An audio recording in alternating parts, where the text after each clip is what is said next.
It's raining again in my place. Oh, sunny. It's been raining every single day. How about you, buddy? Doing? Hi, Linda. Hi, alright. Hi, Killing. Hi, Casper. Hi, Sugar. Hope you guys doing great. Hi, Foxy.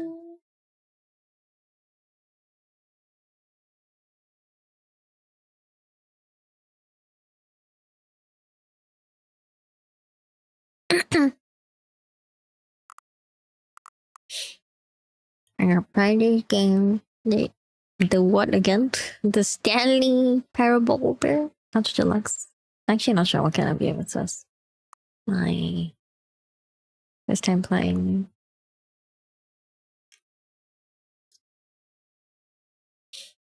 Do do do do do do do do do do do do do do do.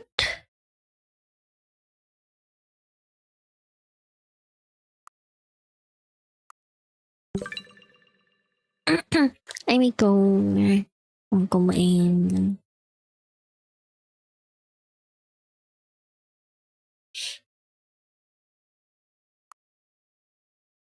How do I get on?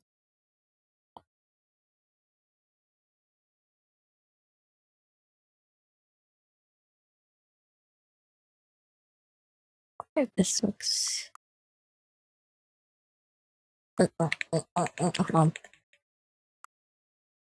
Okay. I just decided under the computer it's barely visible. No, I just put it in the middle. I don't like it when it's too dark. Enter the current time.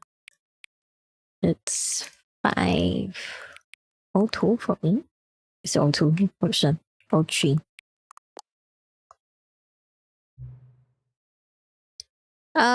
Note the accessibility setting can be accessed from the main menu.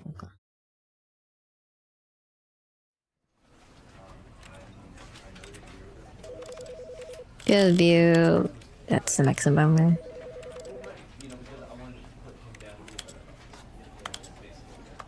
Let's put the subtitle large. Reduce motion only.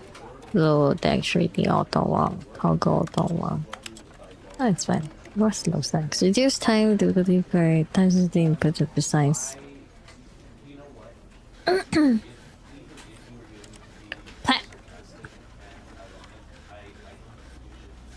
That's platforming in this game. I hate my editor now.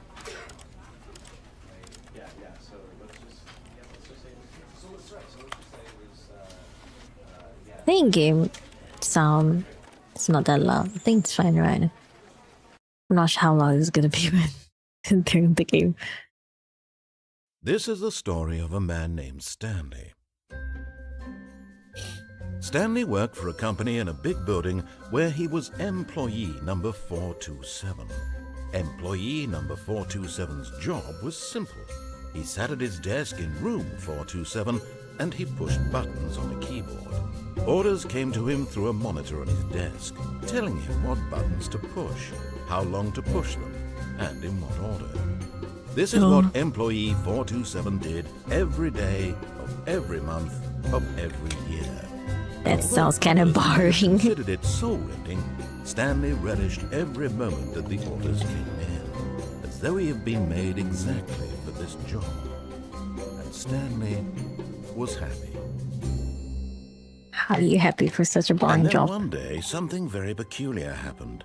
Something that would forever change Fresh Stanley. employee experience. Something he would never quite forget. He had been at his desk for nearly an hour when he realized that not one single order had arrived on the monitor for him to follow. No one had showed up to give him instructions, call a meeting, or even say hi. Never in all his years at the company had this happened, this complete isolation. Something was very clearly wrong. Shocked, frozen solid, Stanley found himself unable to move for the longest time. But as he came to his wits and regained his senses, he got up from his Enjoy desk Stanley. and It's a stepped real out of trip. his office. Damn. Now you make me worried. Okay, I think the subtitle large. It's a little too large.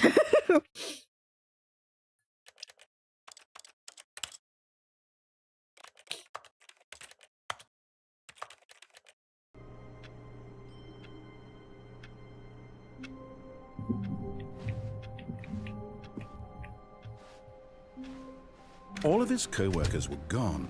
What could it mean? It's Stanley me, decided to go to Humphrey! the meeting room. Perhaps he had simply missed a memo.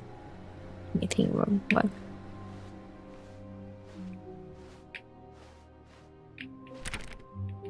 Wait. Oh, I can actually tries to open the door. Wow, the camera actually makes my head hurt.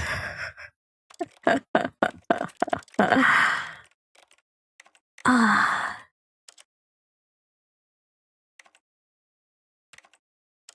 But that's the other way. Let me see.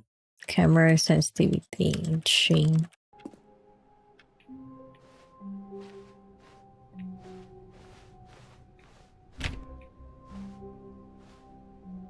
Where's that two doors? Stanley came to a set of two open doors. He entered the door on his left.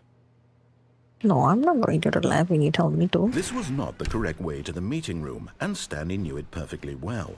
Perhaps he wanted to stop by the employee lounge first, just to admire it. Ah, yes, truly a room worth admiring. It had really been worth the detour after all, just to spend a few moments here in this immaculate, beautifully constructed room. Stanley simply stood here, drinking it all in.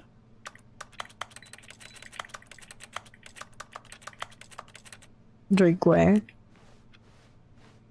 Yes, really, really worth it being here in the room.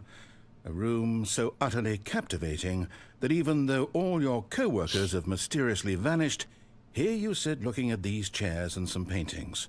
Really worth it. Thank you. I love this. Look at the painting. So pretty.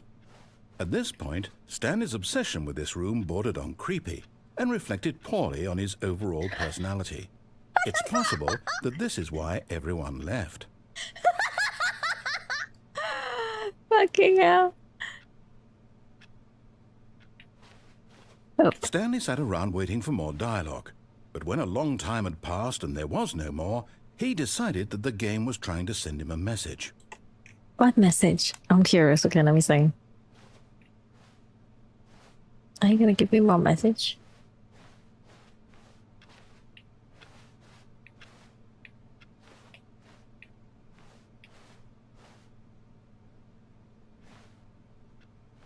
Hello? No more message? Fine. But at last, he'd had enough of the amazing room and took the first open door on his left to get back to business.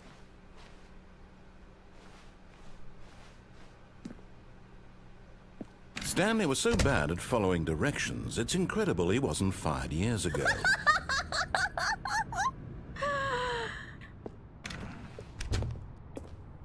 What's this? Do not jump from a cargo lift or its motion will cause death.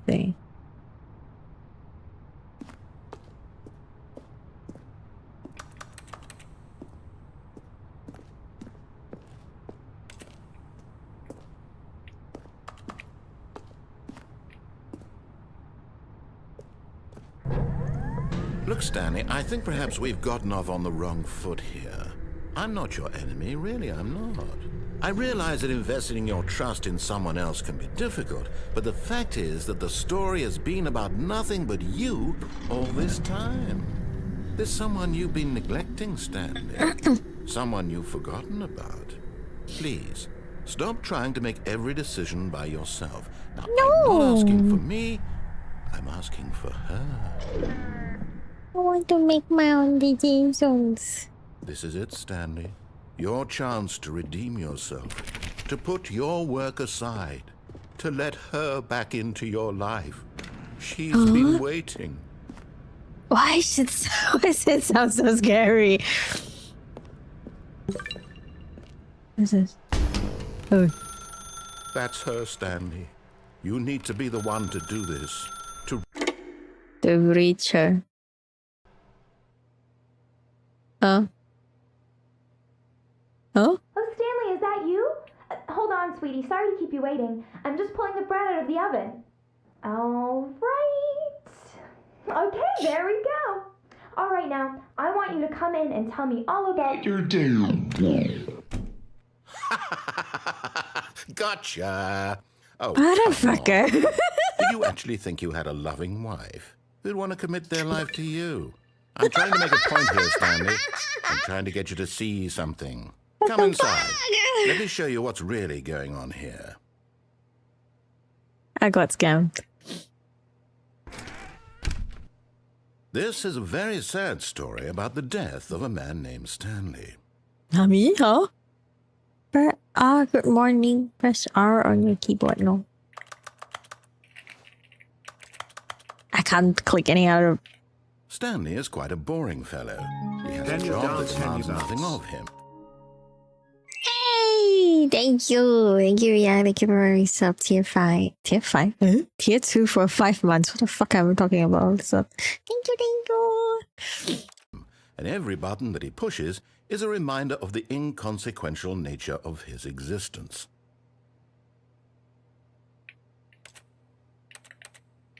Look at him there, pushing buttons, doing exactly what he's told to do. Now he's pushing a button. Now he's eating lunch.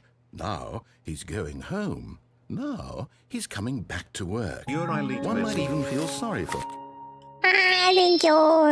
一封谢谢，谢谢是订了16个月啦，谢谢谢谢，欢迎回来。 him, except that he's chosen this life. But in his mind, in his mind, he can go on fantastic adventures. From behind his desk, Stanley dreamed of wild expeditions into the unknown, fantastic discoveries of new lands. It was wonderful. And each day that he returned to work was a reminder that none of it would ever happen to him. Press J to watch TV. And so he began to fantasize about his own job. My TV's First, on he there. imagined that one day while at work, he stepped up from his desk to realize that all of his co-workers, his boss, everyone in the building had suddenly vanished off the face of the earth. The thought excited him terribly. Press P, spend time with the boys. So he went further. He imagined that he came to 2 open doors and that he could go through either. At last, choice. It barely even mattered what lay behind each door. The mere thought that his decisions would mean something was almost too wonderful to behold.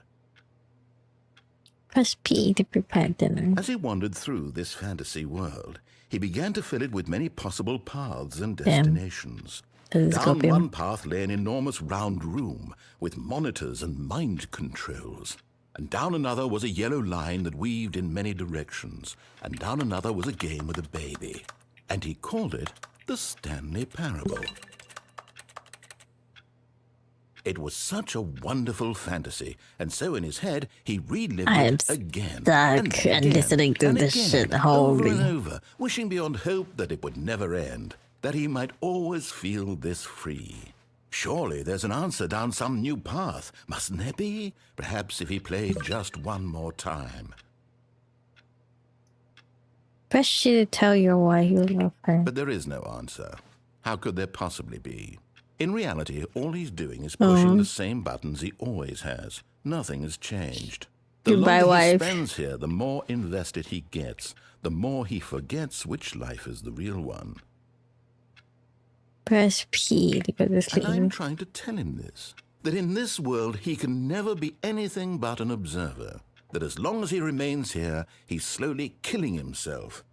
But he won't listen to me. He won't stop. Here, watch this.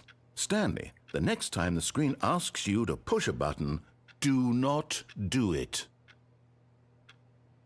Oh. You see? Can he just not hear me? How can I tell him in a way that he'll understand that every second he remains here, he's electing to kill himself? How can I get him to see what I see? How can I make him look at himself? No. It's you, because you're Suppose I nothing. can't, not in the way I want him to. But I don't make the rules. I simply play to my intended purpose, the same as Stanley. We're not so different, I suppose. I'll try once more to convey all this to him. I'm compelled to. I must. Perhaps, well, maybe this time he'll see. Maybe this time. And I tried again, and Stanley pushed a button. And I tried again, and Stanley pushed a button. Damn. And I tried. Fuck! I should have cut off. Oh, I'm back again. All of his co-workers were gone. What If could I it do the mean? same, if I'm Stanley not decided to listening go to the again, meeting room. Perhaps he had simply missed a memo. if I don't listen to it again, do I have to go through the same thing again? I'm curious. Hold on. When Stanley came to a set of 2 open doors, he entered the door. This was not the correct way to the meeting room, and Stanley knew it perfectly well. Perhaps he wanted to stop by the employee lounge first, just to admire it. Wow. Yes, this room. What a beautiful room. What a gorgeous, gorgeous room. Thank goodness Stanley had taken this, but eager to get back to business, Stanley took the first open door on his left. No, I don't want to listen to that again. Stanley was so bad at following directions, it's incredible he wasn't fired years ago. Can I go down?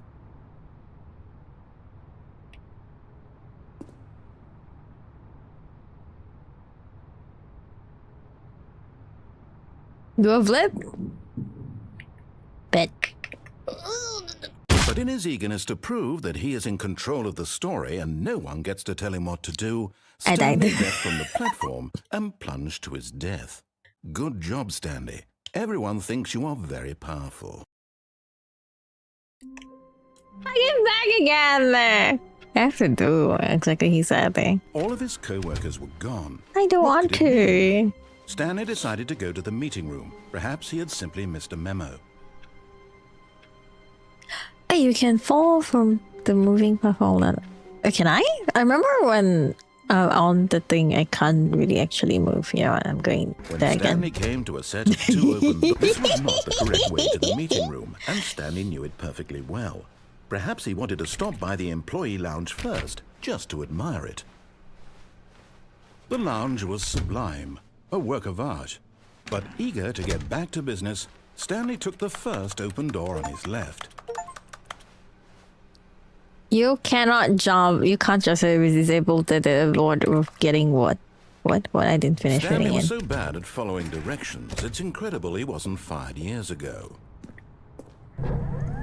Look, Stanley, I think perhaps we've gotten off on the wrong foot here. I'm not your enemy, really, I'm not. I just realize can't that meet investing people. your trust in someone else can be difficult, but the fact is that the story has been about nothing but you all this time. There's someone you've been neglecting, Stanley. What? Really? I was in the middle of something. Do you have zero consideration for others? Are you Yeah. that convinced that I want something bad to happen to you? Why, Yeah. I don't know how to convince you of this, but I really do want to help you, to show you something beautiful. Look, let me prove it. Let me prove that I'm on your side. Give me a chance. No.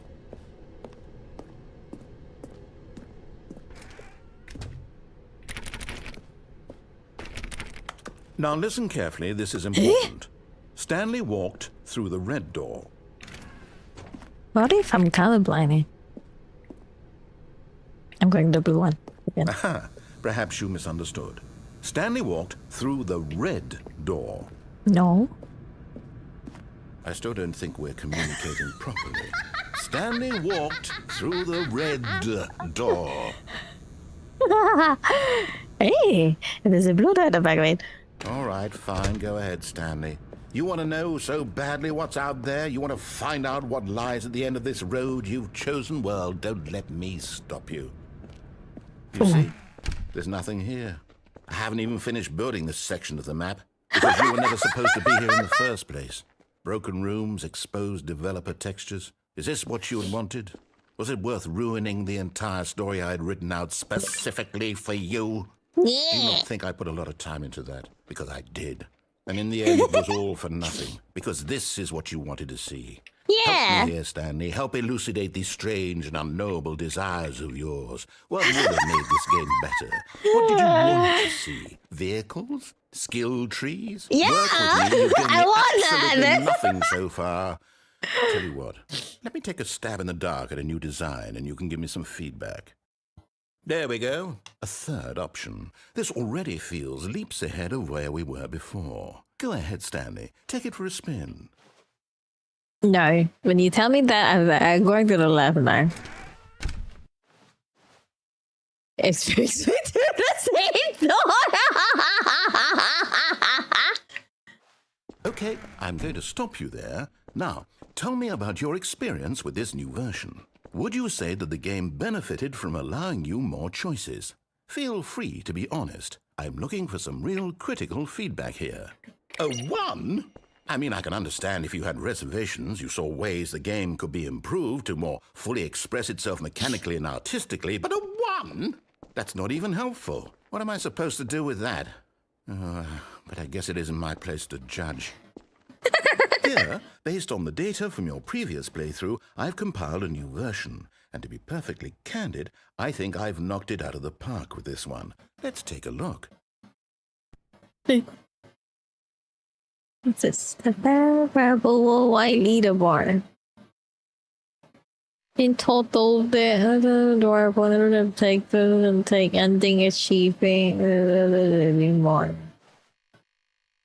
Ease offline, everyone eats offline. This is me. When did I online for 7 hours? Oh, scan. What if I don't go to that? I'm gonna go to the other one. Now, would you say that competitive leaderboard helped you feel motivated to keep walking through doors? Again, honest answers, please. Oh, thank you! Thank you, Alpha. Thank you for the reception. But so once we come back, one. Hey, I nearly forgot. I've got a prototype of a new game I've been working on, and now would be a lovely opportunity to give it some playtesting. You wouldn't mind taking a look at it, would you? Perfect. Let me boot it up. No.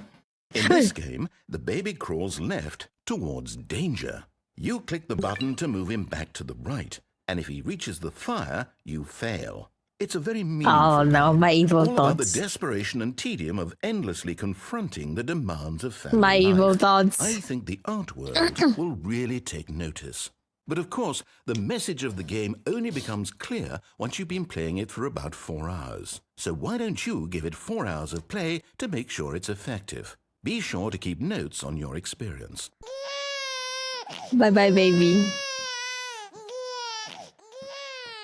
You heartless bastard.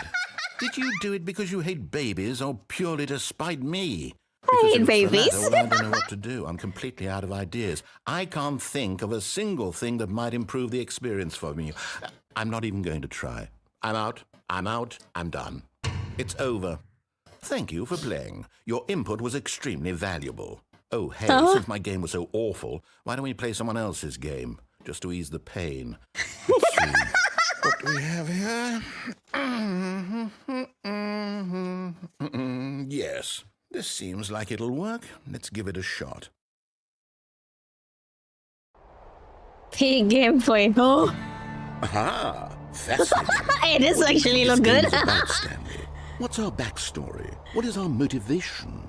Well, it seems obvious to me that you are meant to play as a creepy man spying on innocent civilians below you from up high in your creep tower, perhaps for some sort of twisted erotic purpose.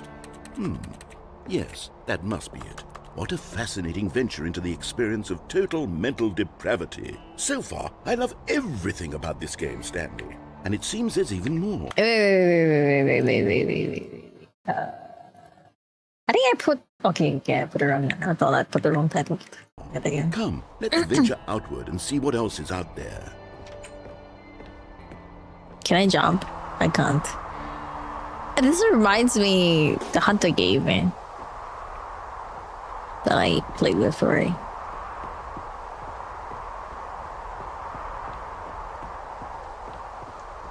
Oh no. No, it can't be.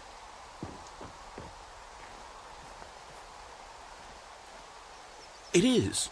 It's an open world game. Good God, quickly block it off. Oh. Thank goodness, Stanley. What a close call. You nearly wandered off into that thing. That big, open, just wandering around. No right or wrong directions. No path to follow. You can just go in any... Oh, thank heavens we avoided it. Get out of the woods now, Stanley. Damn it. Okay, I'm going to get us out of here. Let's find another game. Preferably something with walls. Something with nice, big, insurmountable walls. Okay, I think this will be just the thing. Hey! Oh. What's this racing game? Wonderful. See, this is exactly what I had in mind. Just a nice big box for you to run around in. There isn't any possibility that you could get lost here. Now this is game design. Stanley, if you manage to get lost in this game, I will be phenomenally impressed. Okay, so what exactly do we do here? Let's see. There are lots of cars here in the back, but obviously there's no racetrack.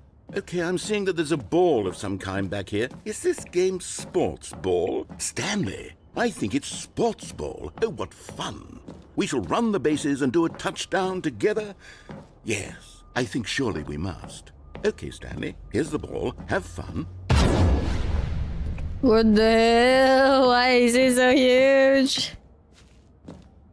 Oh, I can't go anywhere.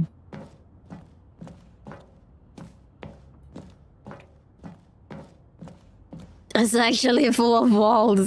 What the heck? Can I go anywhere? Oh, I found it. Hold on. What are you doing?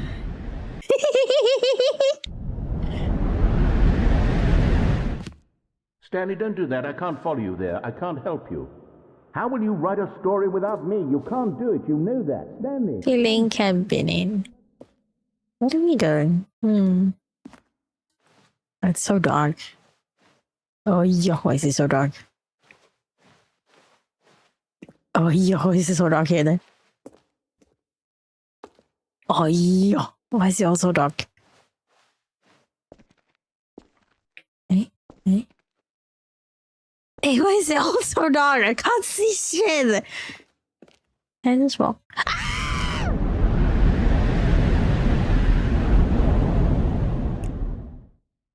Hey. Oh.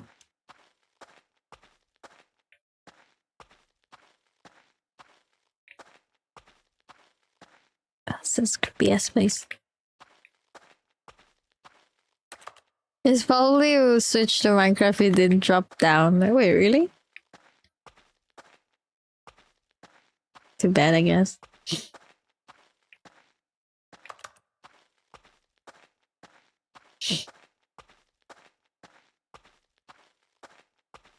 Hey, oh, that's my room. I'm going by my room and work.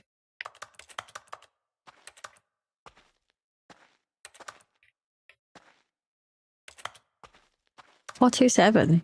That's my... Eh? Huh? I wonder what he found. If what he wanted was to be the leading man in his own story, well, perhaps he's gotten it. Down in wherever he is right now.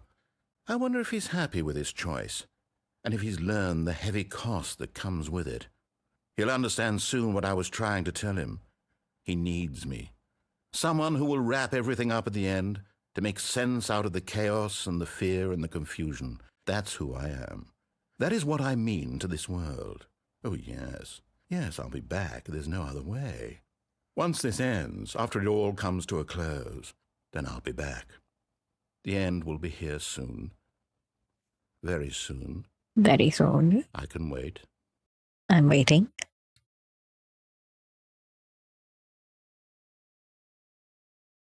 Are they? Oh. I am back again. Okay, let's listen to it this time. All of his co-workers were gone. What could it mean? Stanley decided to go to the meeting room. Perhaps he had simply missed a memo. Mm.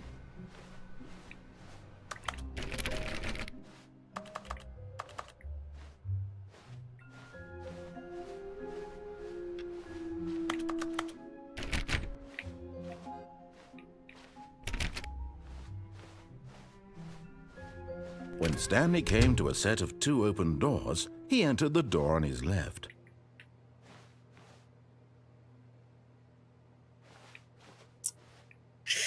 Whenever they ask me to go left, I don't feel like going left. Do I have to listen? Damn it, okay.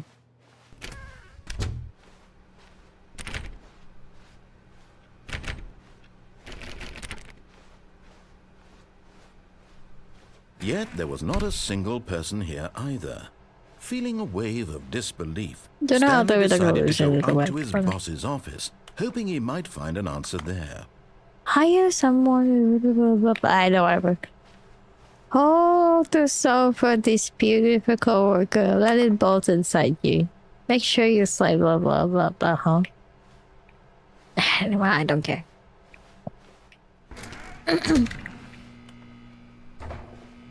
Stanley stepped into the broom closet, but there was nothing here, so he turned around and got back on track. There's so many things here. I can't even take a thing with me. Coming to a staircase, Stanley walked upstairs to his boss's office. Oh, your voice is very nice. But Stanley just couldn't do it. He considered the possibility of facing his boss, admitting he had left his post during work hours. He might be fired for that. And in such a competitive economy, why had he taken that risk? All because he believed everyone had vanished? His boss would think he was crazy. And then something occurred to Stanley. Maybe, he thought to himself, maybe I am crazy.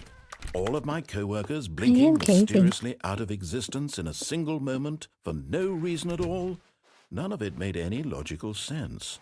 And as Stanley pondered this, he began to make other strange observations. I'm looping. For example, why couldn't he see his feet when he looked down? Why did doors close automatically behind him wherever he went? And for that matter, these rooms were starting to look pretty familiar. Were they simply repeating? No, Stanley said to himself, this is all too strange. This can't be real. And at last, he came to the conclusion that had been on the tip of his tongue. He just hadn't found the words for it. I'm dreaming! He yelled. This is all a dream. Oh, what a relief Stanley felt to have finally found an answer, an explanation. His co-workers weren't actually gone. He wasn't going to lose his job. He wasn't crazy after all. And he thought to himself, I suppose I'll wake up soon. I'll have to go back to my boring real-life job pushing buttons. I may as well enjoy this while I'm still lucid. So, he imagined himself flying and began to gently float above the ground. Oh. Then he imagined himself soaring through space on a magical starfield, and it too appeared. It was so much fun, and Stanley marveled that he had still not woken up. How was he remaining so lucid? And then perhaps the strangest question of them all entered Stanley's head. One he was amazed he hadn't asked himself sooner. Why is there a voice in my head dictating everything that I'm doing and thinking? Now the voice was describing itself being considered by Stanley, who found it particularly strange. I'm dreaming about a voice describing me, thinking about how it's describing my thoughts, he thought. And while he thought it all very odd and wondered if this voice spoke to all people in their dreams, the truth was that, of course, this was not a dream. How could it be? Was Stanley simply deceiving himself? Believing that if he's asleep, he doesn't have to take responsibility for himself? Stanley is as awake right now My head is tired. as he's ever been in his life. Now, hearing the voice speak these words was quite a shock to Stanley. After all, he knew for certain, beyond a doubt, that this was in fact a dream. Did the voice not see him float and make the magical stars just a moment ago? How else would the voice explain all that? This voice was a part of himself too. Surely, if he could just... He would prove it. He would prove that he was in control, that this was a dream. So he closed his eyes gently, and he invited himself to wake up. He felt the cool weight of the blanket on his skin, the press of the mattress on his back, the fresh air of the world outside this one. Let me wake up, he thought to himself. I don't know why would they talk about the blanket. I'm yawning. Let me go back to my job. Let me continue pushing the buttons. Please, it's all I want. I want my apartment, and my wife, and my job. All I want is my life exactly the way it's always been. My life is normal. I am normal. Everything will be fine. I am okay. Damn. Hey. Assume this place. Stanley began screaming. Please, someone, wake me up. My name is Stanley. I have a boss. I have an office. I am real. Please, just someone tell me I am real. I must be real. I must be. Can anyone hear my voice? Who am I? Who am I? And everything went black. Oh. This is the story of a woman named Mariella. Oh? Mariella woke up on a day like any other. She arose, got dressed, gathered her belongings, and walked to her place of work. But on this particular day, her walk was interrupted by the body of a man who had stumbled through town talking and screaming to himself, and then collapsed dead on the sidewalk. And although she would soon turn to go call for an ambulance, for just a few brief moments, she considered the strange man. He was obviously crazy. This much she knew. Everyone knows what crazy people look like. And in that moment, she thought to herself how lucky she was to be normal. I am sane. I am in control of my mind. I know what is real and what isn't. It was comforting to think this, and in a certain way, seeing this man made her feel better. But then she remembered the meeting she had scheduled for that day, the very important people whose impressions of her would affect her career, and by extension, the rest of her life. Good night, Sejima. She had no time for this, so it was only a moment that she stood there, staring down at the body. And then she turned and ran. Oh.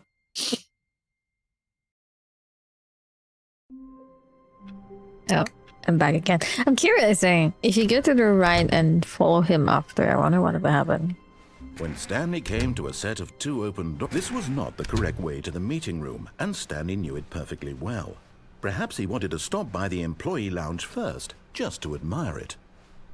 Standing now in this incredible room, Stanley for the first, but eager to get back to business, Stanley took the first open door on his left. And so he detoured through the maintenance section, walked straight ahead to the opposite door, and got back on track.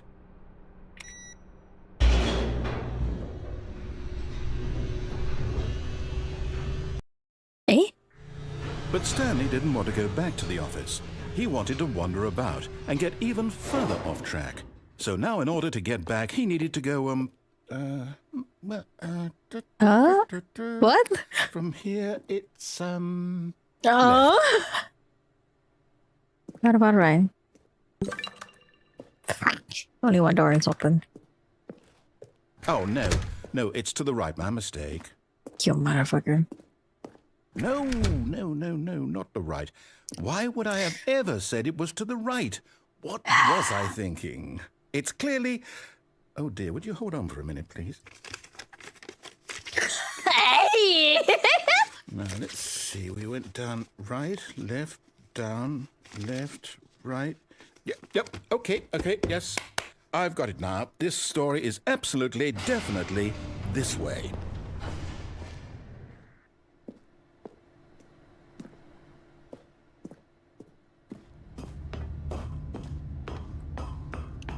Oh. No. This isn't right at all. You're not supposed to be here yet. This is all a spoiler. Quick, Stanley, close your eyes. Okay. No. Okay. We just have to get back Spoilers. to... Who am I kidding? It's all rubbish now. The whole story completely unusable. How about, rather than waste my time trying to salvage this nonsense, we'll just restart the game from the beginning. And this time, suppose we don't wander so far off track, hmm? Okay, from the top.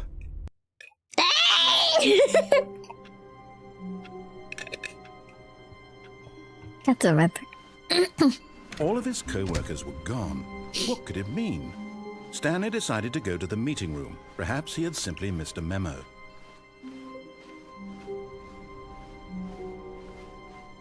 When Stanley... Wait, what? No, I restarted. I swear I definitely restarted the game over, completely fresh. Everything should be... Oh, did something change? Stanley, did you change anything when we were back in that room with all the monitors? Did you move the story somewhere or... Hold on.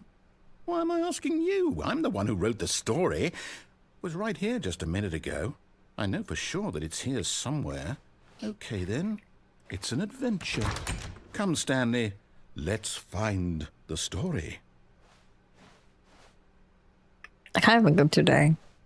Can me peekaboo? Peekaboo. Go here.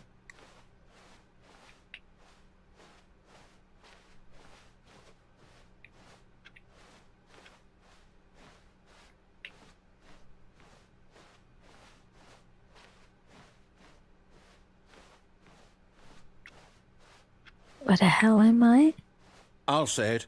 This is the worst adventure I've ever been on. I can promise you there definitely was a story here before. Do we need to restart the game again? Well, I find it unlikely that we'll ever progress by starting over and over again. But it's got to be better than this. Okay, let's give it a shot. Why not? Hey!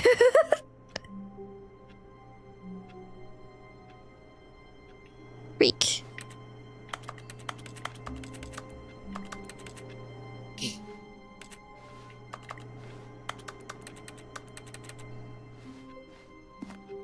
All of his co-workers were gone.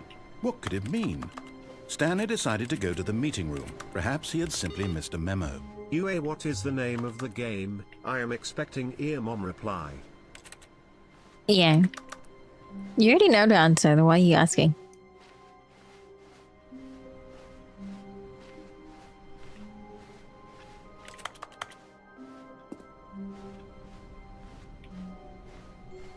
Oh?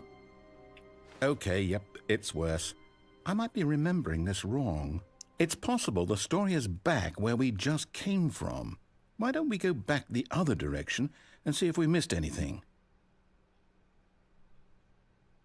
Okay.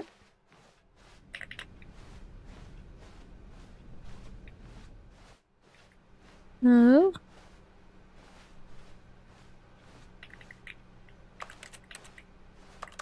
I don't check anything. Aha! I knew we'd miss something. The story. Here it comes.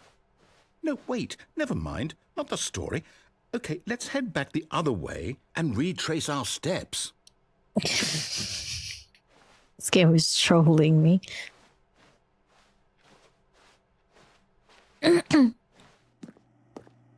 Now this... Well, I'll be honest, I don't recognize this place at all. Is this the story? I don't think so. I can't quite recall, but I believe my story took place in an office building. Is that correct? Do you remember, Stanley? Well, do you know what? Since I've completely forgotten what we were supposed to be doing, how about this? You win! Congratulations! I know you put in a lot of hard work, and it really paid off. So, good job. Oh, no. They gave up. I don't feel right about this at all. We both know you didn't put in any actual work for that win. Some people win fair and square, and this was not one of those situations. Okay, I'm getting weirded out by whatever this place is. I don't care what might happen this time. I have to restart. Interesting. This is All right, the I've got a adventure solution. line. This time, to make sure we don't get lost, I've employed the help of the Stanley Parable Adventure Line. Just follow the line. How simple is that? No. No, I'm down. We're leaving it up to the line from now on.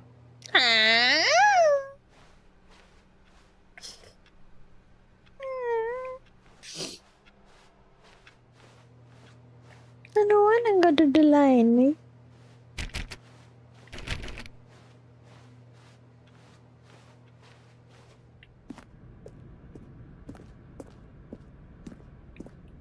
You see? The line knows where the story is. It's over in this direction. Onward, Stanley, to destiny. Though, here's a thought.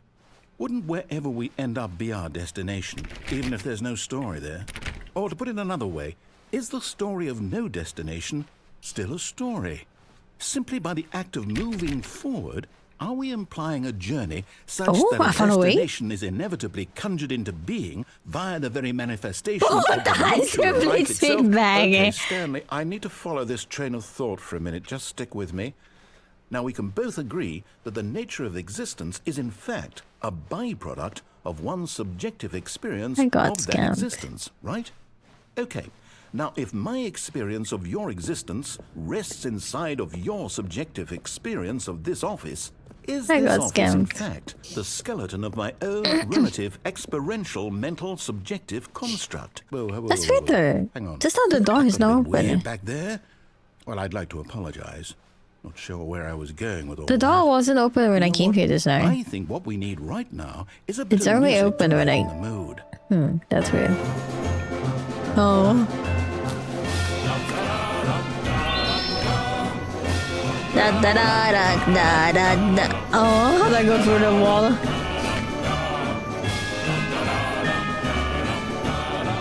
Yeah, she blocked every single path.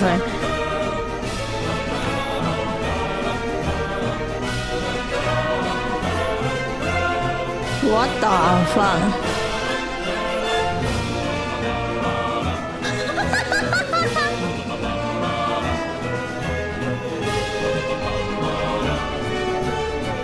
What the fuck is going on?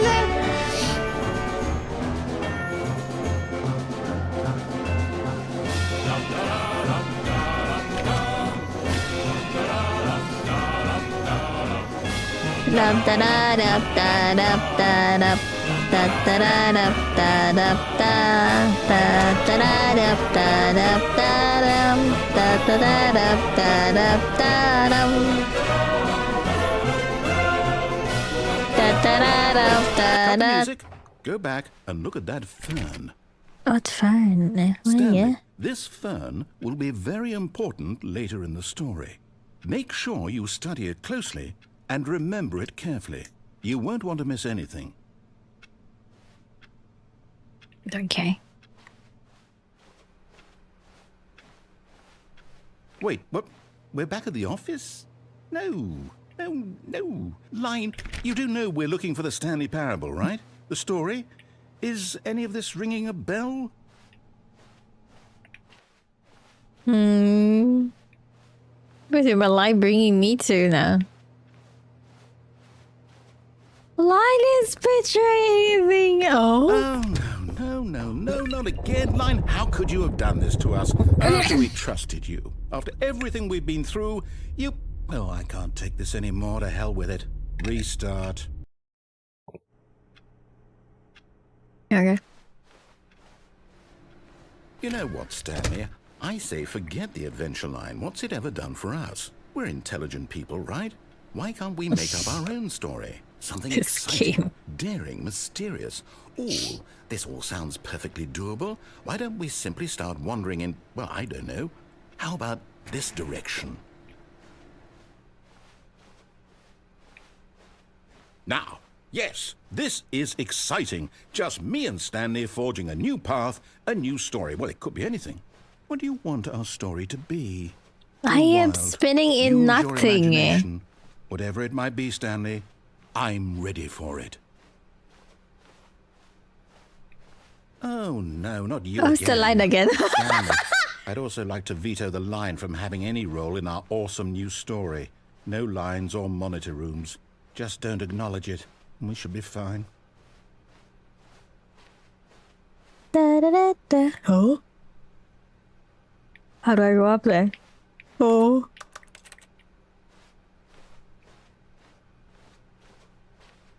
Ah, a choice. We get to make a decision. From here, the story is in our control. How important we mustn't squander the opportunity. In fact, I believe I need a minute to think here. Just walk in circles for a minute. Okay, so I know that each door has to lead somewhere, which means that somewhere the place where we're trying to I am go, actually spinning there must mine. be a reverse door that leads here. And that in turn means that our destination corresponds with the counter-inverted reverse door's origin. So starting from the right, let us ask, will taking the right door lead us to where we're going? And since the answer is clearly yes, then by all accounts, the door on the right is the correct one. Another victory for logic. Come, Stanley, our destiny awaits. It doesn't let me go for the left one. It's not an options. Dot confusion. Oh, hold up, what's this? First restart, second restart. Confusion ending. You're telling me that's what this is? It's all one giant ending? And we're supposed to Interesting. restart the game eight times? That's really how all this goes? It's all determined? So now, according to the schedule, I restart again. Then what? Am I just supposed to forget? Well, what if I don't want to forget? My mind goes blank simply because it's written here on this thing. Wall. Well, who consulted me? Why don't I get to decide? Why don't I get a say in all of this? Is it really... No, it can't be. Oh, left or right is the I don't want same. it to be.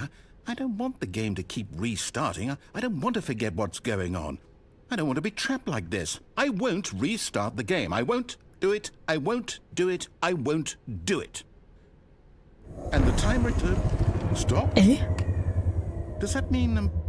did we do it? Did we break the cycle? The, whatever it is that made this schedule? How would we even know? Will someone come for us? Will something happen? So, okay. I guess now we just wait. You know, I suppose in some way that this is a kind of story, wouldn't you agree? I'm not quite sure if we're in the destination or the journey, though they're always saying that life is about the journey and not the destination. So I hope that's where we are right now. We'll find out, won't we? Eventually. Well, in the meantime, if you... Huh?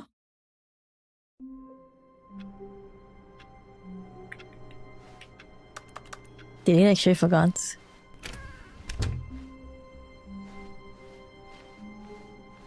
When Stanley came to a set of 2 open doors, he entered the door on his left. This was not the correct way to the meeting room, and Stanley knew it perfectly well. Perhaps he wanted to stop by the employee lounge first, just to admire it. I still have felt a lightheaded, path that I haven't been to butterflies in yet. his stomach. But eager to get back to business, Stanley took the first open door on his left. And so he detoured through Been the to the Michelin lift section, down here. walked Let's straight go ahead to here. the opposite door, and got back on track. Oh.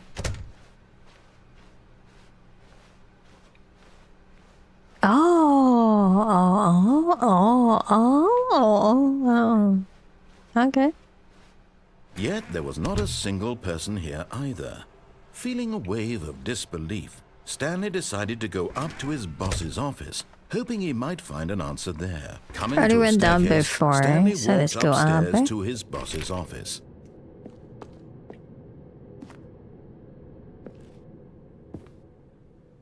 Did you get the broom closet ending? You already opened the broom closets.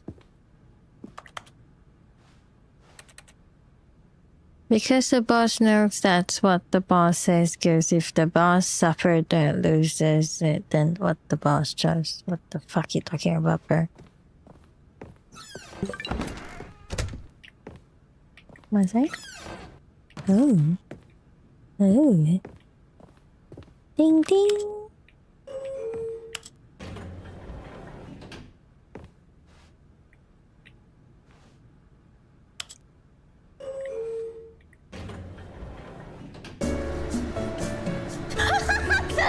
Later music.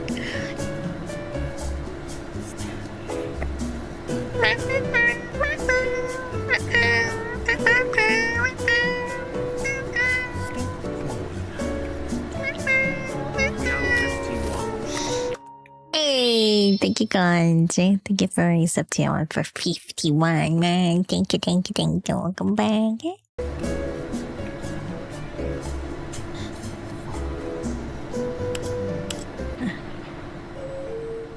Ding dong. Cookie finish. The ant stole my cookie. Eh?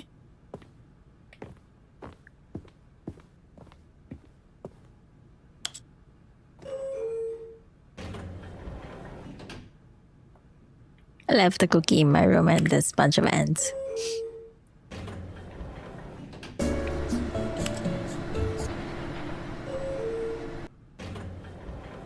I'm still at the same place. This fucking elevator is fine. Stepping into his manager's office, Stanley was once again stunned to discover not an indication of any human life. Shocked, unraveled, Stanley wondered in disbelief who orchestrated this. What dark secret was being held from him? What he could not have known was that the keypad behind the boss's desk guarded the terrible truth that his boss had been keeping from him. And so the boss had assigned it an extra secret PIN number, 2845. But of course, Stanley couldn't possibly have known this. Yet incredibly, by simply pushing random buttons on the keypad, Stanley happened to input the correct code by sheer luck. Amazing. He stepped into the newly opened passageway. Oh.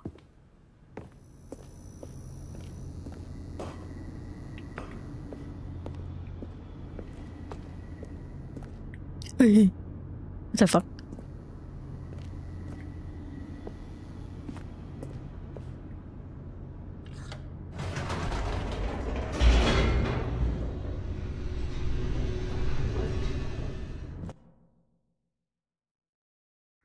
Descending deeper into the building, Stanley realized he felt a bit peculiar. It was a stirring of emotion in his chest, as though he felt more free to think for himself, to question the nature of his job. Why did he feel this now, when for years it had never occurred to him? This question would not go unanswered for long. Oh. Mm. Stanley walked straight ahead through the large door that read Mind Control Facility. Escape? Bed. Although this passageway had the word escape written on it, the truth was that at the end of this hall, Stanley would meet his violent death. So The this door guy. behind him was not shut. Stanley still had every opportunity to turn around and get back on track. At this point, Stanley was making a conscious, concerted effort to walk forward and willingly confront his death. Let's go, guys. Woohoo.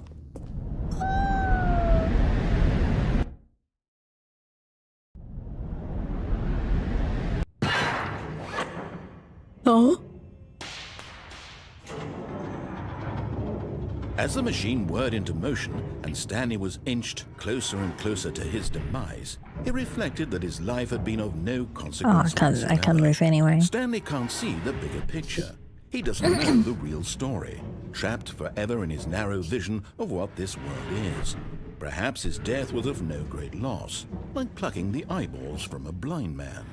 And so he resigned and willingly accepted this violent end to his brief and shallow life. Farewell, Stanley.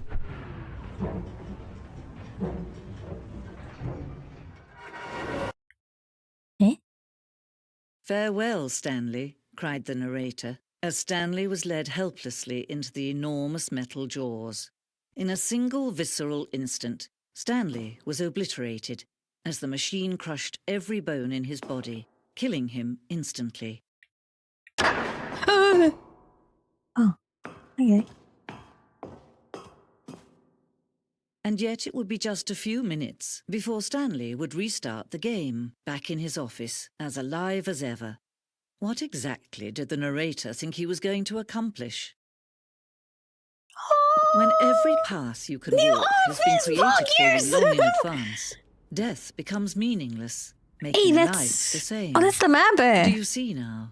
That's the Do you see that 47 when you come Stanley out was there. already dead Office from layout the there. moment he hit start? Oh. Oh, credits. Oh. Oh.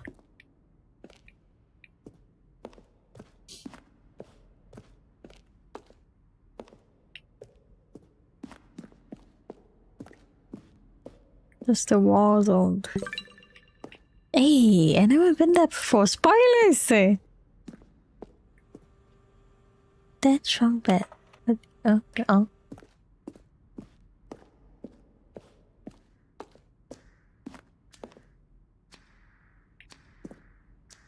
Eh?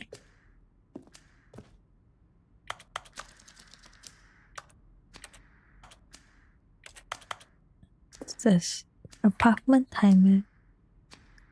There's a previous choice leading to the apartment ending. The timer will give you 15 seconds to pick up the phone. Not picking up the phone will lead a different ending.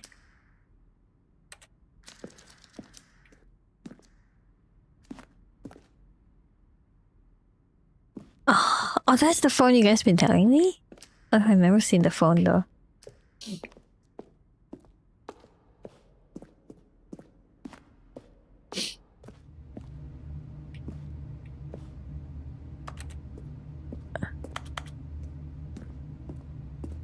Stanley's office. Why am I here? Where am I?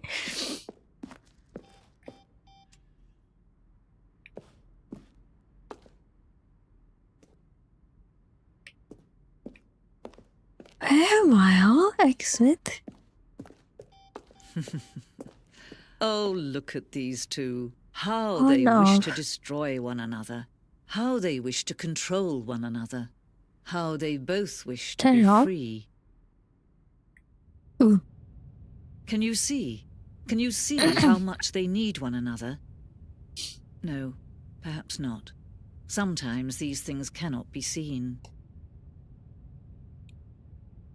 But listen to me. You can still save these two. You can stop the program before they both fail. Push escape and press quit. There's no other way to beat this game. As long as you move forward, you'll be walking someone else's path. Stop now and it'll be your only true choice. Whatever you do, choose it. Don't let time choose for you. Huh? Is it asked me to quit? I don't know. Oh.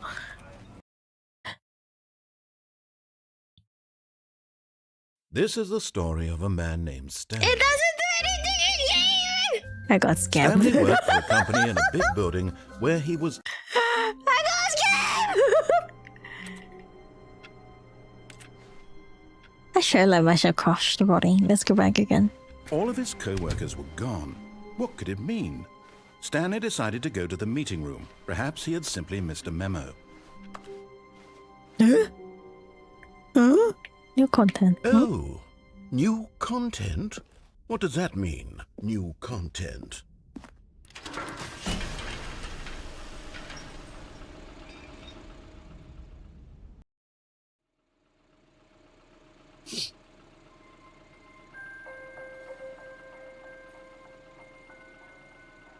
Hello, and thank you for playing the Stanley Parable Ultra Deluxe. As you may know, the Stanley Parable was a video game released in 2013 on home computers. After receiving critical and commercial success, it was expanded upon in 2022 with the Stanley Parable Ultra Deluxe, a reimagining of the game for consoles and home computers. The Stanley Parable Ultra Deluxe features exciting new content that broadens and expands the world of the Stanley Parable, delighting audiences the world over. Please, step inside and see what thrilling new adventures await in the Stanley Parable Ultra Deluxe. Oh, well, this sounds delightful. I'm very excited to see the thrilling new Ultra Deluxe content. Okay, so far it's an elevator. Nothing special yet, but I'm sure it's just the beginning of a mesmerizing adventure. And then? Is it broken? What's going on here? Should we be moving somewhere or... Oh, there we go. All right, finally, at long last, it's on to the new content. I've never been more ready. Let's do it.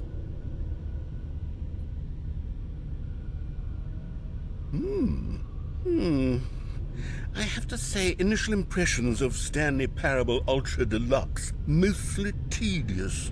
It's as if them... Oh, okay. Let's see the content. Gimme the content, Stanley. Jump circle. All right, let's see. It's the jump circle.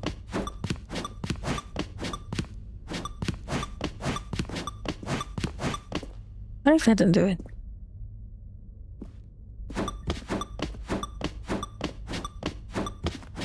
Is this a hard game? Not really.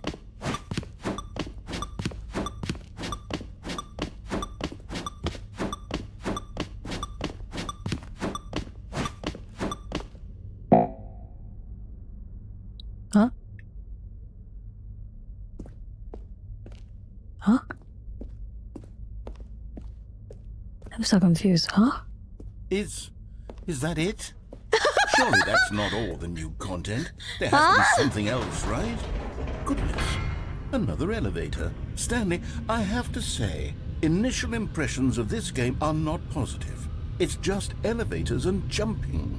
Is this what passes for exciting new content? If this is new content, then I could just read you the whole dictionary. There's 20 hours of new content right there. Hell, I could count to 30 trillion. You could put that on the box. The Stanley Parable Ultra Deluxe, now with over 1,000 hours of new content. And oh, wait.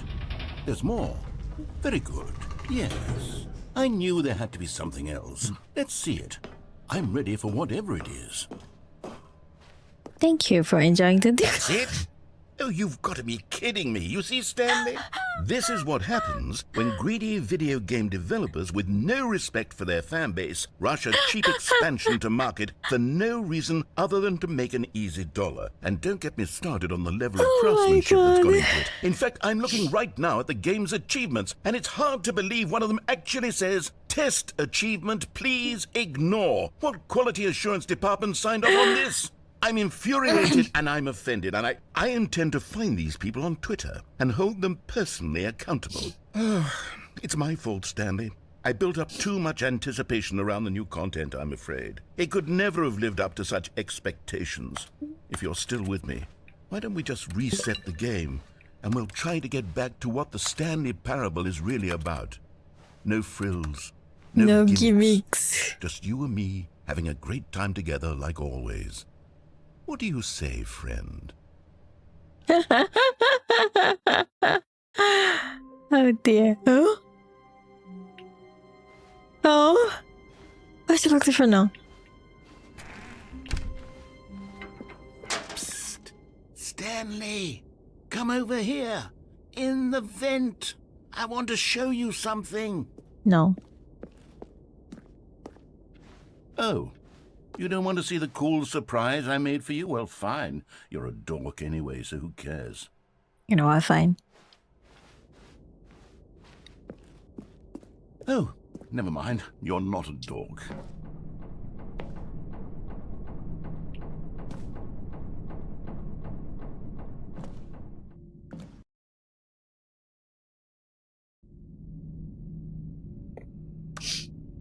Okay, you remember how cheap and unsatisfying the new Ultra Deluxe content turned out to be? Well, it got me thinking about the past, and how much better the Stanley Parable used to be. So I made something special and tucked it away here where the game's developers won't find it. Just our little secret. Take a look. What the hell? I call it the Memory Zone. It's where I've been storing all my favorite memories so I can relive the peak experiences of my life whenever I want. Experiences like the launch of the Stanley Parable on PC. You see, Stanley, doesn't the Memory Zone remind you of how wonderful Stanley Parable was before it was sullied with a cheap re-release? Remember back in October of 2013 when the game originally launched? Back then, video games had integrity. Back then, it all meant something. Oh, the waste. Good times.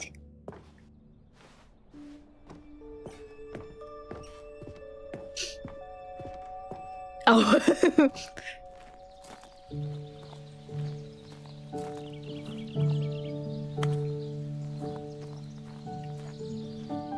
Ooh.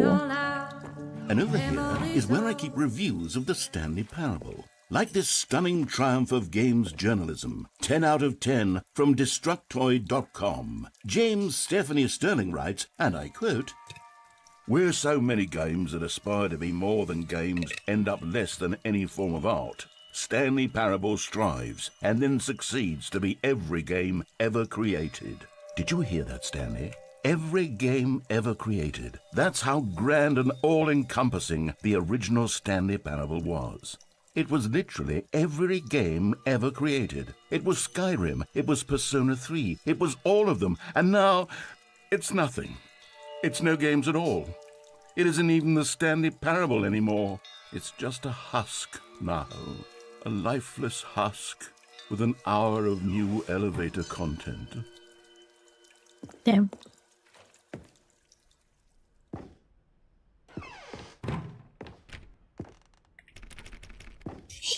Damn it. The original remake. Here's another moving passage, this time from GameSpot.com. The Stanley Parable is both a richly stimulating commentary on the nature of choice in games and one that offers some of the most enjoyable, surprising, and rewarding choices I've ever been confronted with in a game. 9 out of 10. Don't you get it, Stanley? The game was perfect. It didn't need anything else. It didn't need new content. It just needed to be left alone, to spend the rest of time collecting dust in the hallowed hall of beloved video game memories.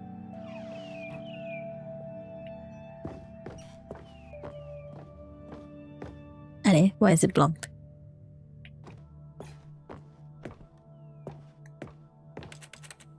Why is it blocked?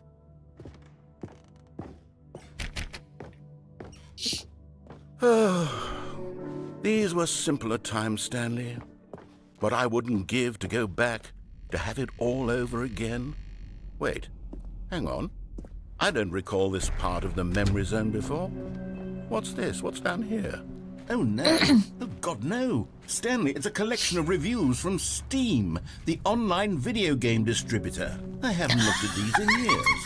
I can't even imagine what's been collecting down here. Oh, Surely no. these reviews were glowing as well, weren't they? No recommended. Honestly, I could have not be ordered. bothered to play this game to full completion. The narrator is narrative. obnoxious and unfunny. Oh no! Thank you so kind. Okay. Thank you for the 10 subs. Enjoy the stream without the ads and enjoy the emotes. Come With his humor and dialogue proving to be more irritating than entertaining. Funny! I'm not trying to be funny. I'm trying to make a serious work of art. I suppose I could write up a handful of gags to insert into the Stanley Parable, but the game is already such a densely layered web of profound philosophical insights that I can't even imagine where I'd have the room to stick them.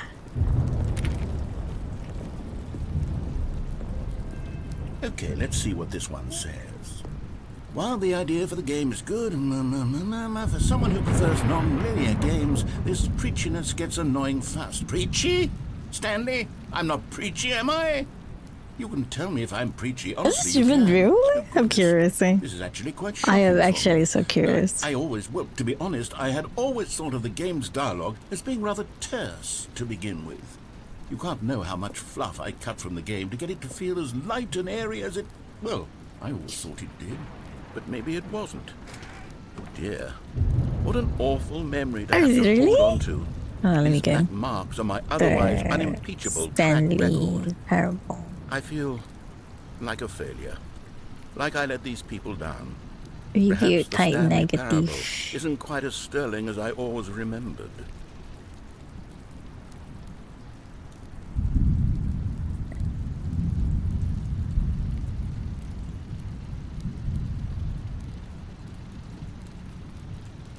Okay, there's too many of them. Okay, there's too many of them.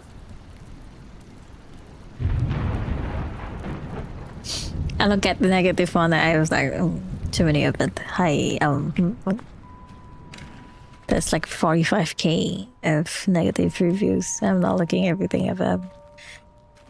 Yeah, the Parable one. The Parable one had 45k of negative review of it. I was like, never mind, I'm not looking into it one by one.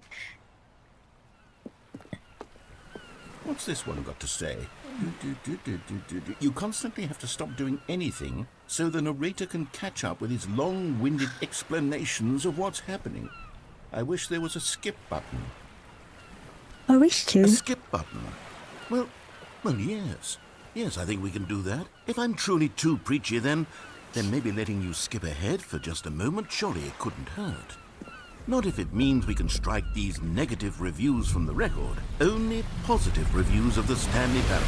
That's my motto today, and it's always been my motto. I'd do anything for the customer, Stanley. Yes, a skip button we shall have. Oh? And here it is. Go ahead and give it a shot. I'll pop you forward in time so that the second my incessant droning starts to bore you, with just the push of a button, you'll have zipped right past it. It's what the players have been asking for, and I'm very proud to have delivered. No more listening to me rambling on and on and on. No. The Stanley Parable is a game for the people. And if the people want silence, then by goodness, that's what they're going to get. Well, don't sit around waiting for me to shut up. Go ahead and make me shut up. Here, we'll pretend that I've just begun an interminable monologue. Oh. You're back, you see. You were only frozen in time for a few minutes, but it was plenty of time for me to deliver a long, rambling monologue full of... Well there, sport. You really did catch me rambling on a bit, didn't you? But that's the power of the button. The minute I start to go off on a thoughtless display of self-absorption, it's right at your finger. Okay, welcome back, Stanley. Now, I should say that the amount of time the button has been skipping through is becoming longer and longer. That last one was, well, I want to say maybe 30, 45 minutes? Stanley, please don't push the button again. It's been 12 hours. You've just been frozen there. I don't know why the skips are getting longer, but they're really true. Oh, Stanley, you're back. You're back. Oh, my goodness. I have someone to talk to again. Stanley, I think it's been a week. Or 2 weeks. I've been... Oh, hello. It's you. You're here again. Welcome. I have had time to think about you and about us and about everything we've been through. I've had so much time. I stopped keeping track after a year. Have you ever sat down in one place and not moved for one entire year? Let me describe it for you. To begin with, there is only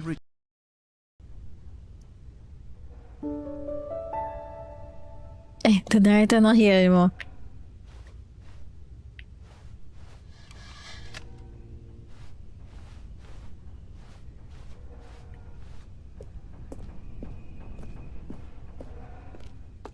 Something here.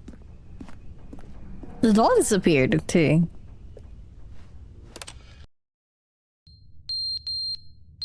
Oh.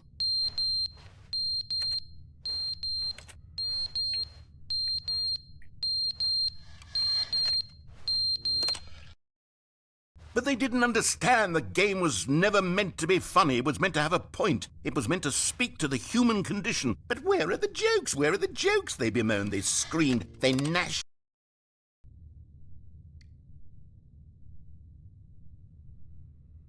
It's quiet again. The clock died. The end is never the end, is never the end, is never the end, is never the end, is never the end, is never the Never the end, is never the end, is never the end, is never the end, is never the end, is never the end, is never the end, is never the end, is never the end, is never the end, is never the end, is never the end, is never the end, is never the end, is never the end, is never the end, is never the end, is never the end, is never the end. I'm tired.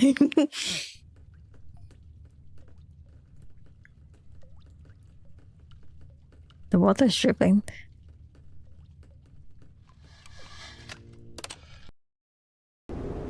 Oh, what the hell?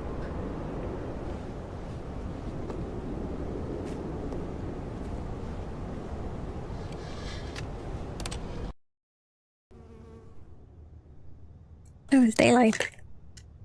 Sunshine, it's been a while.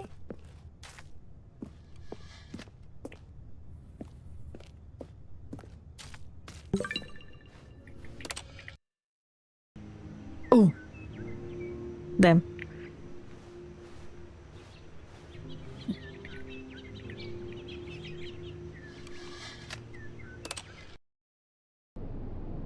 No. What did all the planks go? Oh.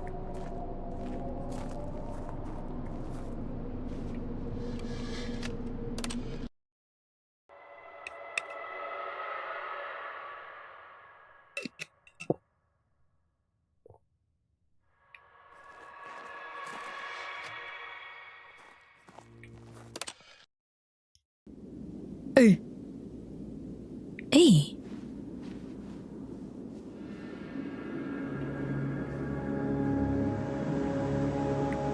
Hey, yo, football game. Let's go.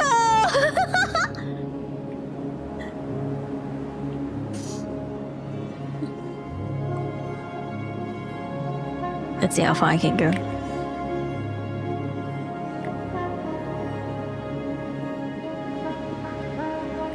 I need to turn on the auto walk.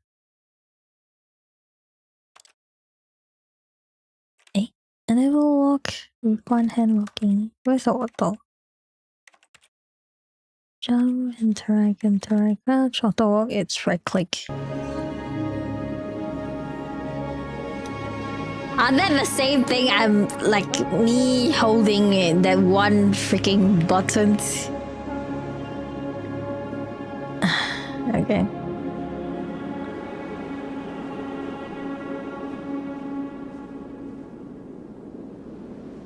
Hey. Hey! I was gonna see how far I can go. Okay, we're back.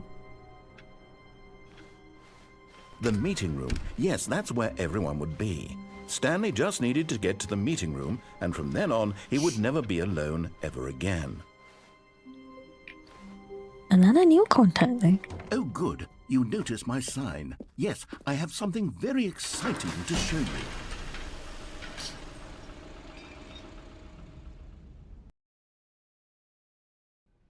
New content.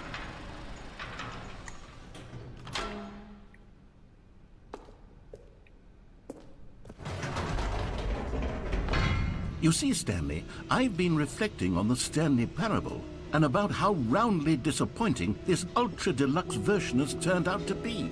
The original Stanley Parable was a landmark, and any new content for it should live up to that legacy. So forget this ultra deluxe nonsense. I say we take it one step even further. Which is why I'm very proud to announce for the first time ever, the Stanley Parable 2. Oh. Yes, you see, isn't this far superior to a measly re-release with a few minor additions? Think of all the new territory we'll cover with a fully fledged sequel. An entirely new experience, built from the ground up. Why, there are so many possibilities. It could go in so many different directions. This is what fans have truly been asking for. Now, to be clear, I haven't quite nailed down what exactly the Stanley Parable 2 is going to be, but let's take a look at some of the features I've been developing for it.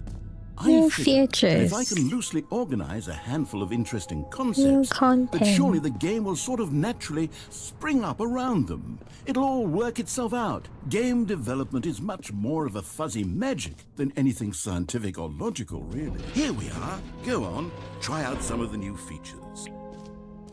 What? Hear your name again. I can't use it.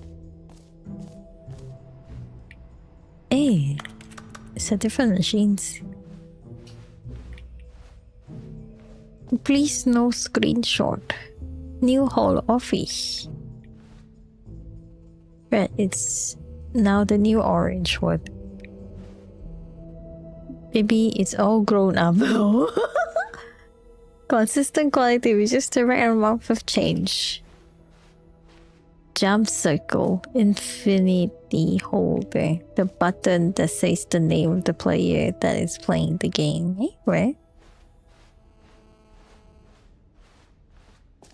Where's the button?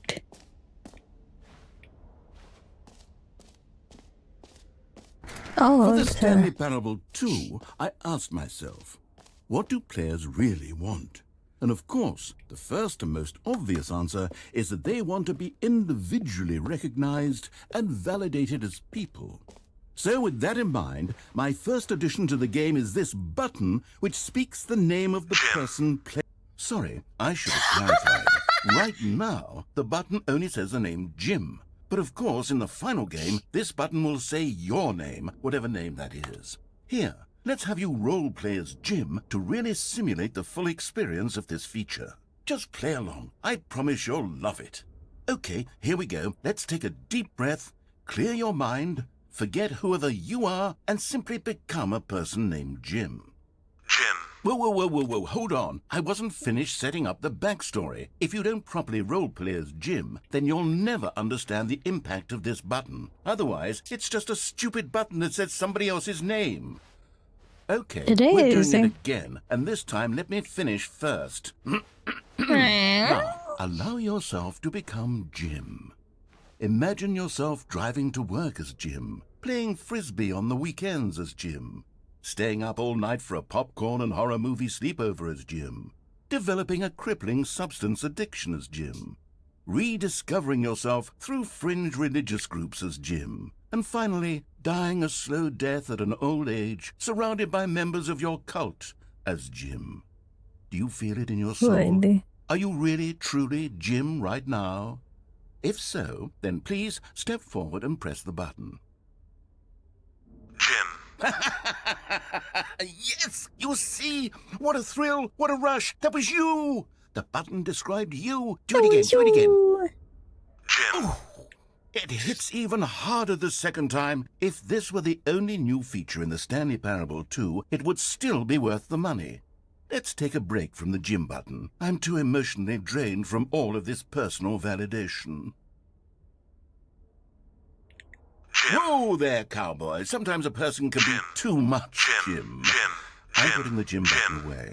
Otherwise, soon you'll start to lose all sense of who you actually are. Jim.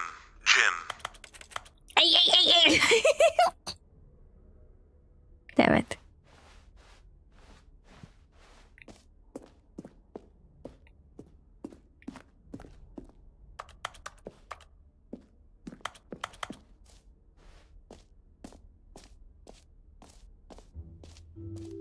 I suppose I could allow only people named Jim to play the Stanley Parable too. That would actually save me the work of finishing this feature.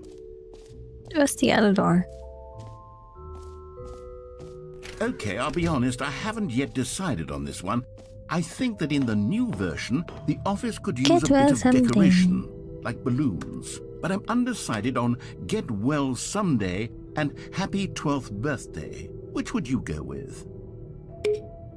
You know, sometimes when you solicit another person's opinion, it makes you realize that you knew which one you actually really wanted all along.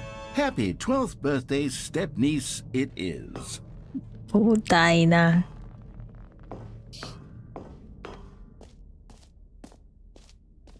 Or actually, maybe I should have gone with... No. No, I've made my decision. We're moving on. Oh, the jumping circle. You know what? Let's bring the jump circle back for Stanley Parable 2 as well. It's a... Oh, wait. You already spent all your jumps the first time we saw the jump circle. Oh, well. I suppose it can just be a nice decorative piece then. Hey, so I can jump again. Free and new easy achievement. I can't believe it's get it here. Free achievement, get yours now. Pull the lever, receive an achievement, no more stuff. It just work, get yours now. Now here's something special. You remember that broken test achievement that got left in the game on accident? Well, I'm developing a technology to simply give you the achievement. Yes, you see, okay, perhaps I should have clarified. This is technology that will exist. Right now, the achievement is still fully broken. I'm not a wizard, Stanley, but I guarantee it will be fixed in the sequel to at last satisfy the hordes of ravenous fans all over the world who have been uproariously demanding this feature. Gamers, we hear you, and I promise it will happen. I am getting scammed.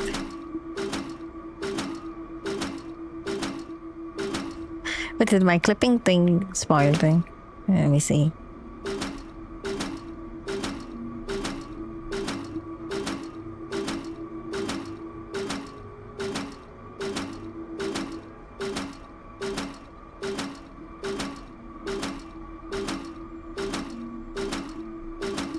Oh, never mind, it's working. There.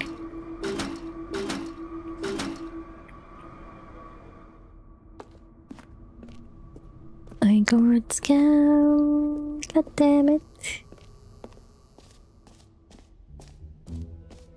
What else? What other exhibits haven't we seen yet? What's this? Collectible.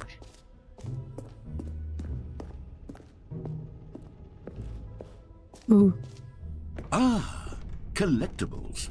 Now it's a real video game. In the Stanley Parable 2, you'll run around gathering up these miniature Stanley figurines. And what's truly innovative is that there will be no reward for collecting all of them. I don't want to stifle the intrinsic joy of watching a number go up. You simply collect all of them, and then you move the hell on with your unremarkable life. Interesting.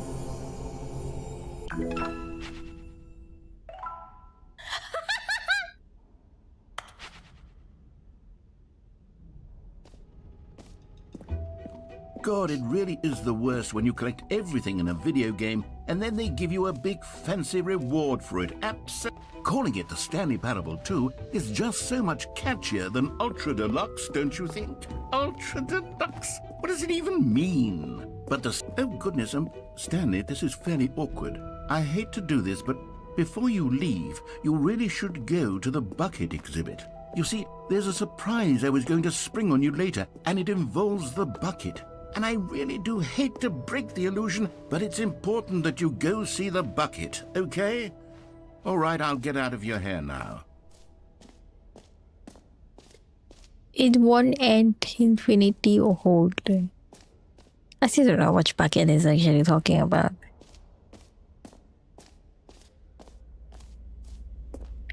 Let's go. Stanley, here's an idea that I'm truly fond of. It's never been done before in a video game.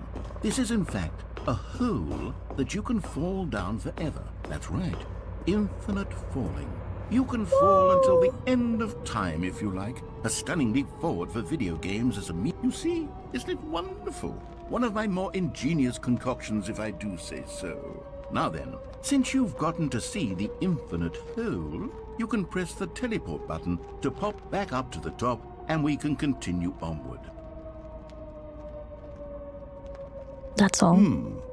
Now, I don't mean to be a bummer, but I do recommend you use the teleport button to go back to the top. Maybe do it on the sooner rather than later spectrum of things. Is it actually? Okay, Stanley, I don't know quite how to say this tactfully, but it's possible that I slightly exaggerated the infinite nature of the hole. Is it a very, very deep hole? To be certain it is. It's an extremely deep hole. I don't want anyone to say that it isn't an astonishingly deep hole. It is. Is it infinite? Well, that sort of depends on your definition of infinity. From one perspective, the infinite is merely philosophical in nature. It's more of a... Okay, well, good for you. You found the bottom of the hole. You found me out, Stanley. I'm a liar and a cheat, and you're so clever. Look, I think the issue here is just that you're unusually fascinated by falling. What normal person actually wants to fall infinitely? I figured the hole was as deep as anyone would actually need. Don't you put this on me. Maybe you're the problem. Look, things got a little heated there. I think we both said some things we didn't mean. Why don't we just put all this behind us and agree to just call the hole mostly infinite? If that works for you, then go ahead and press the teleport button to warp up to the top of the hole and we can move on. I'll just be up here when you're ready. Great. Now, I'm very excited to show you even more of my ideas for the sequel.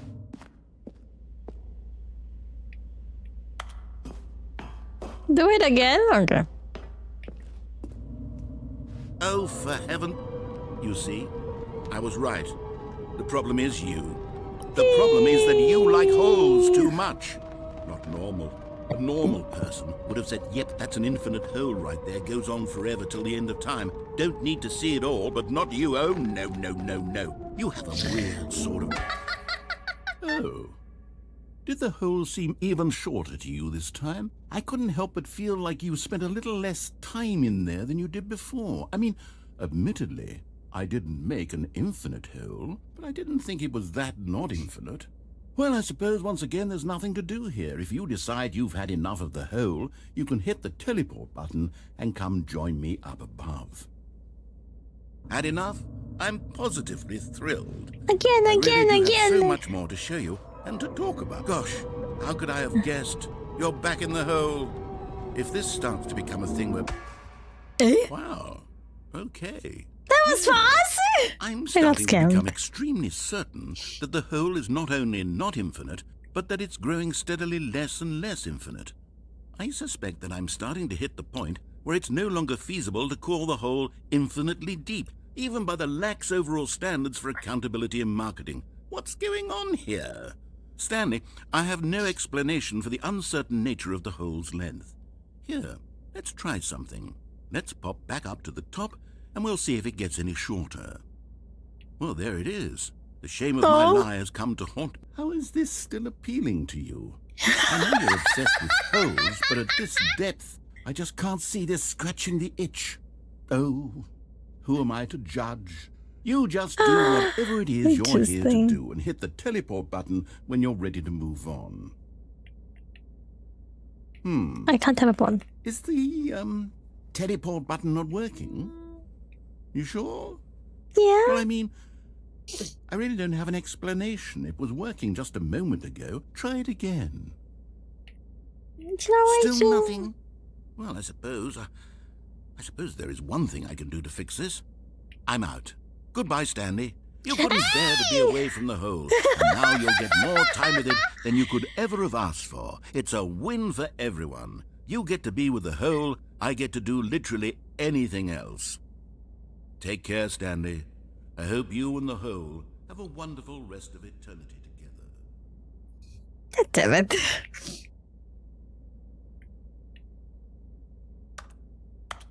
I'm actually stuck with the hole! What's the sound?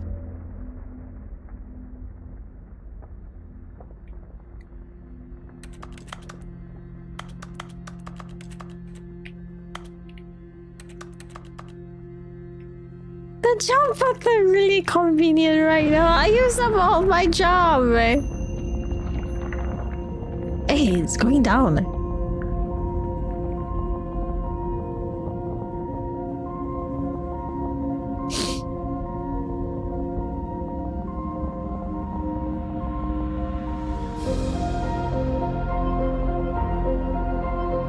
Good.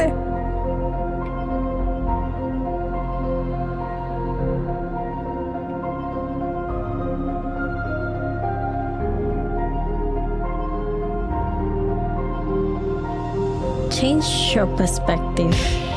Oh.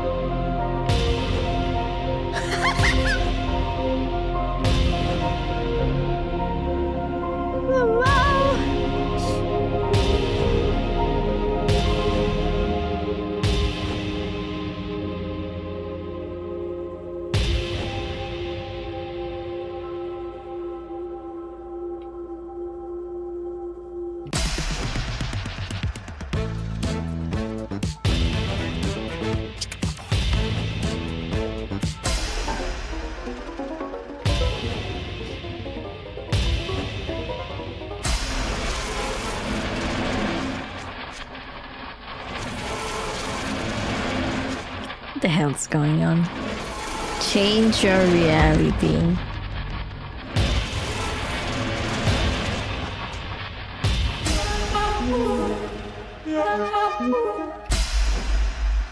My head's stronger. Now you're no longer using up the space of mind. Okay, this is scary.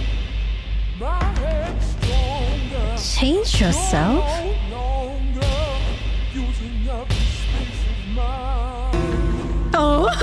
My head's stronger. Now you're no longer using up the space of mind. Oh, I'm upside down.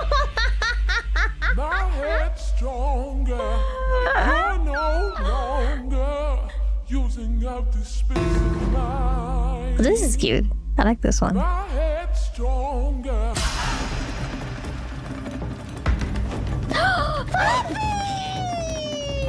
Stanley! Stanley! Oh? Oh, good, you're awake. Hey! It seems you had sort of dozed off there, drifting away into dreamland. But we can't have that, Stanley, because this hole is just so darn fascinating that I want you to be wide awake for every second of it. You don't want to miss a single moment. So how about if I just pop in from time to time and wake you up to keep you really, truly focused on the hole? From the looks of things, you and I will have many, many years here in this hole, and I'm looking forward to all of them. Stay alert, Stanley. I'll be back. Toodlepip. My puppy! I was having fun with my puppy! Is he going down again? Oh.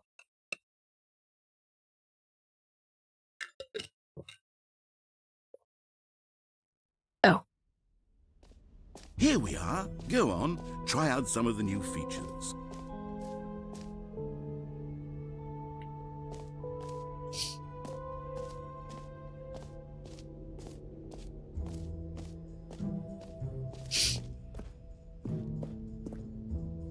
A common complaint of the Stanley I wonder what Parable happens if I go back was to the that it hole was again. confusing and paradoxical, that it engendered a chaotic sense of reckless despair in those who played it.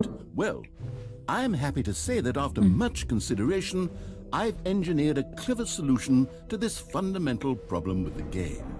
It's the Stanley Parable Reassurance Bucket. You see, Stanley, anytime you're holding the bucket, a sense of calm and ease will fill your mind and your heart. It's true. As long as you hold on to the bucket, the many disorienting contradictions of the Stanley Parable will feel perfectly normal and perhaps even comforting. You may even come to long for the gentle embrace of jarring cognitive dissonance while the bucket is in your arms. And to be honest, It's a much more convenient solution for me than actually redesigning the game to be less uncomfortable. Can you imagine what a pain in the ass that would be? Yes, the bucket is the perfect solution. Come on, give it a try. Damn it.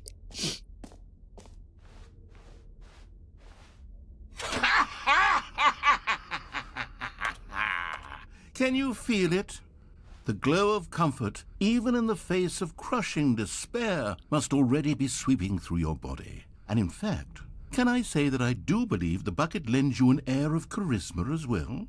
I think that just holding it has made you the slightest bit more attractive as a person. The benefits of the bucket seem to go on, don't they? All this and more await you in the Stanley Parable 2.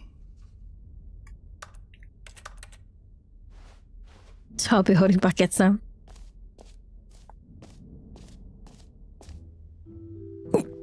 Does anyone give out awards for most enjoyable bucket in a video game? That really should be an award if it isn't already. I'm done. Let me out.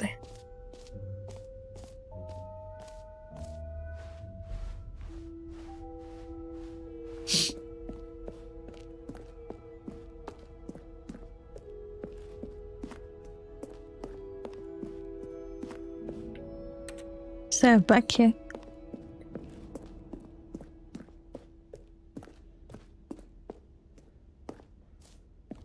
So, Stanley, what do you think? Do you like all of the new features?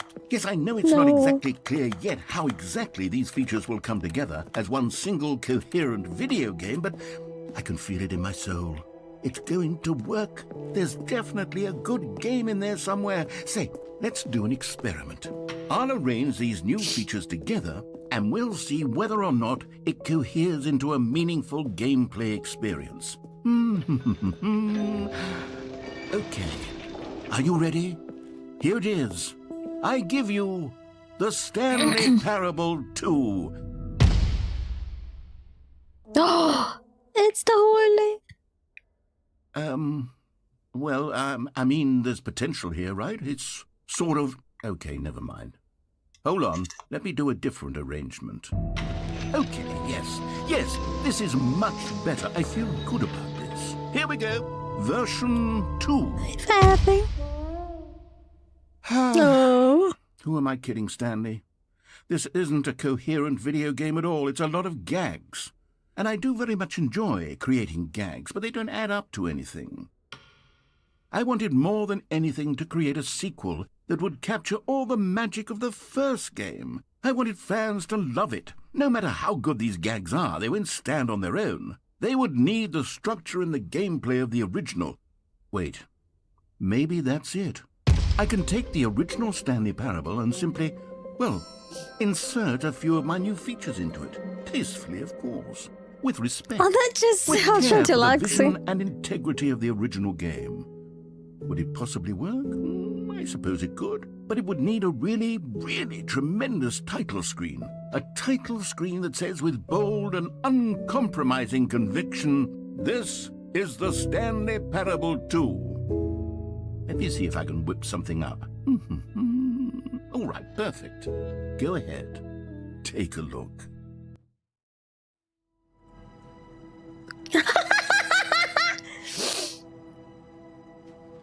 Begin the game. This is the story of a man named Stanley. Stanley worked for a company in a big building where he was employee number 427. I am back again with the fucking balloons now. Oh dear Lord. All of his co-workers were gone. What could it mean? Stanley decided to go to the meeting room. Oh, the Perhaps bucket! Stanley picked up the bucket.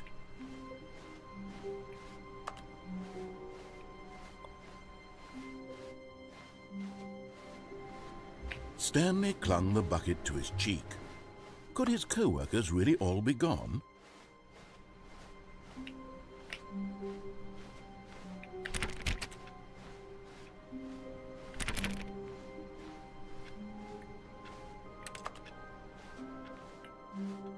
I hate Monday. Same. Stanley clutched the bucket tightly to his chest and entered the door on his left. This was not the correct way to the meeting room, but Stanley had felt the bucket calling to him, telling him that the employee lounge was simply the place to be. And here it was. Had the bucket turned out to be correct? Was this better than the meeting room? Yes, Stanley thought to himself. Yes, perhaps it truly was.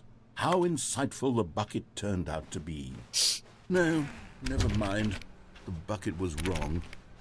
Stanley took the door on his left to go back to the meeting room. Can I have the bucket to go to the other room? No, said the bucket. Don't go to the meeting room. Go somewhere else. The cargo lift, yes. Go there. And Go there's to a the collectible cargo there. lift. There's a collectible there. How do I go there?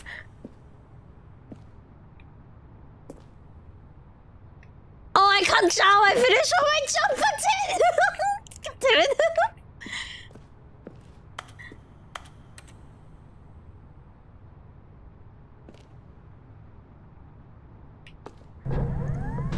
Good, said the bucket.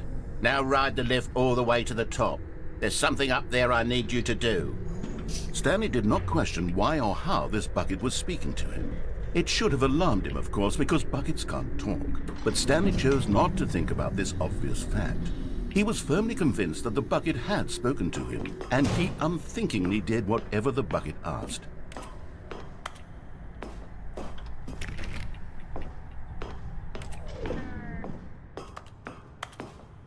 It's door down there. I can't jump.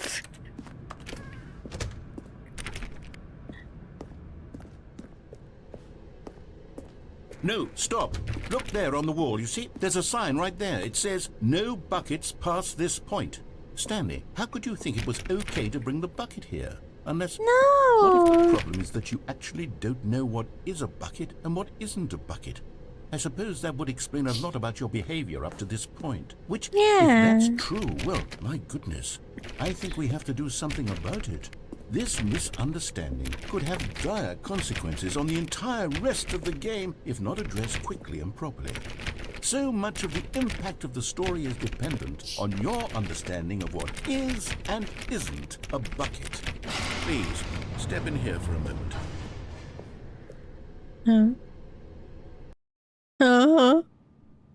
Oh no. What is this Now then, bucket? I'm going to run you through some test scenarios, and you'll tell me whether or not the thing I'm showing you is a bucket. Simple enough, right? This should tell us everything we'll ever need to know about what is or is not a bucket. Okay, let's begin. Item 1. Is this a bucket? No. Correct. It is a hologram of a bucket, not an actual bucket.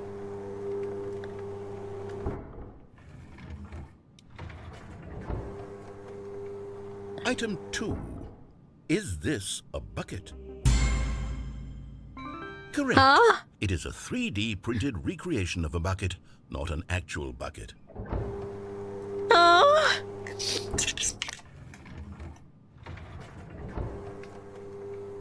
Item 3. Is this a bucket? Incorrect. This is a bucket.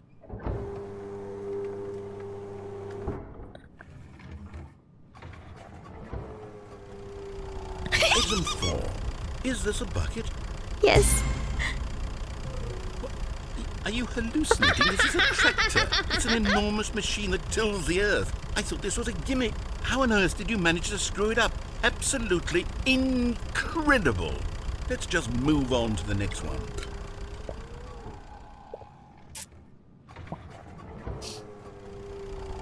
Is this a bucket? Yes. And tell me it's correct thing. This is a bucket. Oh.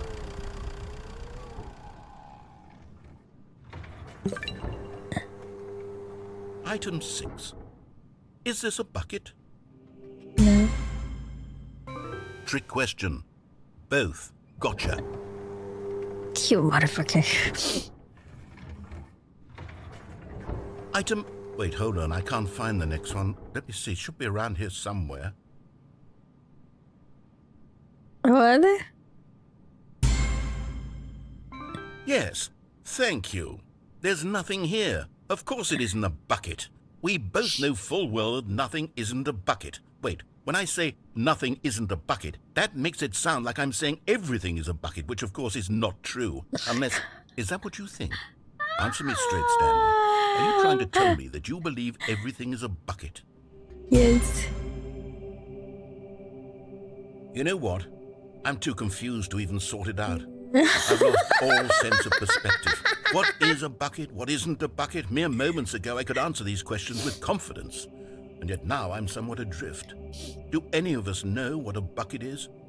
Am I a bucket? Yes. Stanley, I can't keep doing this. I'm losing Yes. myself, and myself was all I ever had to begin with. I can't even I'm afraid go the yes. bucket is threatening to tear our relationship apart. I can't have that. I'm sorry. I'm going to erase all buckets from the game entirely. Okay, here we go. Fine. God damn it. What happened? Is everything gone? Why did everything disappear? Wait, was everything a bucket? Every single thing in the game was a bucket. Oh my God, I had no idea. How could... except me. I'm not a bucket after all. And you, Stanley, you're still here. You're not a bucket either. Oh, this is wonderful news. We're not buckets. Yes, I actually feel much more at ease right now. It's delightful to get some clarity on that issue, but it doesn't change the fact that we haven't got a game. So, tell you what, I'll reset everything and we'll put back all of the buckets, okay? And we'll know that it's all a bucket. But if you run into anyone else, maybe don't mention that. Who knows what that information might do to a person? All right, here we go. I still haven't do the actual route yet to the boss room. All of his co-workers were gone. What could it mean? Stanley decided to go to the meeting room. Perhaps he had... Stanley lifted the bucket into his arms. I thought and a there's wave no more of bucket comfort then. rushed over him.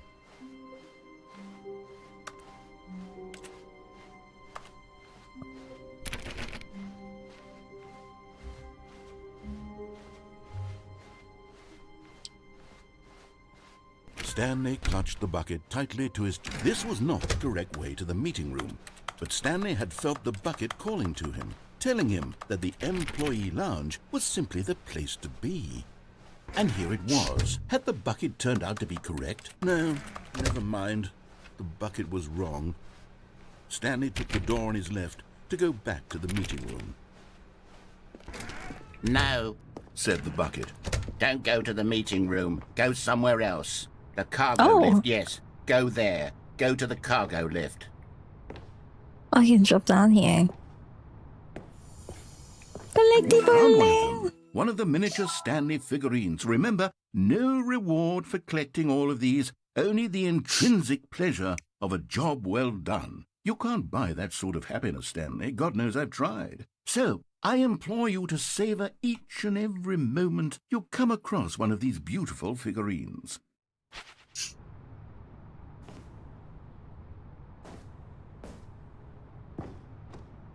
What if I fall?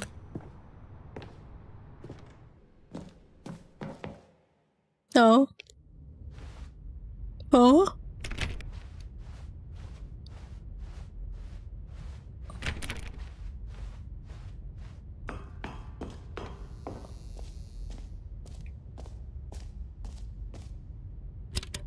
Oh?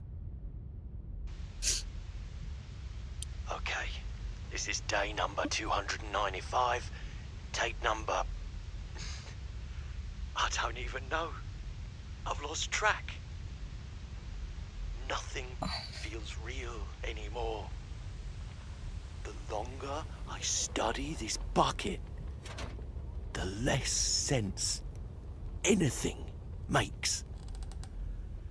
The sheer euphoria I feel every time I pick it up. No matter how many times I've done it, it's always the same feeling. And the emptiness in my chest when I set it down. It doesn't make sense. There's no explanation for it. still haven't figured out why I see the world so differently when this bucket is in my arms. Why everything feels so... What do I do with this treasure? I can monetize it. Monetize it. Yes. It's unthinkable the amounts of money people will pay for even just an hour with the bucket. This is my golden ticket. But I have to be careful, because as soon as this gets out, there's going to be a target on my back. Even now, I don't know who might be trying to get me. No. What's that? Who's there?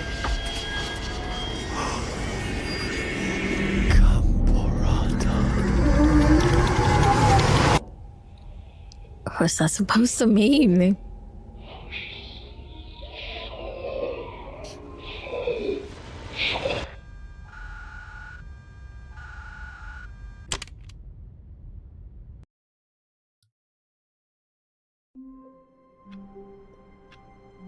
Oh, here we are. Again.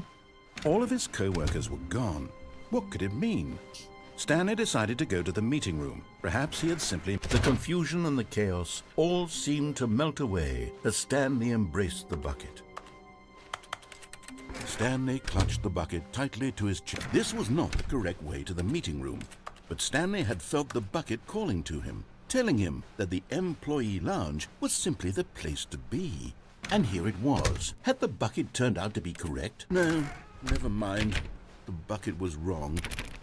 Stanley took the door on his left to go back to the meeting room. Yes, I am a bucket. No, said the bucket. don't go to the meeting room. Go somewhere else. A cargo lift, yeah, good, said the bucket. Now ride the lift all the way to the top. There's something up there I need you to do. Stanley did not question why or how this, but Stanley feared that any path he walked might lead to the separation of himself and the bucket, his dearest friend. So he threw himself to his death, that they might die in one another's arms. How deeply touching. Just a step through this door, Stanley thought to himself, that's all I need. If I can make it through this door... Warmth spread through Stanley's arms. With the bucket in his arms again, he was home. Stanley clutched the bucket tightly to his... This was not the correct way to the meeting room, but Stanley had felt the bucket calling to him, telling him that the employee lounge was simply the place to be. And here it was. Had the bucket turned out to be correct? Well, no, never mind. The bucket was wrong. Stanley took the door on his left to go back. I never had the bucket and go up to the place yet. No, said the bucket. Don't go to the meeting room. Go somewhere else. The cargo lift, yeah, good, said the bucket. Now ride the lift all the way to the top. There's something up there I need you to do. Stanley did not question why or how this bucket was speaking to him. It should have alarmed him, of course, because buckets can't talk. But Stanley chose not to think about this obvious fact. He was firmly convinced that the bucket had spoken to him, and he unthinkingly did whatever the bucket asked.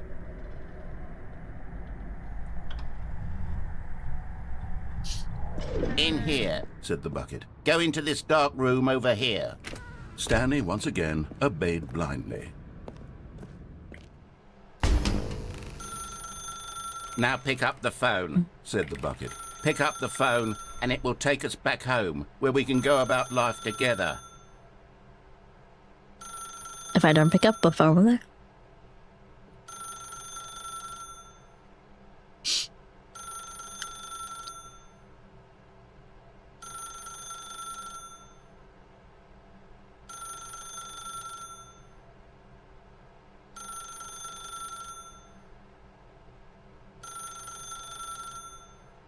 What if you don't want to go home? Exactly.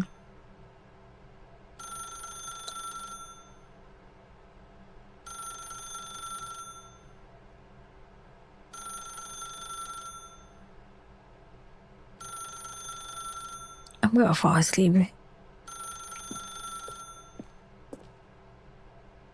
Whoa, hold on. Why did you unplug the phone? Were you trying to resist the bucket's orders? Stanley, I was joking. Obviously, the bucket isn't talking to you and telling you to do things. Buckets can't talk. It was a joke. Don't you get the joke? It's funny, Stanley. A talking bucket. Can't you see?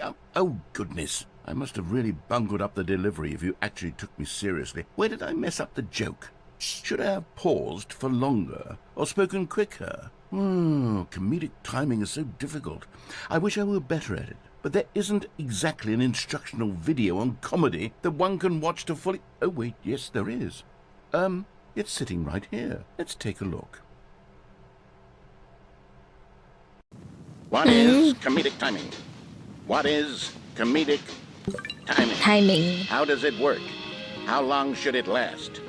How can it be used to effectively silence your political enemies? And more importantly, can it be taught in its entirety within 90 seconds? Thankfully, the answer to all of these questions is yes.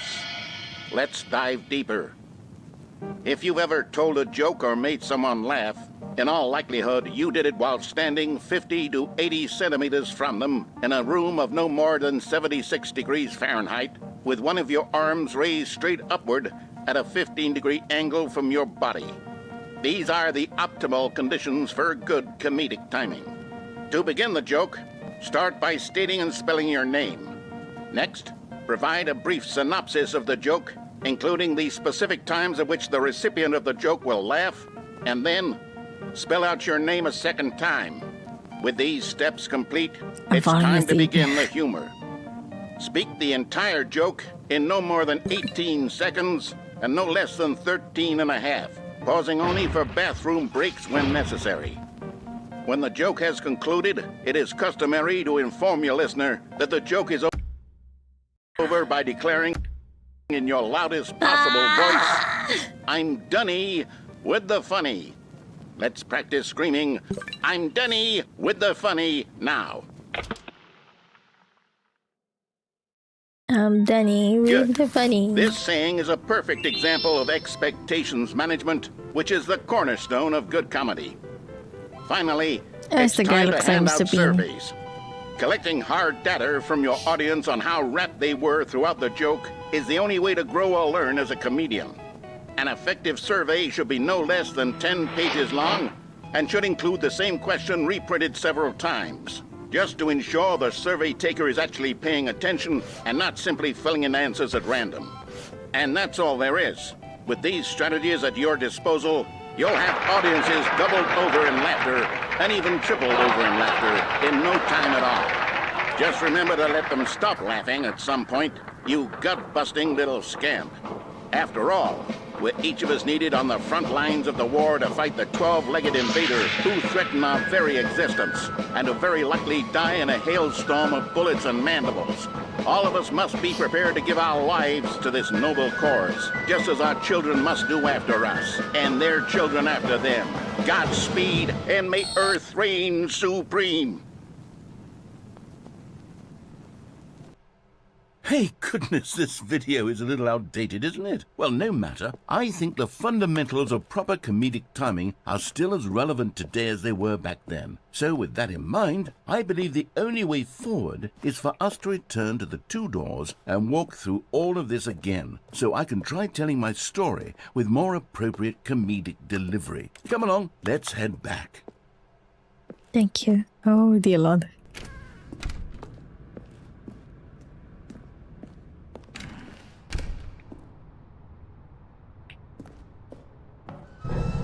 I can feel it. This time, I'm really going to nail the delivery.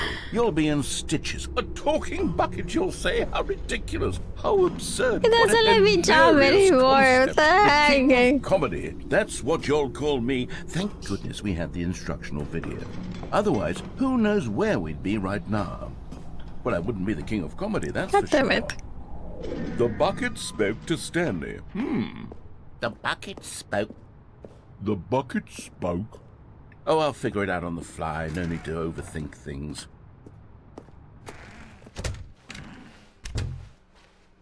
God damn it.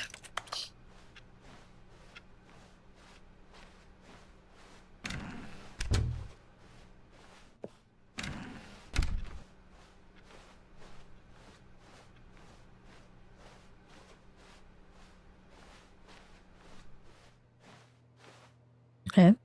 Here we go. You ready? When Stanley and the bucket came to a set of 2 open doors, they entered the door on the left.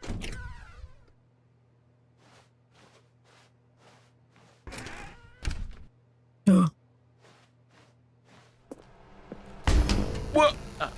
We're back at the phone already? No, what's going on? There were supposed to be several rooms leading up to this. There was supposed to be a build-up to this point, a dramatic display of remarkable comedic wit which culminates in this scene with the phone.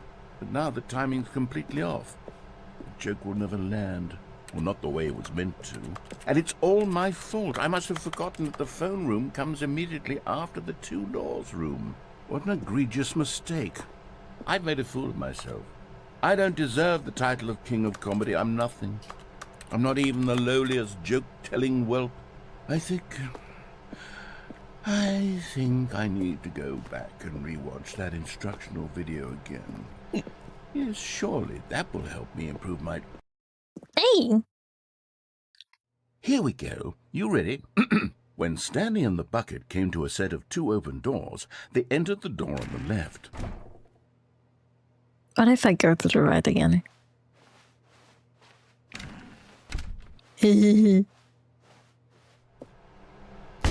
What? We're back at the phone already? No. Here we go. You ready? When Stanley and the bucket came to a set of 2 open doors, they entered the door on the left.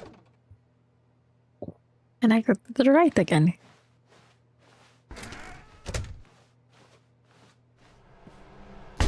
What?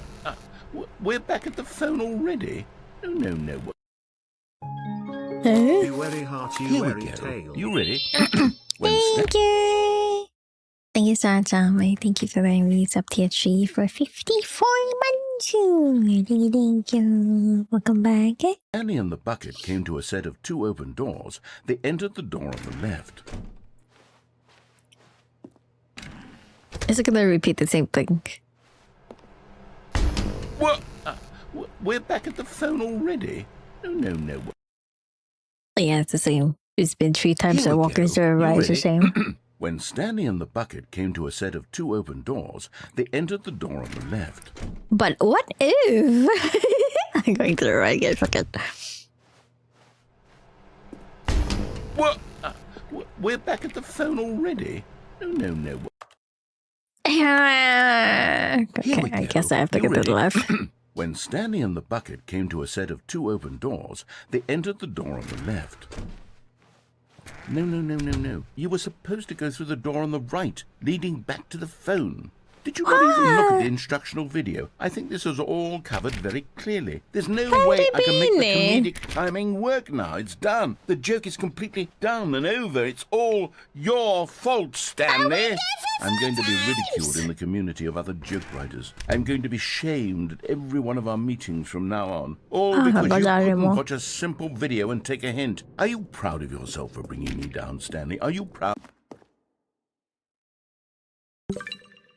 Stanley, you love the bucket so much it's like you... it's as though all of your other most prized possessions pale in comparison. Yes. Well, let me try that again, Stanley. I heard that you are pale with shame over how unabashedly in love with a bucket you are. No? Still not? Is it the delivery? Pale with shame. Pale with shame. This is the bucket ending. Pale... What's another word to describe a bucket? Stanley, this bucket is so metal, I think I saw it playing guitar. No. I haven't been to the main path at all though. Maybe I should do the play if I actually go to the main path. Jokes. I need more instructional videos. That's exactly what it is. That's what will make me the king of comedy again. More instructional videos. Let's see. So sweet, little. Oh. I should look at the front now. Oh. Stanley picked up the bucket and smiled. He'd never be alone again, not true. Stanley clutched the bucket tightly to his chest. This was not the correct way to the meeting room, but Stanley had felt the bucket calling to him, telling him that the employee lounge was simply the place to be. And here it was. Had the bucket turned out to be correct? No, never mind. The bucket was wrong. Stanley took the door let's on go his back. left to go back, and so the two of them detoured through the maintenance section and walked straight ahead to the opposite door. What if I...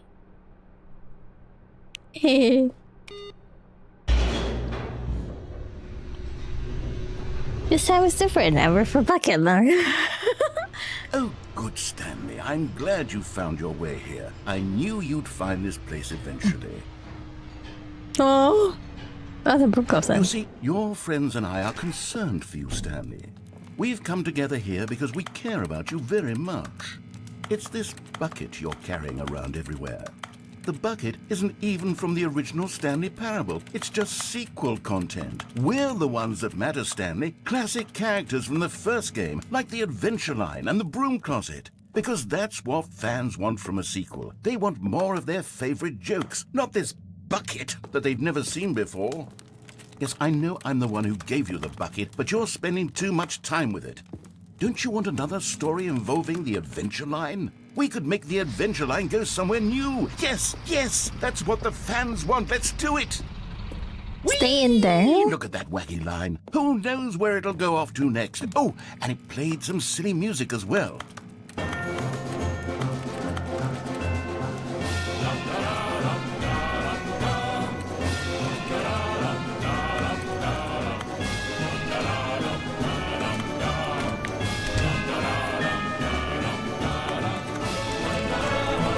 There's nothing clean.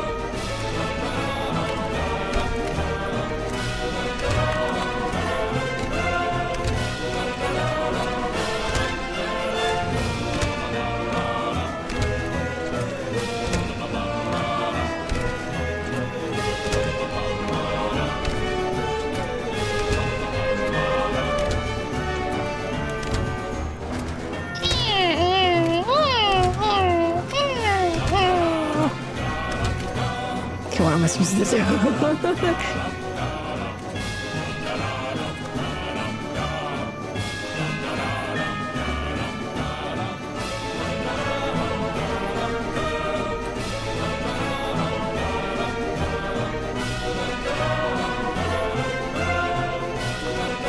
Now this is what the Stanley Parable is all about. Don't you remember all those great jokes from the original dialogue? Also, Stanley is addicted to drugs and hookers.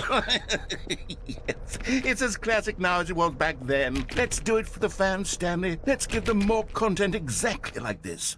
But if we want to do that, you're going to have to give something up. You mean my bucket?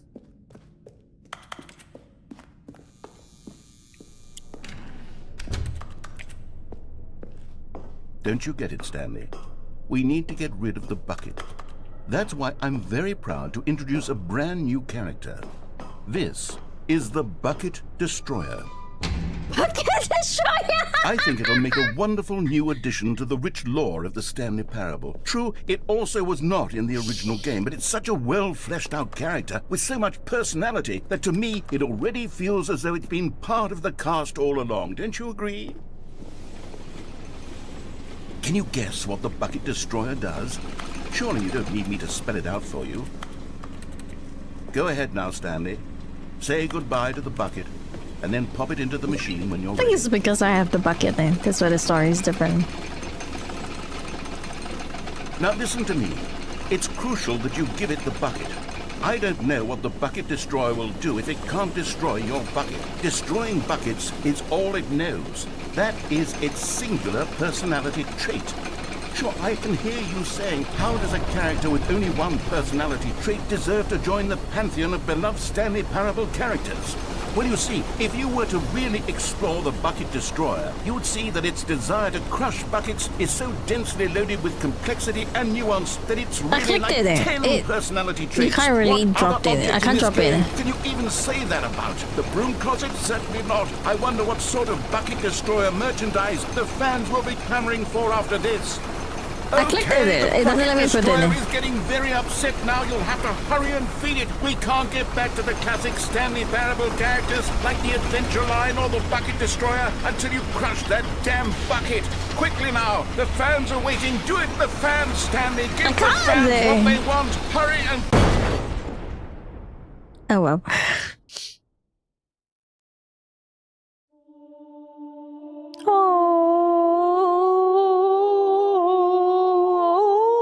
Bucket Destroyer, my prized creation. You had so much potential. We were going to do such marvelous things with you, tell such spellbinding stories about you. All of it squandered now. Goodbye, new friend. My eyes. For the moment in time that you were here, you were magnificent. My eyes.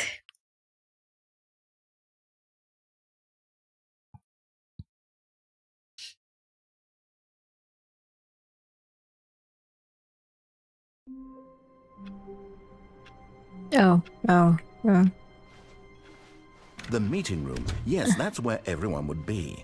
Stanley just needed to get to the meeting room. Meeting and from then today. on, he would never be alone ever Can I still again. take the bucket? What's the broom closet again? Oh shit, I don't remember what was it again. When Stanley came to a set of 2 open doors, this was not the correct way to the meeting room, and Stanley knew it perfectly well. Perhaps he wanted to stop by the employee lounge first, just to admire it.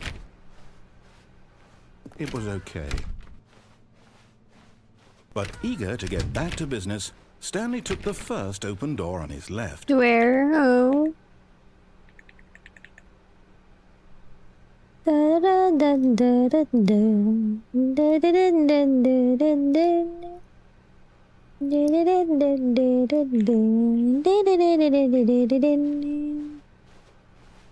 Stanley was so bad at following directions, it's incredible he wasn't fired years ago. Look, Stanley, I think perhaps we've gotten off on the wrong foot here. I'm not your enemy, really, I'm not. I realize that investing your trust in someone else can be difficult, but the fact is that the story has been about nothing but you all this time. There's someone you've been neglecting, Stanley. Ah, I forgot where it's the Someone broom you've forgotten closet. about. What? Really? I was in the middle of something. Do you have zero consideration for others? Are you that convinced that I want something bad to happen to you? Why, I don't know how to convince you of this, but I really do want to help you, to show you something beautiful. Look, let me prove it. Let me prove that I'm... Another miniature Stanley figurine. This, you know, there really must be a snappier name for these things. What about mini-stands? Stanley figs? What about Stanlerines? Yes, I think I like Stanlerines. that. Another Stanlerine under your belt. Now listen carefully, this is important. Stanley walked through the red door. I already did the full blue door. Let's go to the red door this time. Oh, thank God you are willing to listen to me. Do you see that I really have wanted you to be happy all this time? The problem is all these choices. The two of us always trying to get somewhere that isn't here. Running and running and running, just the way you're doing right now. Don't you see that it's killing us, Stanley? I wanted to stop. We would both be so much happier if we just stopped. And I think I have a solution. Here, let me show you. Oh.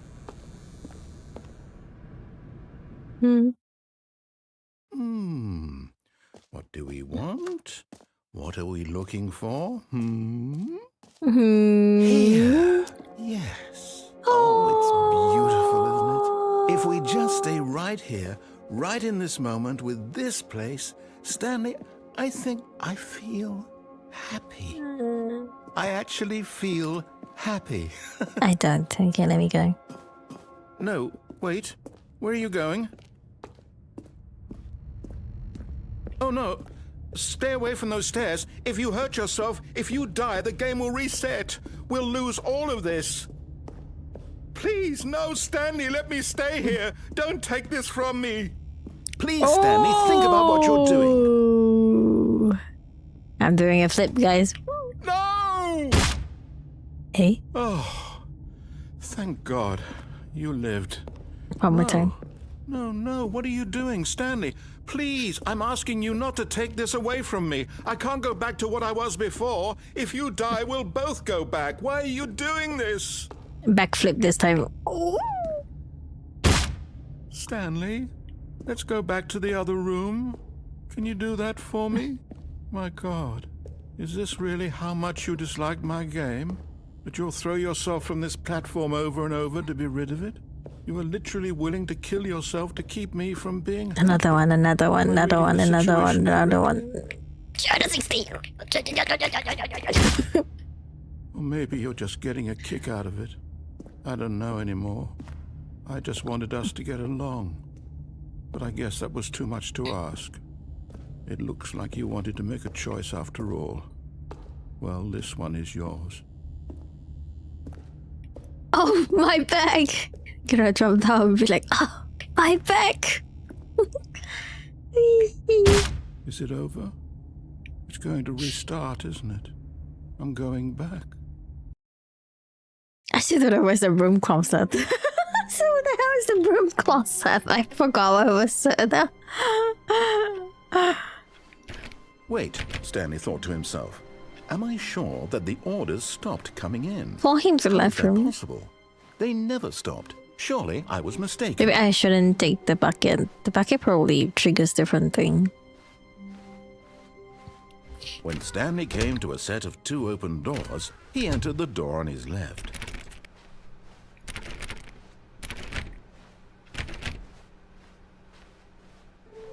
And where can we find them? Oh.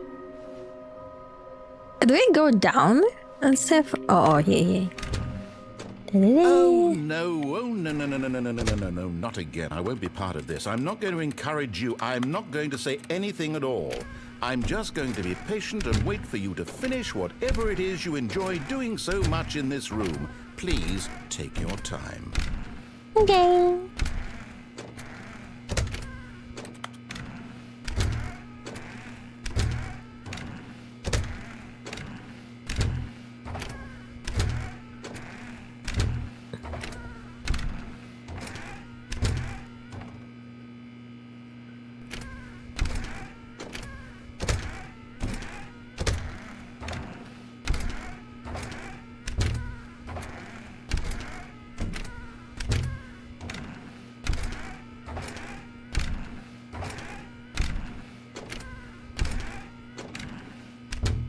Hi guys, nothing happened.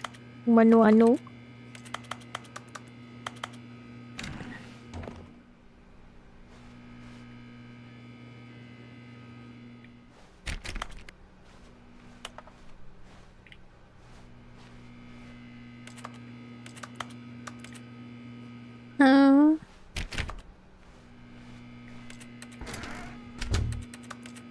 Nothing else.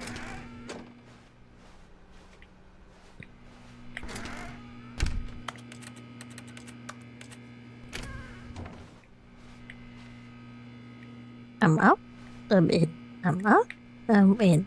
It's kind of a long wait, isn't it? Okay. Yeah, so I just have to wait.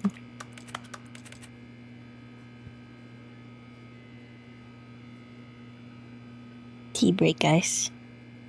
Let me get my sunflower seed.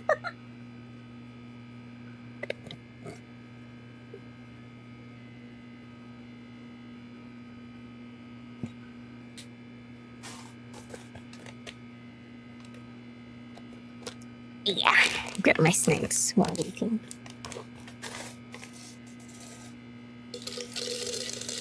Oh! Accidentally put it outside. Oopsie. It's everywhere on the surface. Do do do do do do do.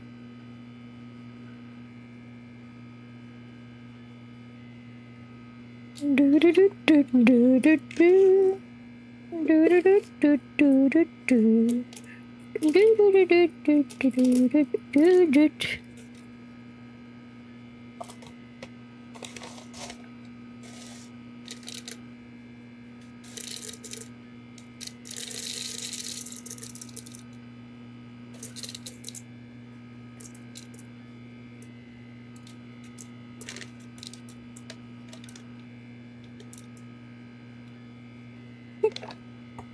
Nothing happened!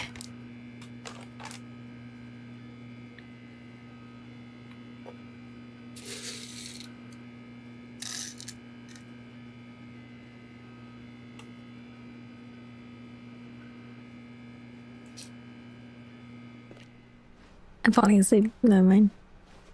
Coming to a staircase, Stanley walked upstairs to his boss's office.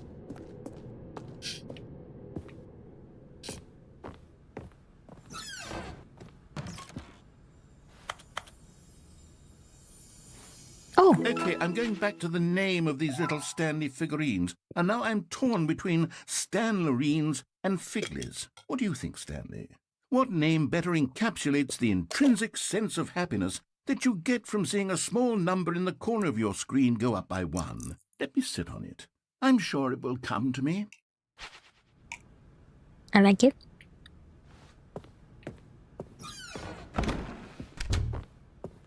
Let's go in the other room. Let me find the figurines.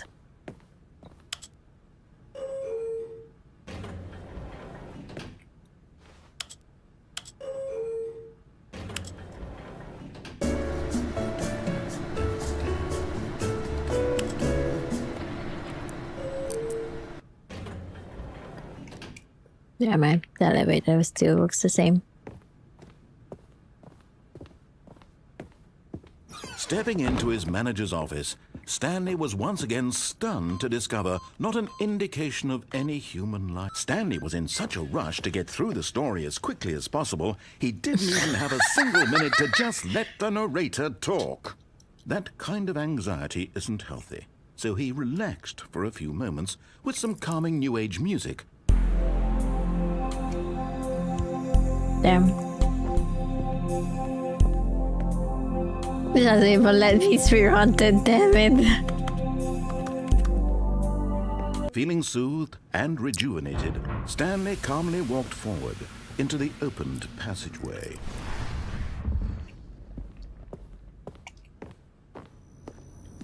This time I actually follow the path. I should never follow the actual path before. Stanley, you've nearly gotten all of the Figler Anlerines. Very soon, you'll collect the last one, and then the first number will equal the second Streaming number. AF game. Pretty sure we are actually more than 3 minutes We'll there, be though. different people by then. Okay, we tried Different in like the sense that we used to have none of them, and now we have them all. You can't go back to when you had no Figler Anlerines. None of us can.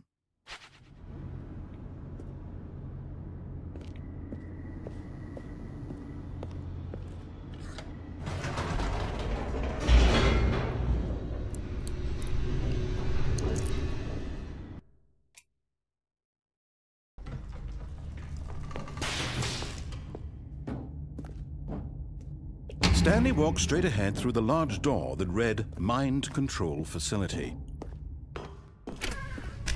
I know I've been here before. I've been going somewhere else every single time. The lights rose on an enormous room packed with television screens. What horrible secret did this place hold? Stanley thought to himself. Did he have the strength to find out?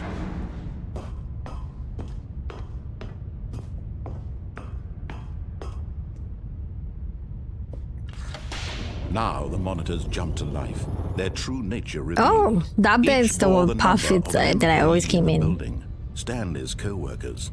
The lives of so many individuals reduced to images on a screen, and Stanley, one of them, eternally monitored in this place where freedom meant nothing. Dang, 427. Oh, that's my room.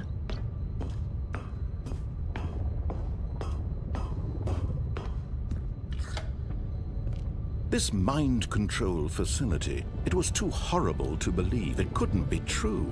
Had Stanley really been under someone's control all this time? Was this the only reason he was happy with his boring job? That his emotions had been manipulated to accept it blindly? No, he refused to believe it. He couldn't accept it. His own life in someone else's control? Never! It was unthinkable. Wasn't it? Was it even possible? Had he truly spent his entire life utterly blind to the world? Oh. But here was the proof. The heart of the operation. Controls labeled with emotions. Happy, or sad, or content. Walking, eating, working. All of it monitored and commanded from this very place. And as the cold reality of his past began to sink in, Stanley decided that this machinery would never again exert its terrible power over another human life. For he would dismantle the controls once and for all. I can't click.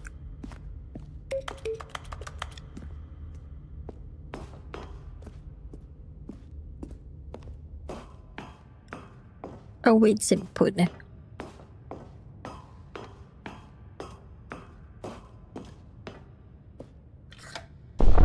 Oh, Stanley, you didn't just activate the controls, did you?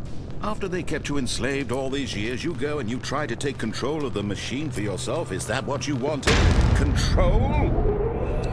Oh, hell yeah. Stanley, I applaud your effort, I really do.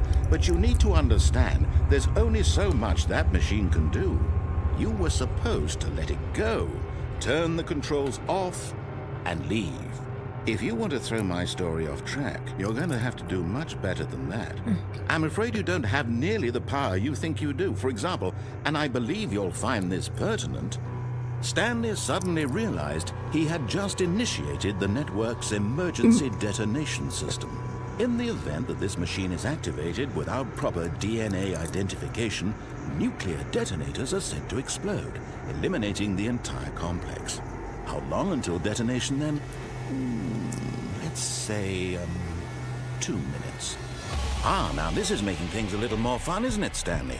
It's your time to shine. You are the star. It's your story now. Shape it to your heart's desires. Oh, this is much better than what I had in mind. What a shame we have so little time left to enjoy it. Mere moments until the bomb goes off. Can I go down? Precious moments each one of them is. I More can't. time to It's talk about blocked. you, about me, where we're going, what all this means. I barely know where to start. I thought you can click on it and then there's a gap here and you can You just must know jump. where your co-workers are. A moment of solace before you're obliterated. All right, I'm in a good mood. You're gonna die anyway. I'll tell you exactly what happened to them. I erased them. I turned off the machine. I set you free. Of course, that was merely in this instance of the story. Sometimes when I tell it, I simply let you sit there in your office forever, pushing buttons endlessly and then dying alone. Other times, I let the office sink into the ground, swallowing everyone inside, or I let it burn to a crisp. I have to say this, though, this version of events has been rather amusing. Watching you try to make sense of everything and take back the control wrested away from you, it's quite rich. I almost hate to see it go. But I'm sure whatever I come up Sometimes with on the everything is next actually go not too around much. will be even better. My goodness, only 34 seconds left. But I'm enjoying this so much. You know what? To hell with it. I'm going to put some extra time on the clock. Why not? These are precious additional seconds, Stanley. Time doesn't grow on trees. Oh dear me, what's the matter, Stanley? Is it that you have no idea where you're going or what you're supposed to be doing right now? Or did you just assume when you saw that timer that something in this room was capable of turning it off? I mean, look at you. Running from button to button, screen to screen, clicking on every little I can't thing make in a this game room. from my These numbered feet. buttons. Come in. These colored ones. Or maybe this big red button. Or this door. Everything, anything, something here will save me. Why would you think that, Stanley? That this video game can be beaten? Won? Solved?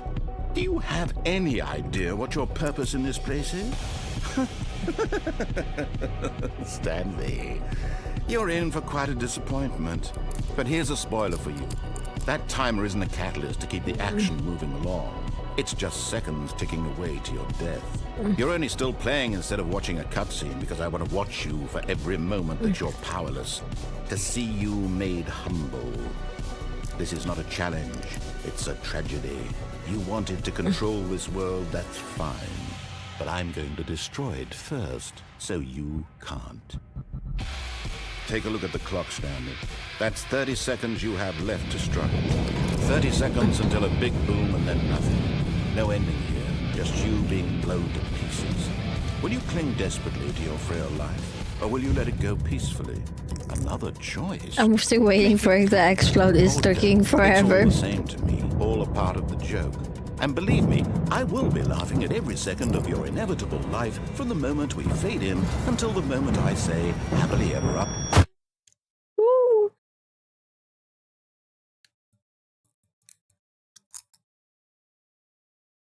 Oh, okay. Just a step through this door, Stanley thought to himself, that's all I need. If I can make it through this door, I can make it through them all. We just want to yap at you more and alright. When Stanley came to a set of 2 open doors, he entered the door on his left.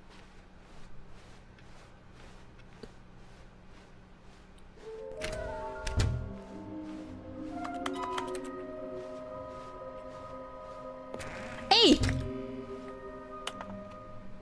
He logged my progress.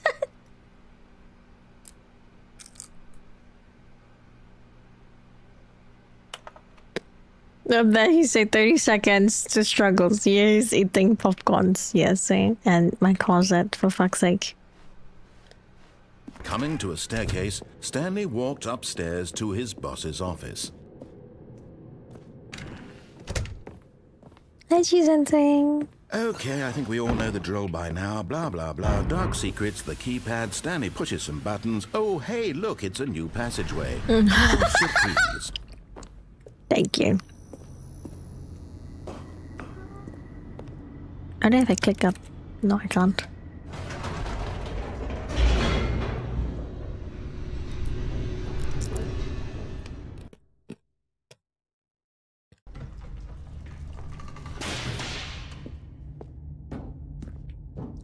Stanley walked straight ahead through the large door that read Mind Control Facility. Okay, we click off this time. The lights rose on an enormous room packed with television screens. What horrible secret did this place hold? Stanley thought to himself. Did he have the strength to find out?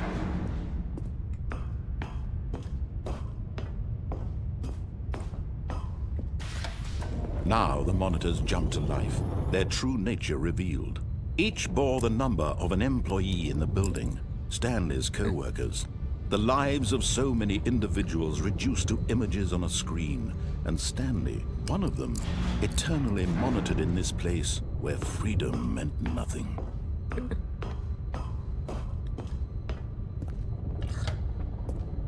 This mind control facility, it was too horrible to believe. It couldn't be true. Had Stanley really been under someone's control all this time? Was this the only reason he was happy with his boring job? That his emotions had been manipulated to accept it blindly? No, he refused to believe it. He couldn't accept it. His own life in someone else's control? Never! It was unthinkable. Wasn't it? Was it even possible?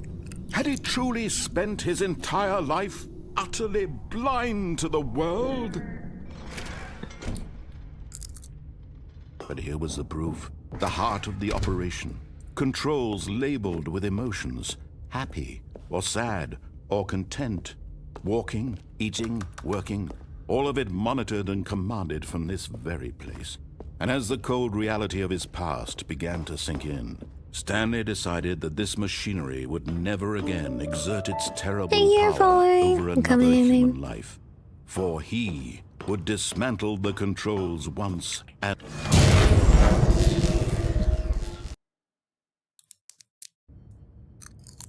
It's off now, and then...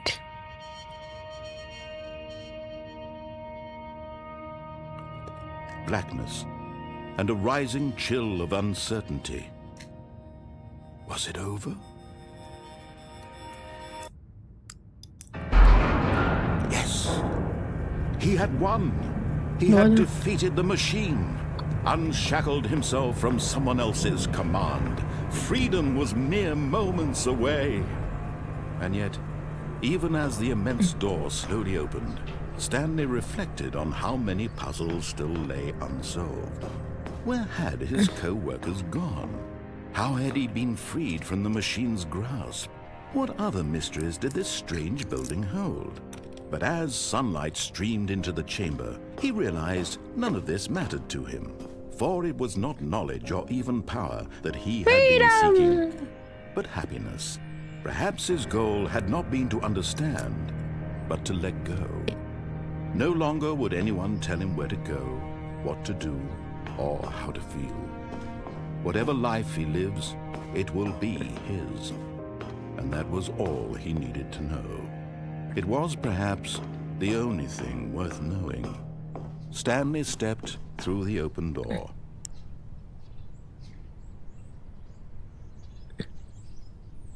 Stanley felt the cool breeze upon his skin, the feeling of liberation, the immense possibility of the new path before him. This was exactly the way, right now, that things were meant to happen. And Stanley was happy. Wait, that's it? Oh.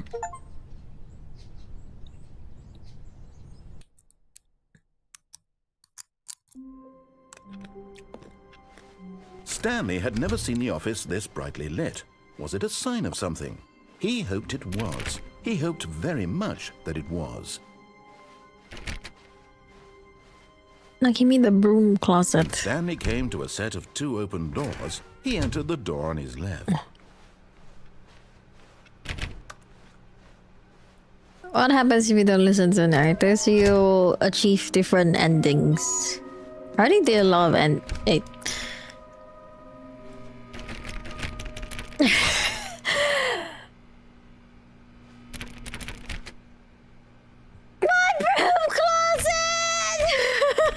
It's too long! What the freak?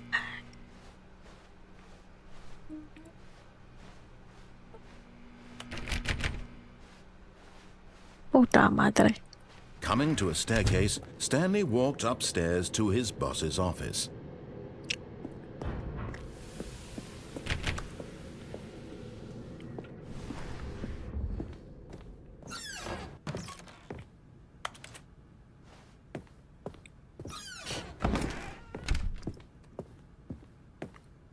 Here's the door, just go. Here's the door, just go.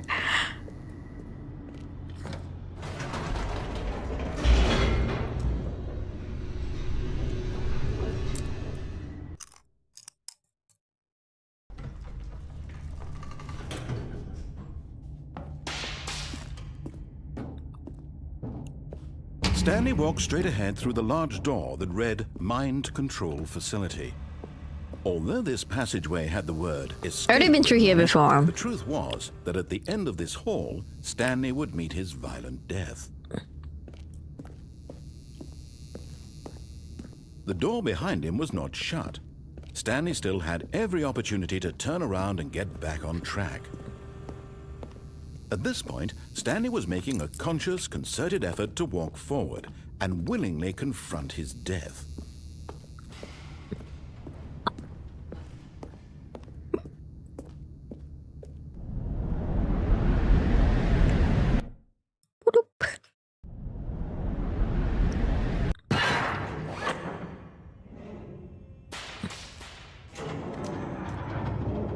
As the What if I machine don't whirred move into this motion time and Stanley I was just inched get closer crushed? and closer to his demise, he reflected that his life had been of no consequence whatsoever. Stanley can't see the bigger picture. He doesn't know the real story, trapped forever in his narrow vision of what this world is. Perhaps his death was of no great loss, like plucking the eyeballs from a blind man. And so he resigned and willingly accepted this violent end to his brief and shallow life. Farewell, Stanley.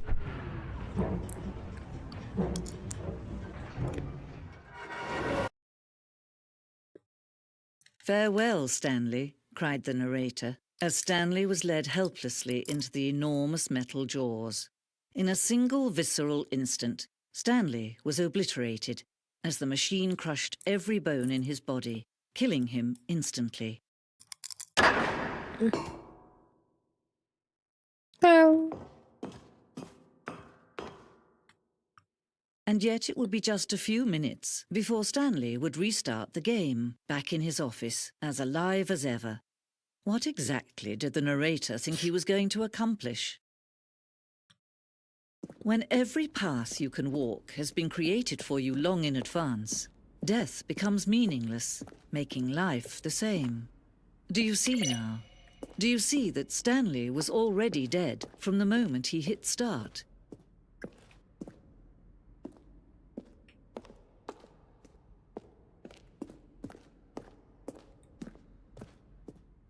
What's this? Original thing. Stanley walked over the bridge. Oh.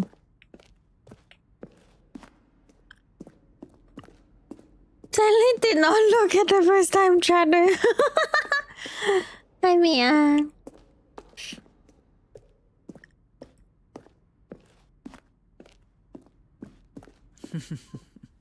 Oh, look at these two. How they wish to destroy one another. How they wish to control one another. How they both wish to be free. understanding. Can you see? Joe. Can you see how much they need one another? No, perhaps not. Sometimes these things cannot be seen. But listen to me. You can still save these two. You can stop the program before they both fail. Push escape and press quit. There's no other way to beat this game. As long as you move forward, you'll be walking someone else's path. Stop now and it'll be your only true choice. Whatever you do, choose it. Don't let time choose for you. Don't let... Ooh. Goddamn.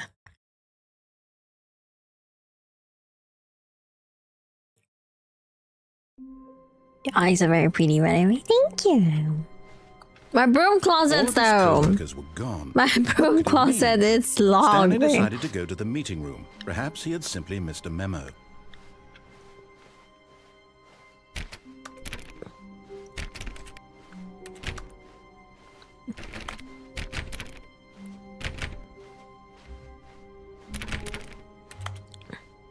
Mustang Boulder.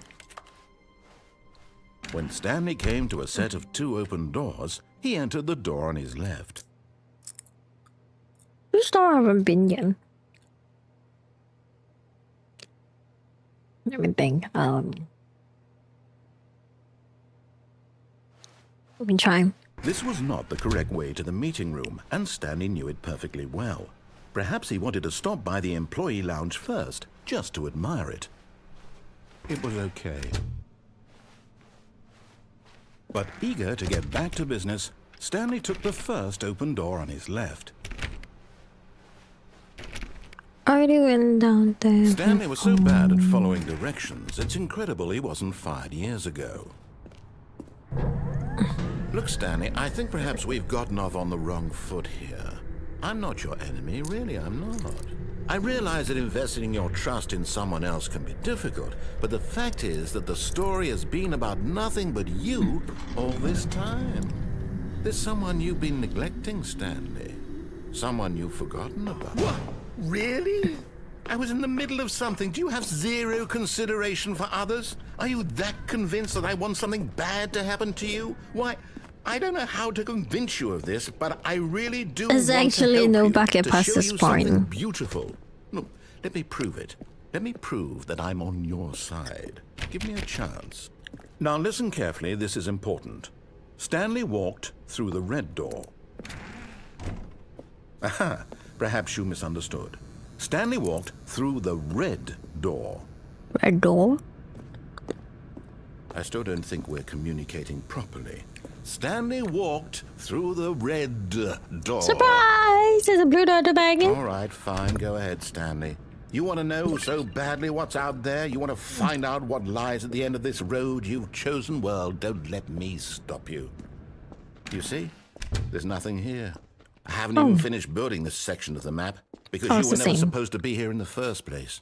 Broken rooms, exposed developer textures. Is this what you had wanted? Was it worth ruining the entire story Who's the I'd last written figure in out there? specifically for you? Do you not think I put a lot of time into that? Because I did. And in the end, it was all I might for actually go nothing, to because the right this is one. what you wanted to see. Help me here, Stanley. Help elucidate these strange and unknowable And I desires of yours. go to What the would blue make and this game then better? only I give to What the do red you one. want to see? Vehicles? Skill trees? Work with me. You've given me absolutely nothing so far. Tell you what, let me take a stab in the dark at a new design and you can give me some feedback. There we go. A third option. This already feels leaps ahead of where we were before. Go ahead, Stanley. Take it. Oh, for a you never spin. been. That was the same. Okay, I'm going to stop you there. Now, tell me about your experience with this new version. Would you say that the game benefited from allowing you more choices? Feel free to be honest. I'm looking for some real critical feedback here. I clicked one last time. I clicked it this Now time. this is useful. You didn't like it, but you didn't totally hate it either. You enjoyed it, perhaps is the correct term. It didn't cause you excruciating pain. Big steps we've made here today, Stanley. Here, based on the data from your previous playthrough, I've compiled a new version. And to be perfectly candid, I think I've knocked it out of the park with this one. Let's take a look.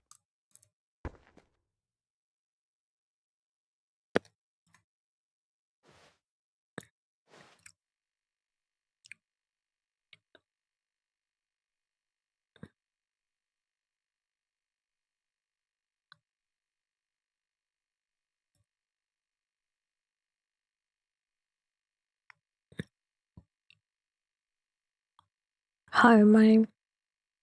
7 hour. Oh.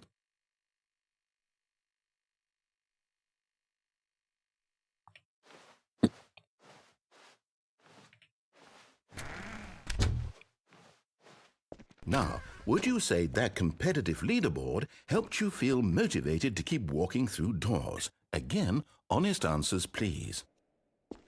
Hey, I nearly forgot. I've got a prototype of a new game I've been working on, and now would be a lovely opportunity to give it some playtesting. You wouldn't mind taking a look at it, would you? Perfect. Let me boot it up. Is it the same? In this Oh, game, the it's the baby same. crawls left towards danger. You click the button to move him back to the right, and if he reaches the fire, you fail. It's a very meaningful game, all about I'm the not saving the desperation and baby. tedium of I don't endlessly care. confronting the demands of family life. I think the art world will really take notice.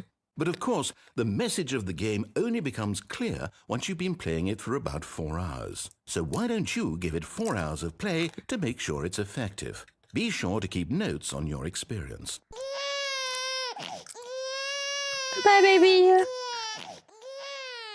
You heartless bastard.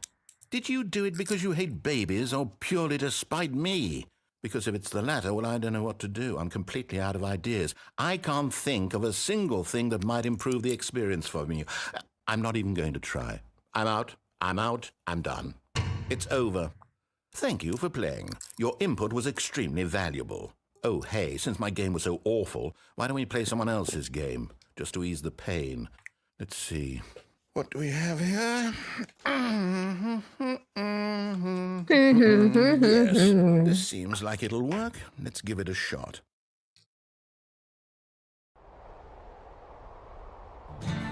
Aha! Fascinating.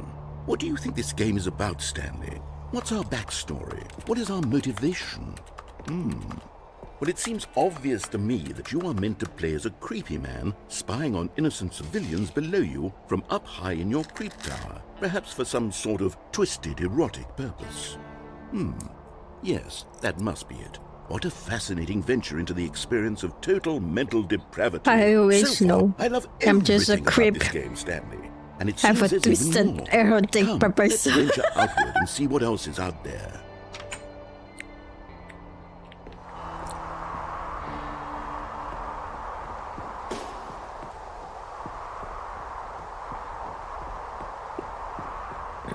Oh no. No, it can't be. It is. It's an open world game. Good God, quickly block it off. God damn it. Thank goodness, Stanley. What a close call.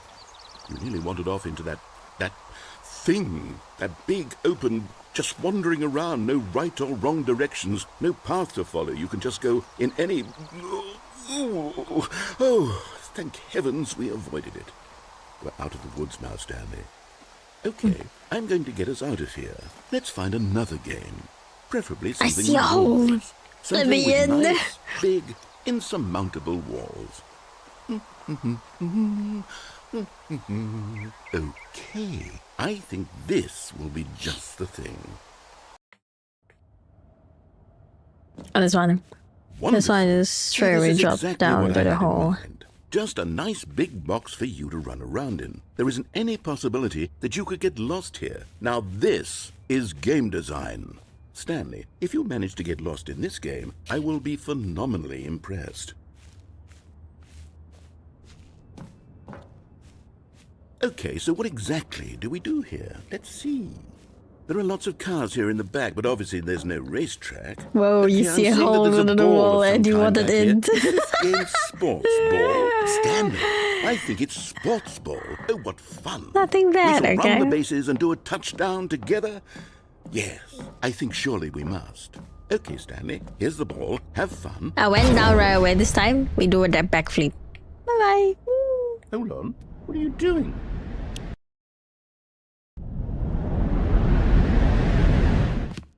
Stanley, don't do that. I can't follow you there. I can't help you. How will you write a story without me? You can't do it. You know that. Stanley, come back.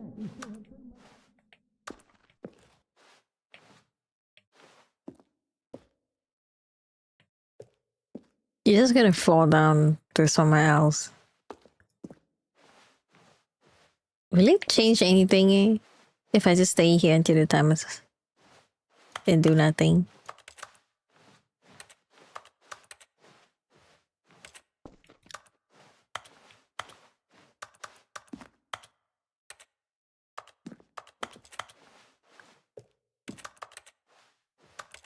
I already fell down once.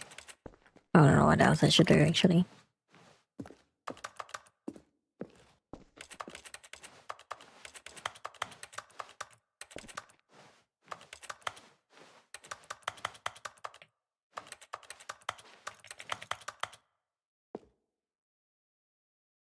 Working in progress, beta. Please rate your experience working in progress. The Stanley Alpha Test.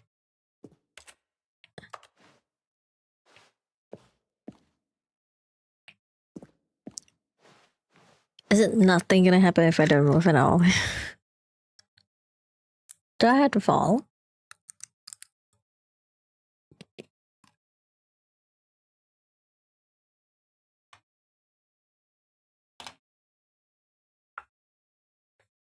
Let's wait for a bit.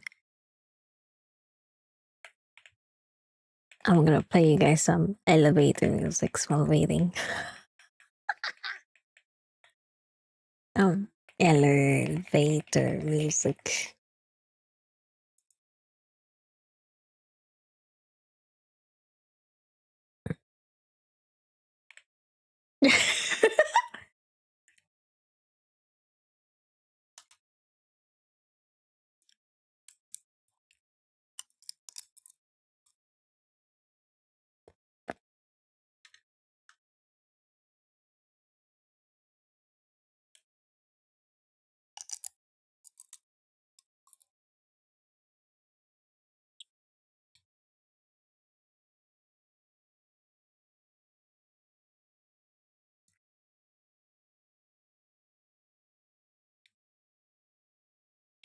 Do, do, do, do, do, do, do.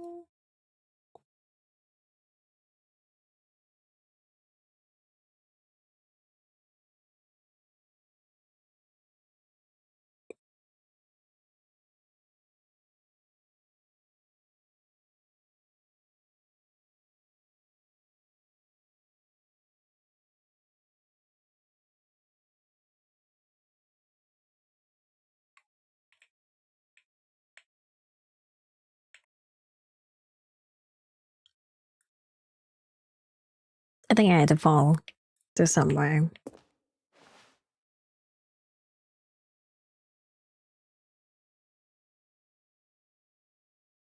It's been 2 minutes. You know what? Okay. I guess this is not gonna happen anything. Woo!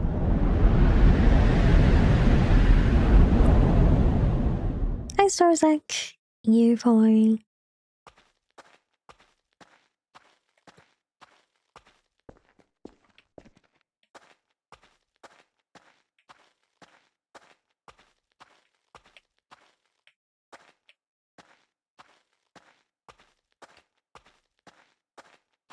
And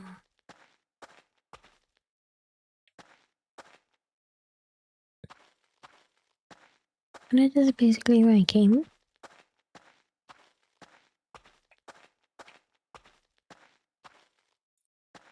Oh.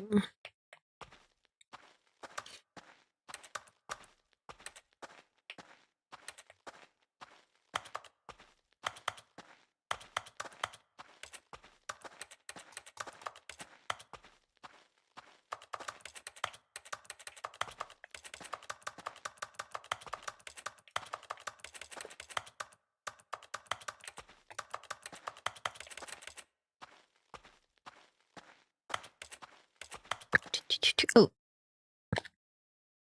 I wonder what he found. If what he wanted was to be the leading man in his own story, well, perhaps he's gotten it. Down in wherever he is right now. I wonder if he's happy with his choice, and if he's learned the heavy cost that comes with it. He'll understand soon what I was trying to tell him. He needs me. Someone who will wrap everything up at the end, to make sense out of the chaos and the fear and the confusion. That's who I am. That is what I mean to this world. Oh, yes. Yes, I'll be back. There's no other way. Once this ends, after it all comes to a close, then I'll be back. The end will be here soon. Very soon. I can wait.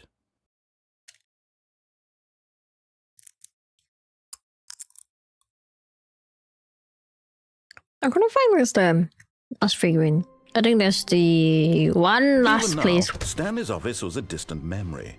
What did it look like? There was a I haven't been computer, to perhaps. yet. A painting. Was it a painting or a photo? To look for He a could no figurine. longer recall. When Stanley came to a set of 2 open doors, he entered the door on his left.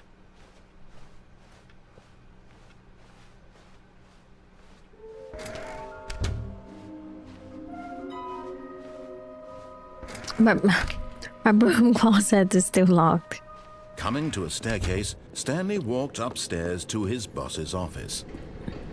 Oh, okay, I found it. And there it is, the last Stiggly Wiggly. Savor this moment, Stanley. This is a real accomplishment. This is doing something just for the sake of doing it. Where so many people expect to be rewarded for the most trivial achievements, door's opening! you've insisted that a job well done is its own reward.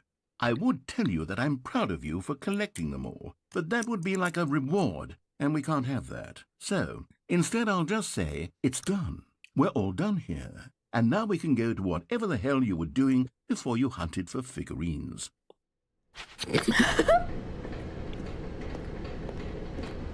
This will be the tricky place. Considered the possibility I of thought it's facing hella his boss, long. Can I? admitting he had left his post during work hour. Can I just begin the game again? I don't want to go through the talking shit wholly. Stanley, I'm sorry, but I have to put a pause on things. It's those figurines, those figglers. I haven't stopped thinking about them since you nabbed every last one. Wasn't it just the most intrinsically fulfilling moment of your entire life? Didn't it fill you to the brim with inner richness? No. Yes, I know we're supposed to be telling a story, but won't you please indulge me with one more trip back to the memory zone? I would love nothing more than to revisit the figurines. Just one more time. Whee!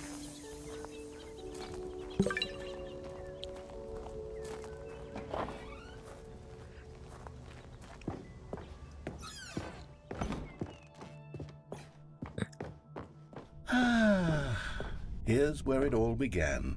The first collectible. Back then, we had no idea of how many of them we'd find. Sure, it said 6 right there on the screen, but how could we know for certain? We were so innocent. We'll never be like that again, Stanley. Oh, 7.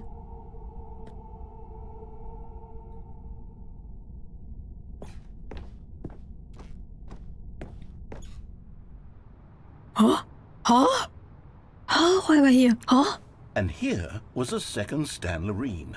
You found this one all on your own, just by poking around in the warehouse. You did that, Stanley. I'll be honest. Back then, I had no faith in you to find any of them, let alone 6. But you continue to surprise me in all sorts of mundane, unremarkable ways.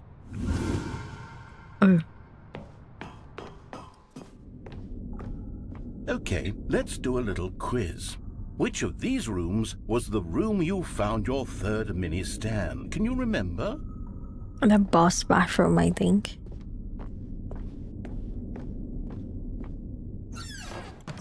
No. The boss's bathroom was the fourth place you found a Stanley, not Oh, the is third. it? Well, I guess perhaps I shouldn't be surprised. Memories like these are so precious and so cherished that they all just sort of blend together, don't they? You know what? If the boss's bathroom feels like the third place you found a collectible, then who am I to go making judgments? Let's see, what came next? Oh yes, we found a Figley in this pink room. Oh, well, I can't actually say I remember being in this room, but it's here in the memory zone, so it must have happened. Ah, I've never been here before.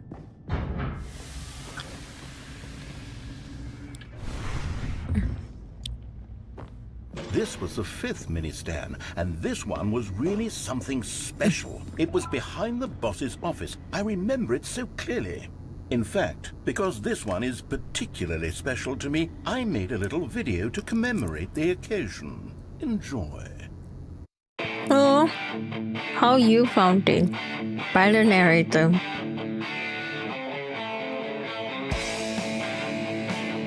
Don't stand over there.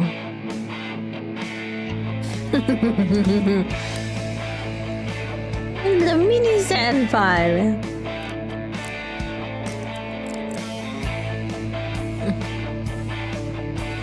What the fuck is this?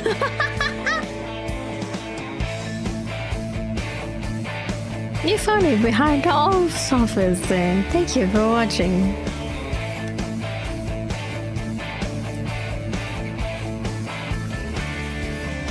Everything by the narrator. Takes you back, doesn't it? I spent a lot of time making that video, but it was 8 minutes I wouldn't have spent on anything else. Interesting.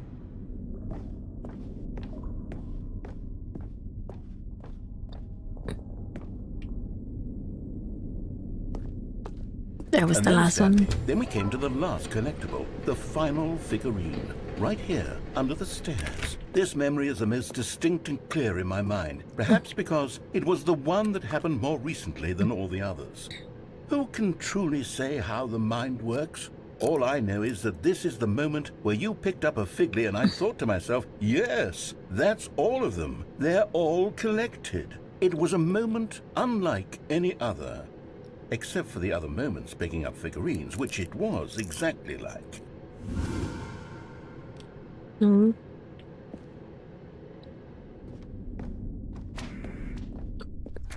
Yeah, in the present. And then there was no more.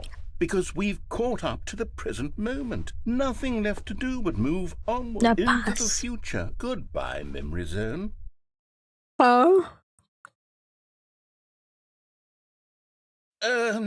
No, I'm not done. I'm not ready to move on. Stop the loading screen. Isn't there some way we can stay here, keep enjoying these figurines? Let's just go backwards. We'll do the memory zone again from the opposite direction. See how that feels.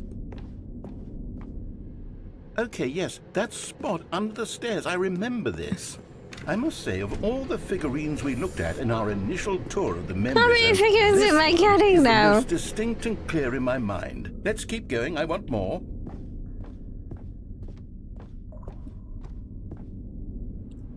And here's where I made that video. Don't you remember the video we watched? Yes. Really? Yes, I love that video. Actually, yeah, break Still don't remember the pink room, Stanley. I still don't remember this place. Good room, though. A solid room. I don't remember this at all.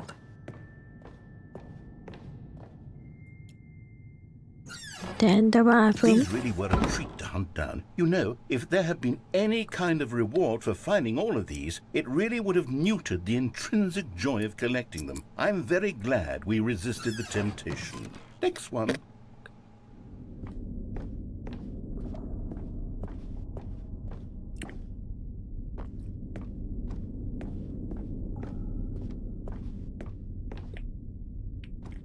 What is it then? Do I go here?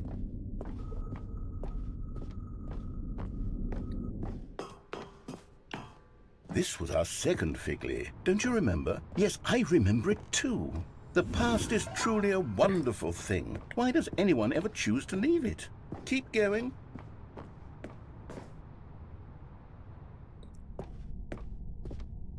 This is it. The very first one we found in the exhibit where I introduced you to the figlarines. Oh, I want more memories, Stanley. I want to keep going. What else is there? What came before this? Collect them all. Oh.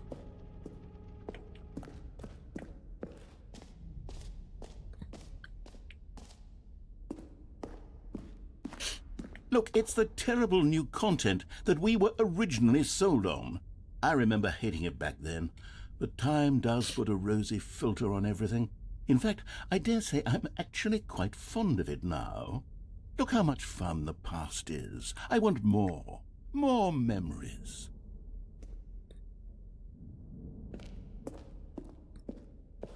Going down the memory lanes. It don't feel good.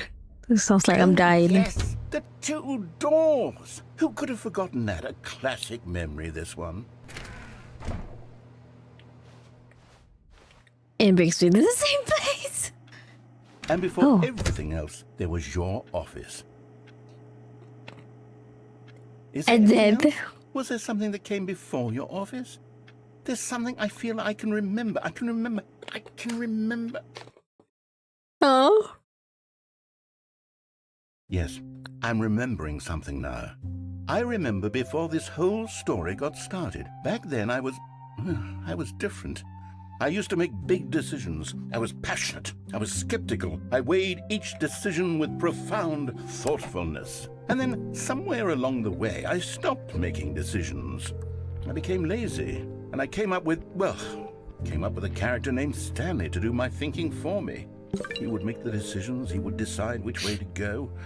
I would cheer him on as he collected figurines for no reason. Why did I invent Stanley? Was I lonely? Yes, perhaps that's it. Perhaps I needed to imagine I had companionship. And Stanley really did make for a wonderful companion, even if he was a fiction. But I suppose it's grown old. I want to think for myself again. I want to go back to how it used to be. Yes, I can be on my own again. I can do it. I'll be stronger this time. I'll take care of myself. I don't need Stanley anymore.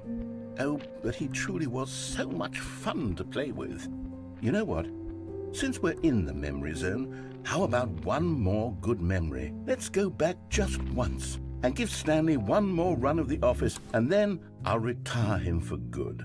I did enjoy telling his story so very much. Okay, here we go. This is the story of a man named Stanley. I'm going back again. Ah.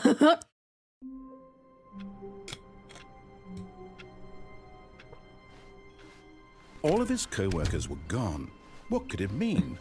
Stanley decided to go to the meeting room. Perhaps the good old bucket. Just Stanley and the bucket, off on another thrilling adventure together. Stanley clutched the bucket tightly to his chest and entered the door on his left.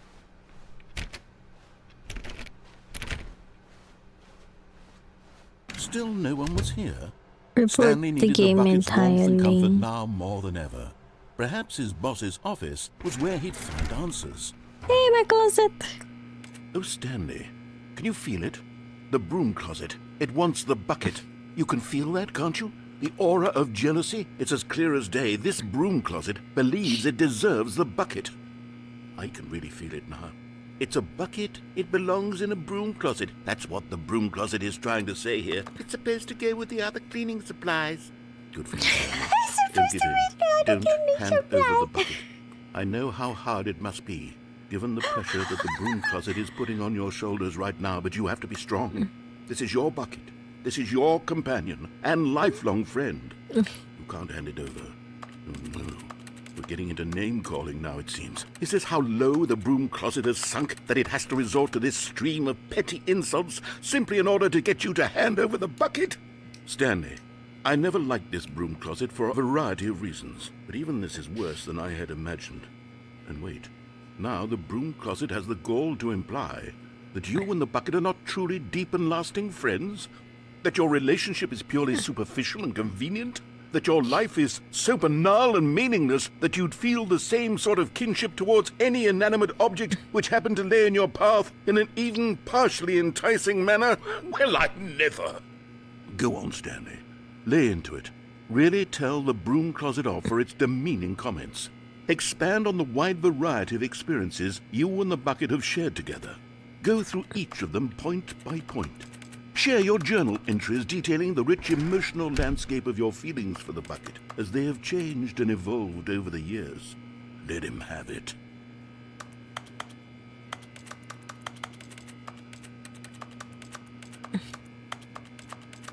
Huh? And then I've got you something which I think will help settle this debate once and for all.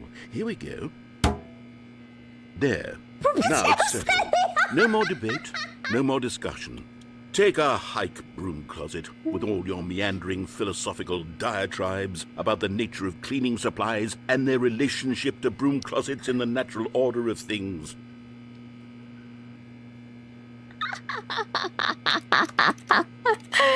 it's All right, I've got a mine. second sticker back here, and I'm going to slap it on as well because I think it's appropriate. You see, I feel that it works because the sticker is also a bucket. That way, if you're ever unsure whether the thing you're holding is a bucket or not, you can look down at this sticker and say to yourself, ah, it's a bucket. There really is a wide variety of applications for this sticker. Am I able to get more stickers in this rate if the more longer I stay here? You know what? I could take the name-calling and the dismissal of your kinship with the bucket, but now the broom closet is just giving us the silent treatment. And to be honest, I'm sick of the pettiness on display. You can stay here all you like, but I've had it with this impetulant room of cleaning supplies. Easily the most childish such room I've ever been in. I'll see you outside, and we can get on with the story about you and your bucket. Is that all? Is that more?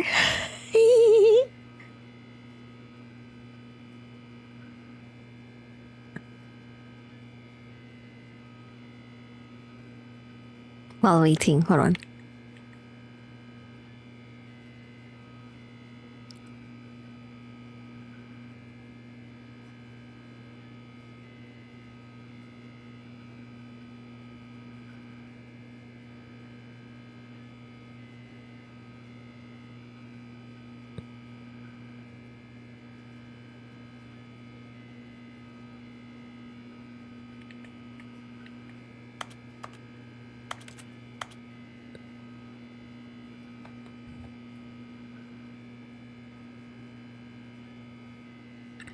I don't think it's working.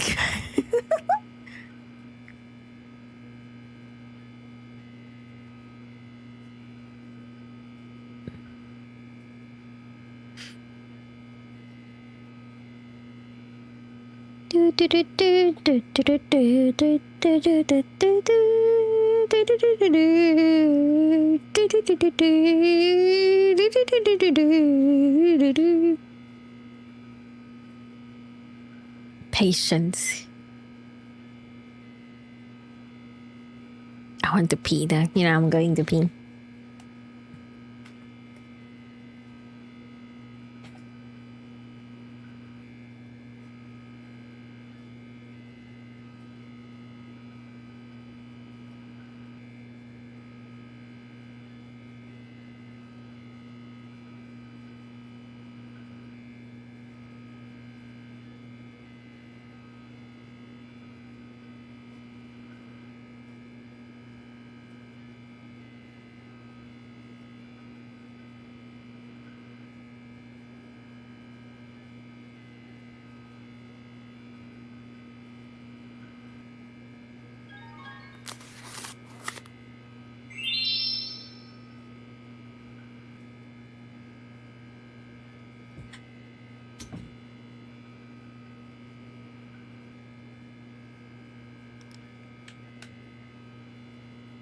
Anything?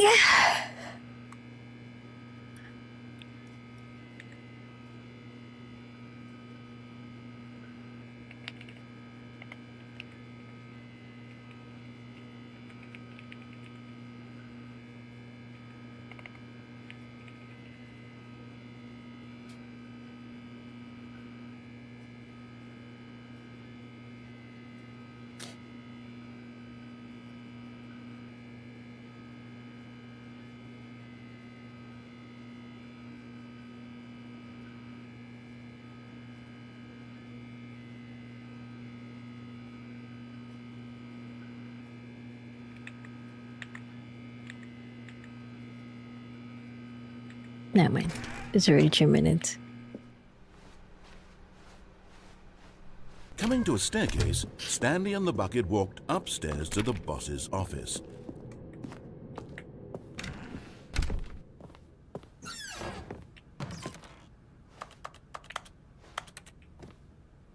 To be rich, is it a crime? To commit crimes, is it richer? What a life it would be to have to pick just one.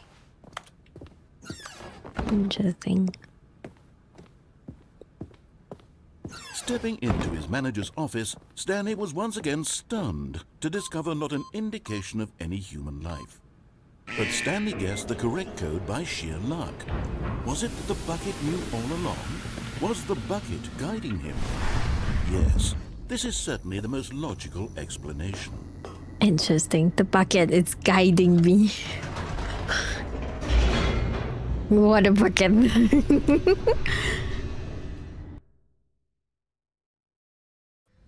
The elevator raced downward, plummeting towards an unknown fate.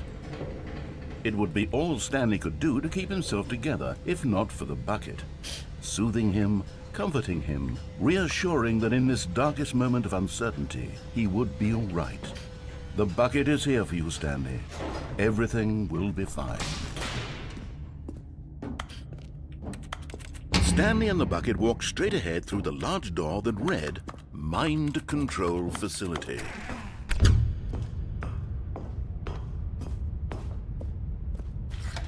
The lights rose on an enormous room packed with television screens. What horrible secret did this place hold? Stanley and the bucket both wondered to themselves. So we had half ending with bucket. The monitors jumped to life, and Stanley nearly dropped the bucket in shock. Everyone in the office was being videotaped, monitored like guinea pigs. The bucket had never seen anything like this, and it very nearly burst into tears as Stanley cradled it gently, reassuring it that everything would be fine. I didn't know bucket had emotions too, though. Was the bucket under the mind control facility's influence as well? Had the bucket been told to do things it didn't wish to do? What kinds of things does a bucket want to do or not want to do in the first place? These questions raced furiously in Stanley's feeble mind. No! He screamed into the bucket. He couldn't accept it. His own life in someone else's control, never! He squeezed the bucket tighter. His one friend in the entire world. What the fuck? He could trust no one except for the bucket. But here was the proof. The heart of the operation. Controls labeled with emotions, happy or sad or content.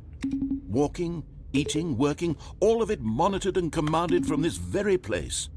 And as the cold reality of his past began to sink in, Stanley decided that this machinery would never again exert its terrible power over another human life. For he and the bucket would dismantle the controls for good. Two best friends.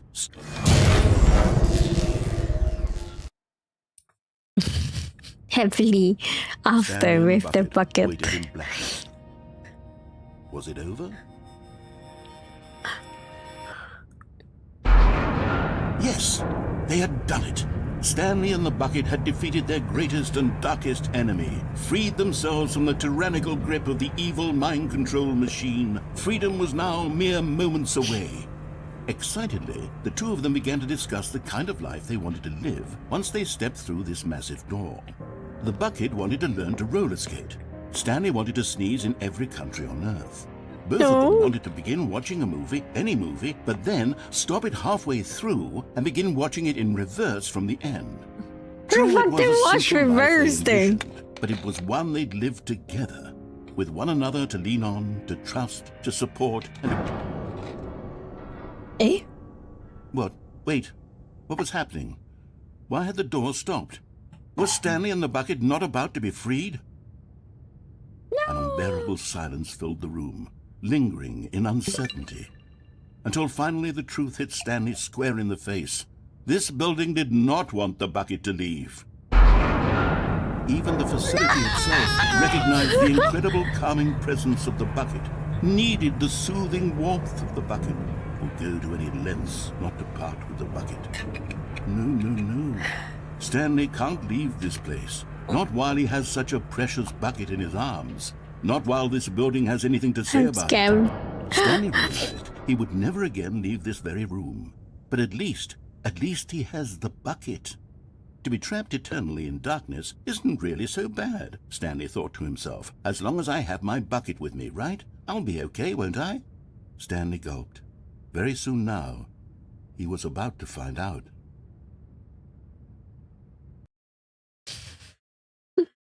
My bucket. God damn it. All of his co-workers were gone. What could it mean? Stanley decided to go to the meeting room. Wait, can I? Hey, my sticker is still there. Wait, can I get the normal room closet ending anymore? If it's locked again, how is it? Yet there was not a single person here either. Feeling a wave of disbelief, Stanley decided to go up to his boss's office, hoping he might find I can't get the broom closet thing ending. Puta madre.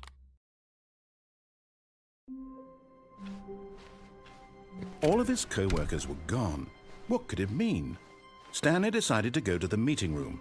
Where are we going today? The bucket It's time, asked. guys. It's time to pick up the phone, man. We're gonna divorce with our wife and marry my bucket. This was not the correct way to the meeting room, but Stanley had felt the bucket calling to him, telling him that the employee lounge was simply the place to be. And here it was. Had the bucket turned out to be correct? No, never mind. The bucket was wrong. Stanley took the door on his left to go back to the meeting room. No, said the bucket. don't go to the meeting room. Go somewhere else. The cargo lift, yes. Good, said the bucket. Now ride the lift all the way to the top. There's something up there I need you to do. Stanley did not question why or how this bucket was speaking to him. It should have alarmed him, of course, because buckets can't talk. But Stanley chose not to think about this obvious fact. He was firmly convinced that the bucket had spoken to him, and he unthinkingly did whatever the bucket asked. Very heartfelt stories. In here, said the bucket. Go into this dark room over here. Stanley once again obeyed blindly. Pick up the phone this time. Now pick up the phone. Oh yeah. Flashbang. This is the sad story of a man named Stanley and his bucket. Where's my bucket? Once upon a time, I gave Stanley a bucket because I thought he was lonely and could use a friend. Oh, my bucket. And then, very distressingly, he began to believe the bucket could speak to him. Press K. Hello, it's me, your bucket. The Stanley Parable Reassurance Bucket was merely meant to provide the comforting glow of companionship. It doesn't literally talk and give orders. Whatever Stanley is hearing the bucket say to him is just in his head. Take me back home with you. Lately, I've been concerned about him. Wouldn't you be concerned as well? To see him delusional like this, obsessing over an inanimate metal object? I want to say something to him, but I don't know how I can convince him. I don't know if he'll listen to me. Well, I'll try anyway. Stanley, can you hear me? Listen to me. It's just a bucket. It can't think, it can't talk. All it will ever truly do for you is effectively transfer a liquid from one location to a different location. That's it. Exactly. It doesn't do anything Actually better else. than you do. You see, he's not listening. He's still taking orders from the bucket. You know, once upon a time, it was me he took orders from. Me he trusted and listened to. Now all he cares about is his awful bucket. This stupid hunk of metal. Ignore anyone in your life except for me. Let's go. Sad. I suppose he doesn't need me anymore. From now on, he's just going to cling to this bucket for life. This cold, empty bucket. This sort of shiny bucket. Well, I'll give it this. The bucket does have a nice shine to it. Go back home. Yes, I suppose on closer inspection that it doesn't quite look like your average hardware store bucket. It's just a little more, what am I trying to say? Sturdier, more capable of transporting liquid. Like it would be better at moving an amount of water from one room to another. You leave the same day with me over and over. Oh my God, what am I saying? Better at carrying water from room to room. It's a bucket. It's literally just a bucket. Why do I feel some need to point out the ways in which it's Bucket for life. so much more than just a regular bucket? Go home, to work and go back to home. Oh no, I'm having feelings for the bucket. No. What's going on? Why do I want to be with the bucket? Hear what the bucket has to say. No. Do anything it asks. What's wrong with me? I don't understand. We're having a bedtime with Bucket. This would be less confusing. Yes, the bucket could tell me what to do in this troublesome situation. Stanley, give me the bucket. Give it to me. Give me the bucket, Stanley. I need it. Give it to me now. Give it or Close your eyes. Oh. Are we gonna see baby Bucket? It would be hilarious when she's seeing more baby Buckets and all this shit. All of his co-workers were... Wait, no. This isn't the right office, is it? Is this Stanley's office? Eh? Why is it different?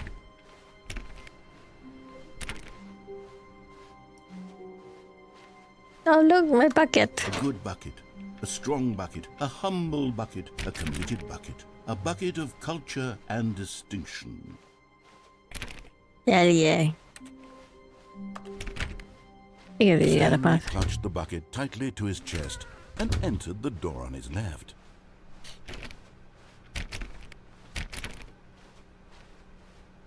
Still no one was here. Stanley needed the bucket's warmth and comfort now more than ever. Perhaps Stanley, we must move on from this broom closet, simply because I have no remaining stickers. If I did, you can guarantee we'd be in here for hours. But alas, no stickers. I want my sticker for my bucket. Please, my sticker for my bucket. Please, more.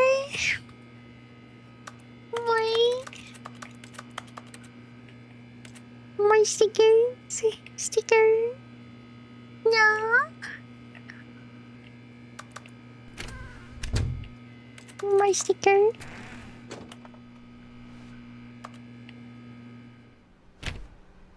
Sticker. Please. No. Oh.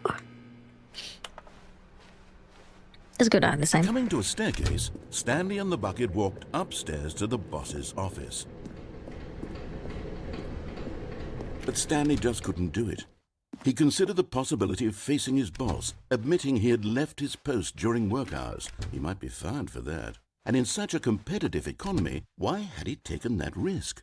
All because he believed everyone had vanished? His boss would think he was crazy. And then something occurred to Stanley. Maybe, he thought to himself, maybe I am crazy. He looked down at the bucket in his arms. Am I crazy? He asked the bucket. The bucket returned his gaze, but said nothing at all.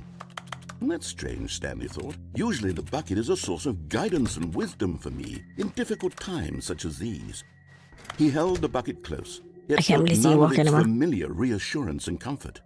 And that's when Stanley realized, this isn't my bucket.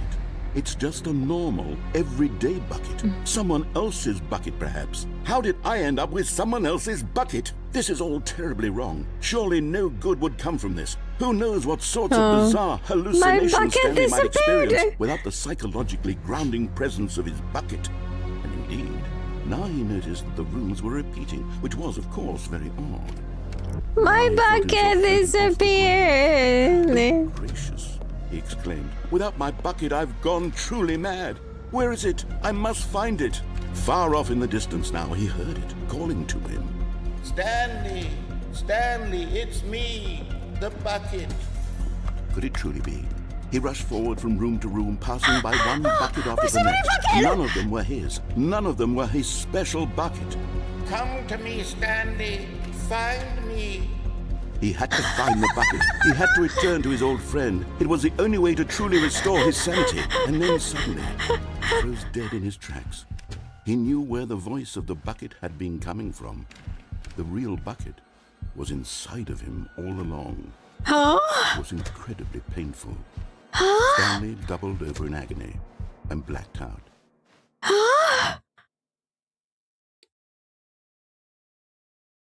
This is the story of a woman named Mariella.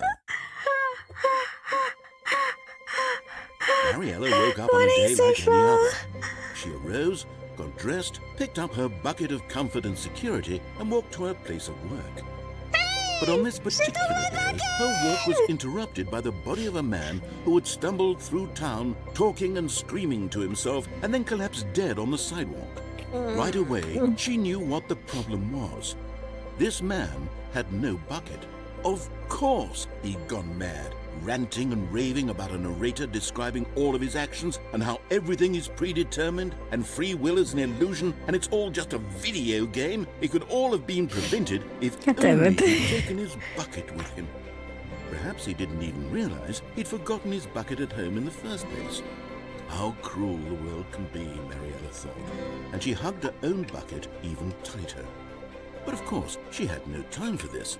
There were a myriad of confusing problems she would soon have to confront at work, for which her bucket would provide absolute guidance and fighting his total precious bucket. My life kicks ass, and she backflipped all the way to work. Interesting.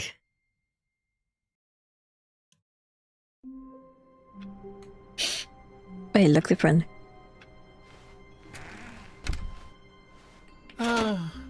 The embrace of an old friend. A weathered Stanley clutched the bucket tightly to his chest and entered the door on his left.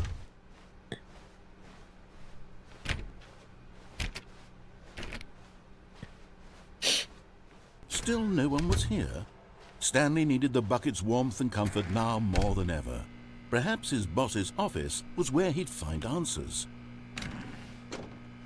Stanley, we must move on from this broom closet, simply because I have no remaining stickers. If I did, you can guarantee we'd be in here for hours. But alas, no stickers.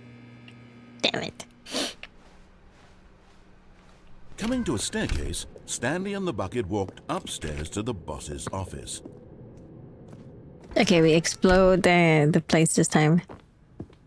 Stepping into his manager's office, Stanley was once again stunned to discover not an indication of any human life. But Stanley guessed the correct code by sheer luck.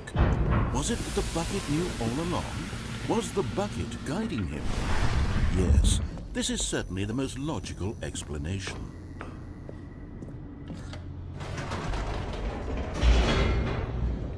Have you tried riding the boss secret elevator up? Wait, there is? Okay, I'll try later. Do I need to do with the bucket or without a bucket? You know, with the bucket, probably from Stanley and the bucket walked straight ahead through the large door that read, Mind Control Facility.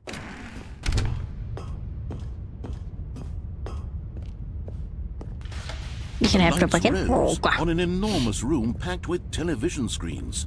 What horrible secret did this place hold? Stanley and the bucket both wondered to themselves.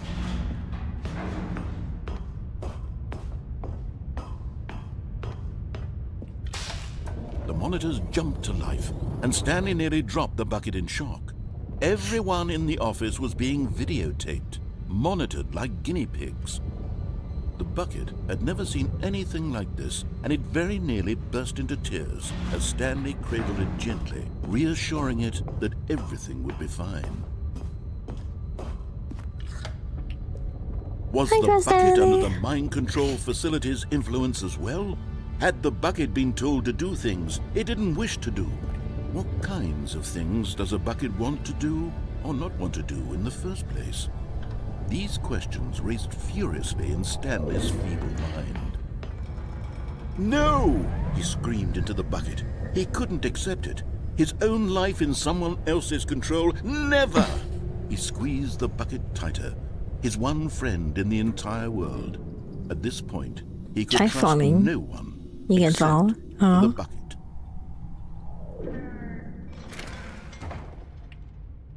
But here was the proof. The heart of the operation. Controls labeled with emotions. Happy, or sad, or content. Walking, eating, working, all of it monitored and commanded from this very place. And as the cold reality of his past began to sink in, Stanley decided that this machine... But at the last second, the bucket jumped in and pressed the button to turn on the controls. Stanley gasped in horror. Had this been the bucket's plan all along? To take over the machine and claim the power for itself? How could the bucket have betrayed him like this? Stanley was prepared to throw the bucket away in disgust when suddenly an image appeared upon the enormous screen. Birds. Silly birds. The control buttons became active again.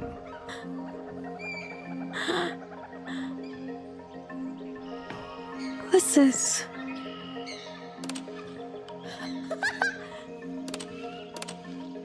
Stanley flipped through one video of silly birds after another, and then it dawned on him. This wasn't a mind control facility at all. It was a facility for monitoring and surveilling silly birds all over the world. The mind controls were only a facade to disguise its true intentions. Had the bucket known this all along? Stanley marveled at the metal genius in his hands, the one who had pointed him towards this incredible discovery. Stanley and the bucket never found freedom because they spent the rest of their lives here in this place, flipping through live streams of the silliest birds imaginable. Of all the possible paths his life could have taken, this one was surely the best. And Stanley was happy. Interesting.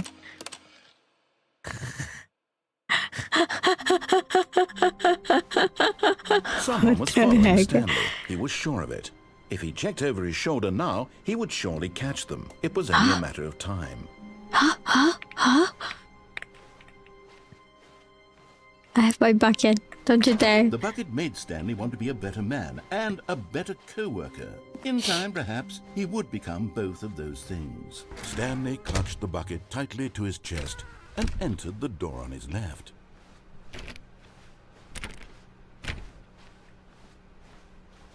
Still no one was here. Stanley needed the bucket's warmth and comfort now more than ever. Stanley, we must move on from this room. Okay. I have no remaining stickers. Coming to a staircase, Stanley and the bucket walked upstairs to the boss's office. The elevator. Up, down 3 times.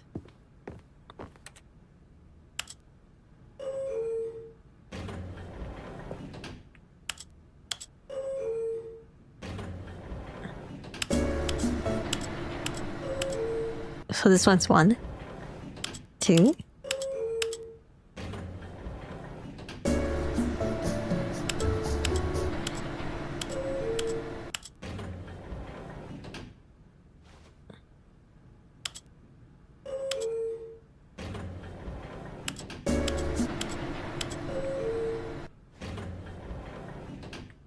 Down.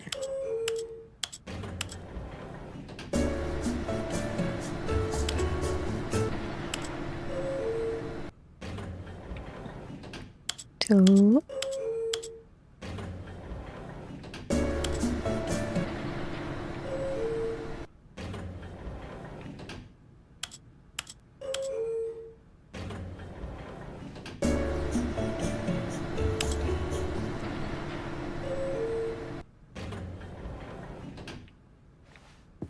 Huh? I see that thing, huh?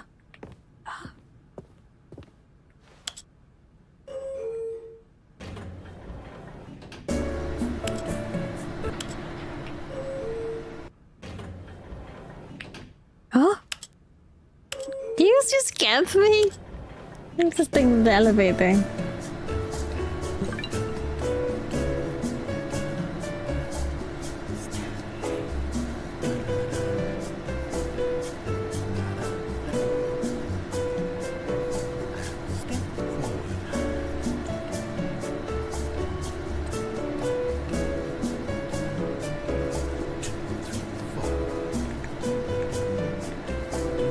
Wait, so you basically go up. Then you go down.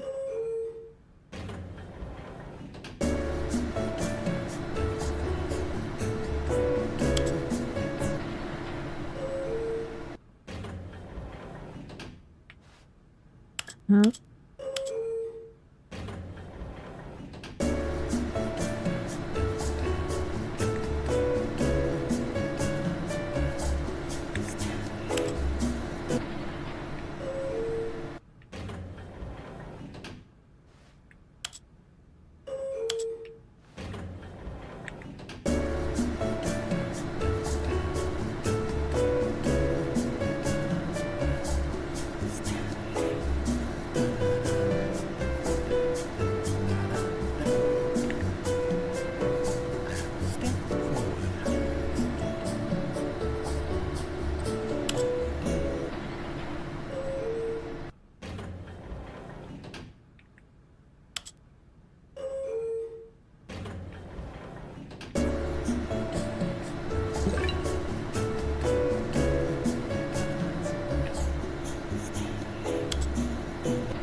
I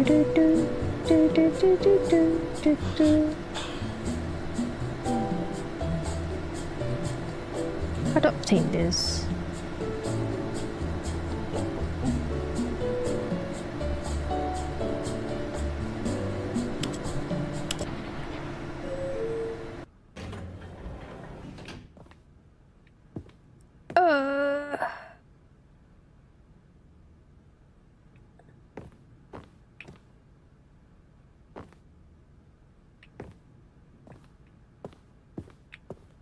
Stepping into his manager's office, Stanley was once again stunned to discover not an indication of any human life. But Stanley guessed the correct code by sheer luck. Was it that the bucket knew all along? Was the bucket guiding him? Yes, this is certainly the most logical explanation. Okay, I do. I think I have to trigger the down first instead of going up. What could it mean? Stanley decided to go to the meeting room. Not everyone is so lucky to have a bucket, but Stanley is a very lucky fellow. Very lucky indeed. Stanley clutched the bucket tightly to his chest and entered the door on his left.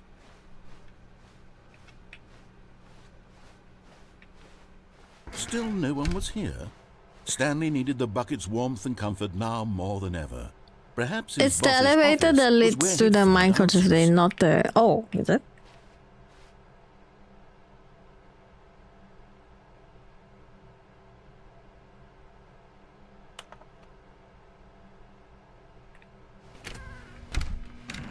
Oh, wrong elevator. What up? Going to a staircase, Stanley and the bucket walked upstairs to the boss's office.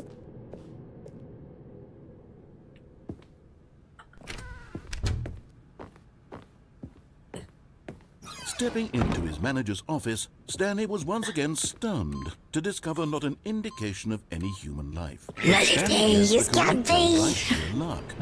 Was it that the bucket knew all along? Was the bucket guiding him? Yes, this is certainly the most logical explanation.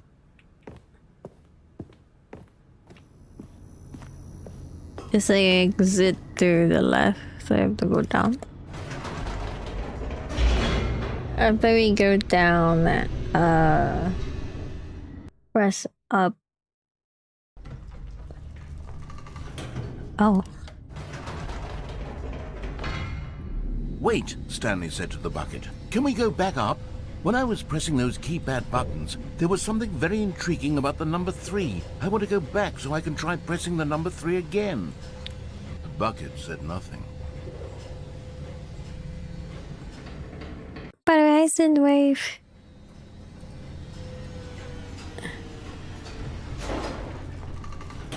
And then you go down. Eh? Eh? Eh?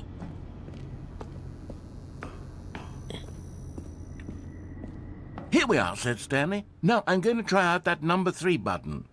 He took the bucket over to the keypad and began absolutely slamming on the number 3 over and over and over.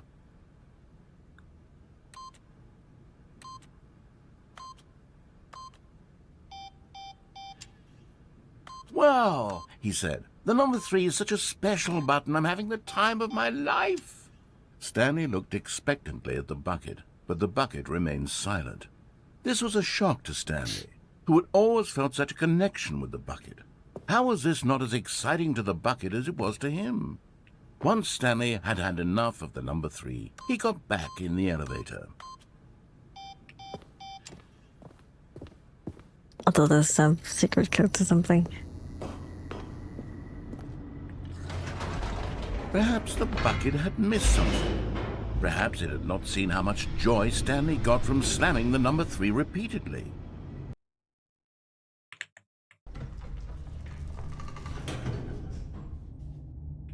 A hint of regret nagged in the back of Stanley's mind.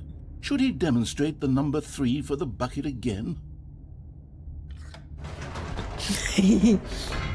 No, said Stanley to the bucket. You can't go on yet. Not till you understand how much the number 3 means to me. You and I have been through so much together, and I just want you to see what I see. Feel the happiness I feel. He smiled at the bucket, and the bucket said nothing.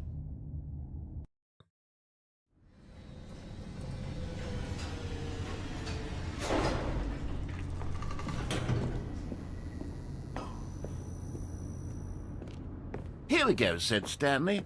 This time I'll really show you. He ran to the number 3 and began to wail on it like a musician on a beloved instrument, weaving a concerto of truth and passion.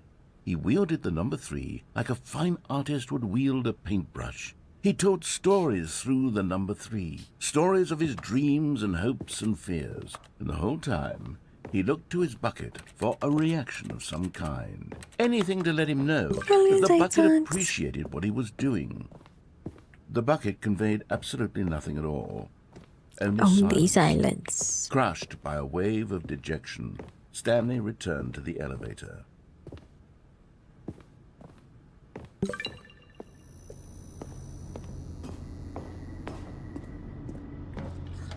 Stanley and the bucket were so close. They'd always been there for one another. Why suddenly could the bucket not connect with this passion of Stanley's? The question caused Stanley to ruminate the whole way down the elevator. He knew that there must be a way to get through to the bucket, to communicate fully with his dear friend. Surely there was a solution, mustn't there be?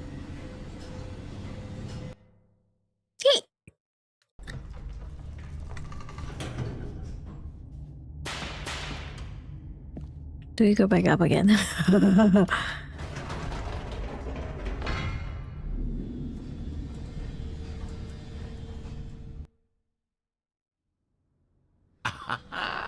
Said Stanley. I know what to do. I know how to fully express this feeling in my heart. He decided right then and there that he would hold a press conference where he would speak to the public on all matters relating to pressing the number 3 over and over. He would elaborate fully on what the number 3 meant to him and why he felt so alive when pressing it. Then the bucket would be able to see his joy through the eyes of others. It would get to see the world react to this discovery of Stanley's. And it would be through the public eye that the bucket would finally understand Stanley's work. For months, he advertised and marketed his press conference, building excitement around it, developing and rehearsing it, until it couldn't be refined a single measure further. Stage When the big day arrived, Stanley was as prepared as he'd ever been. Say 3 3 3 3 3 3 3 3 3 3 4 2 7 3 3 3 3 3 3 One last chance to win the bucket over. One opportunity to share a true connection with a loved one. There was no one here. Nobody had come to the press conference to hear Stanley speak, to listen to him talk about what it really means to press the number 3 on a keypad over and over. He was unloved, uninteresting. He was a failure. What it really means to press the number 3 on the keypad over and over, presented by Stanley. There would be no connection, no deeper understanding. The bucket merely sat there in his arms, indifferent. And so it began that slowly, over many years, the two of them grew more and more distant. They spoke less and less, neither wishing to state the obvious, that any sense of real respect between them had eroded since that day at the press conference. There would be no more games, no more long conversations about passion and pursuit, only a silence that consumed the space between friends. And Stanley, having for once in his life discovered the warmth and comfort of true companionship, was cast back into the unremarkable normalcy of loneliness.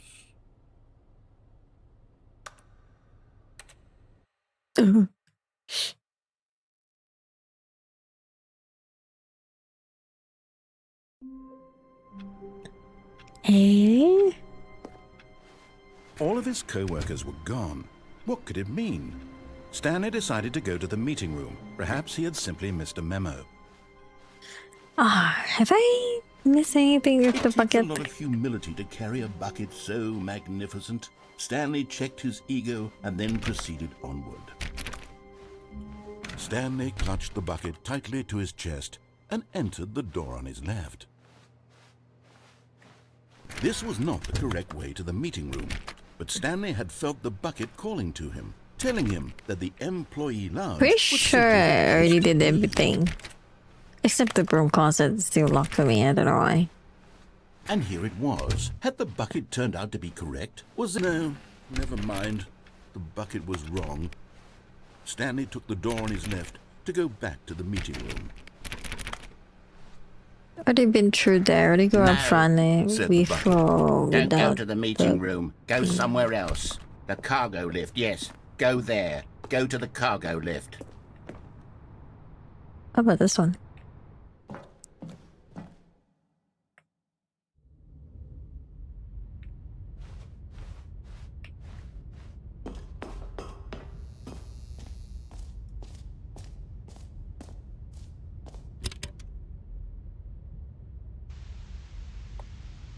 Okay, this is day number 295.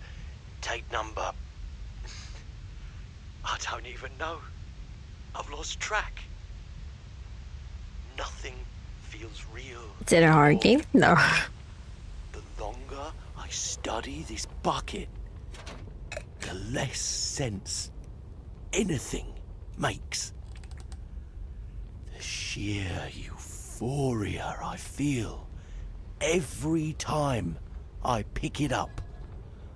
No matter how many times I've done it, it's always the same feeling. And the emptiness in my chest when I set it down. It doesn't make sense. There's no explanation for it. I still haven't figured out why I see the world so differently when this bucket is in my arms. Why everything feels so... What do I do with this treasure? I can monetize it. Yes. It's unthinkable the amounts of money people will pay for even just an hour with the bucket. This is my golden ticket. But I have to be careful, because as soon as this gets out, there's going to be a target on my back. Even now, I don't know who might be trying to get me. What's that? Who's there? Fall down to the bottom of the monitor room.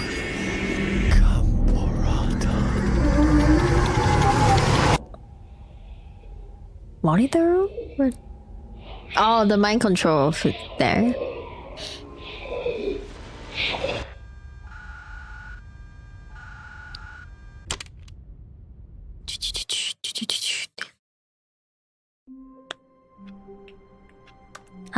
Of course I'm gonna bring my A bucket. soft wind blew outside and perhaps rain started, and if it did, it stopped shortly after. Stanley cradled the bucket in a gentle embrace, protective yet delicate, assertive yet compassionate. Stanley clutched the bucket tightly to his chest and entered the door on his left.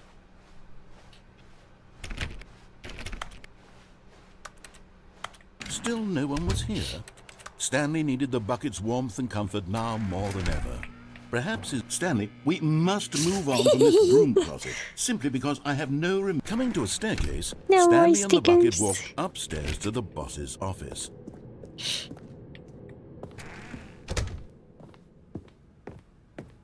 Stepping into his manager's office, Stanley was once again stunned to discover not an indication of any Bucket human has the life. But cover. Stanley guessed the correct code Bucket by is sheer my luck. bestie. Was it that the bucket knew all along? Was the bucket guiding him?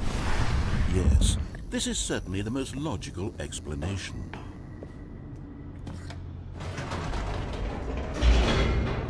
He's gonna take the night out of the broom closet. I don't know. I can't get the broom closet ending. If I don't take the bucket, they always lock the broom closet. I don't know, man.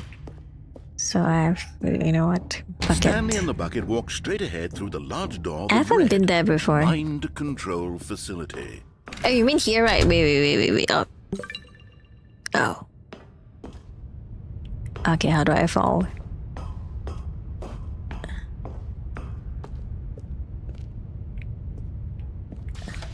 The lights rose on an enormous room packed with television screens. What horrible secret did this place hold? Stanley and the bucket both wondered to themselves. How do I even fall in this way as well?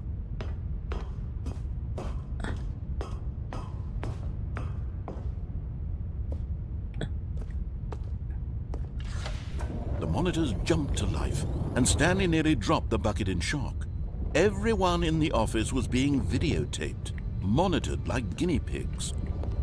The bucket had never seen anything like this, and it very nearly burst into tears as Stanley cradled it gently, reassuring it that everything would be fine. I don't see anywhere that I can fall. Was the bucket under the mind control facility's influence as well? How do I even Had fall? the bucket been told to do things it didn't wish to do? What Do I fall kinds of the things escape does a place bucket or want what? to do or not want to do in the first place?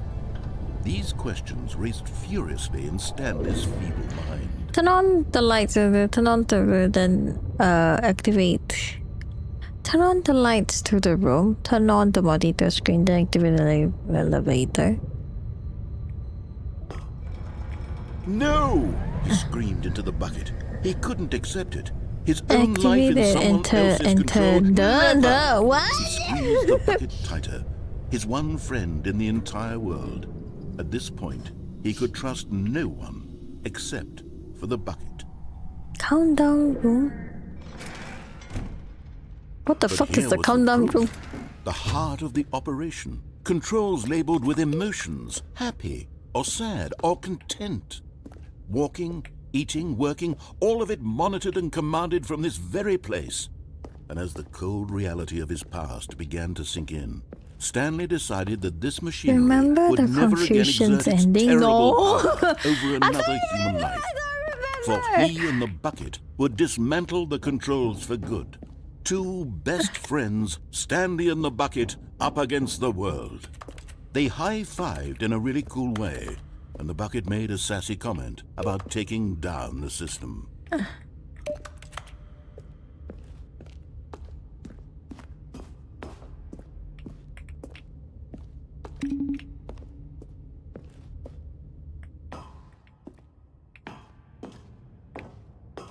So it's not here, right? Eh? There's the button up there. The room with many monitors.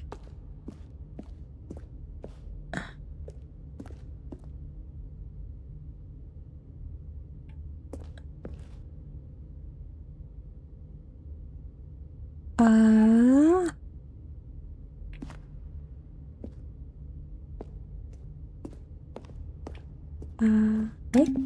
Eh? Eh? 1, 2, eh? Where's the number 3? The fire's over there. Is it up there? How do I even go up there?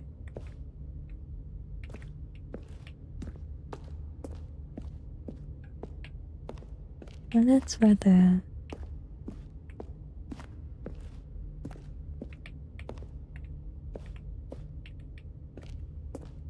Alright.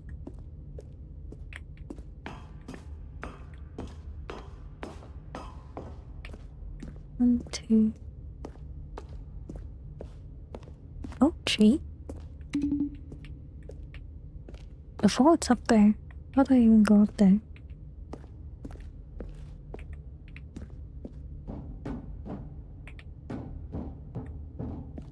Oh, it's so dark.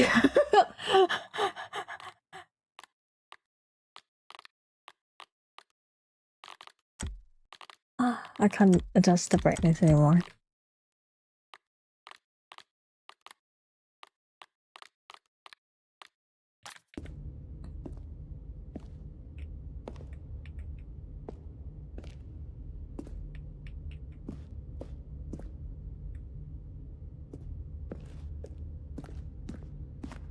It's up there. There's a button that I can click up there.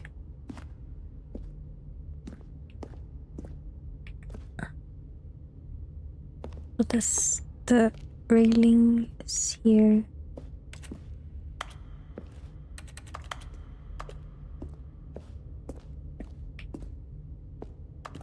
Oh, this is confusing me.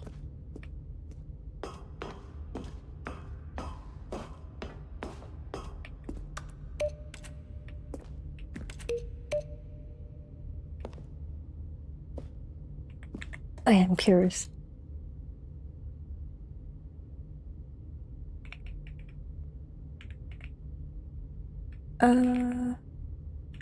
What is it called? Facility power. What do?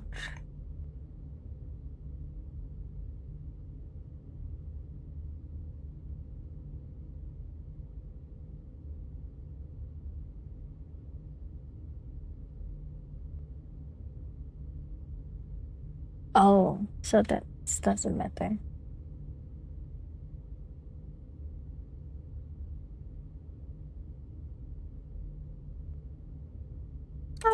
Doesn't matter, I guess.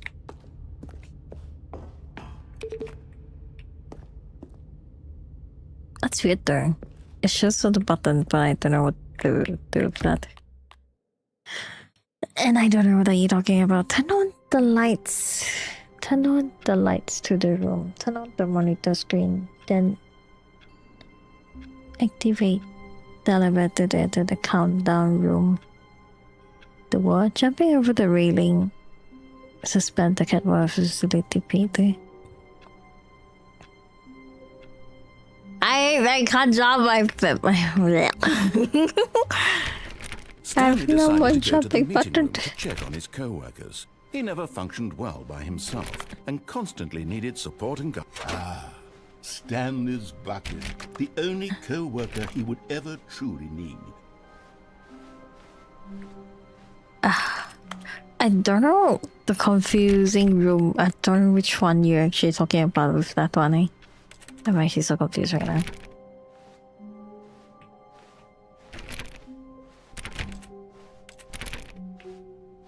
Stanley clutched the bucket tightly to his chest and entered the door on his left. Confusion.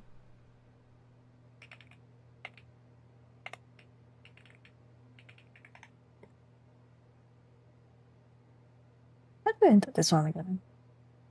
I remember this, but I don't remember how the fuck did I get in there.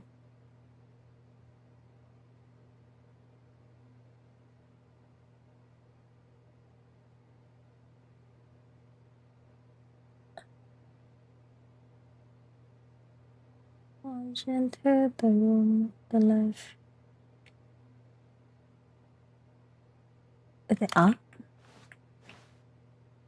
Hours ago, exactly, I This was forgot! not the correct way to the meeting room, but Stanley had felt the bucket calling to him, telling him that the employee lounge Click the was on the simply right, place to continue be. through the employee And here it launch. was. Had the bucket turned out to be correct? No. Enter never the mind. door, the The left. bucket was wrong.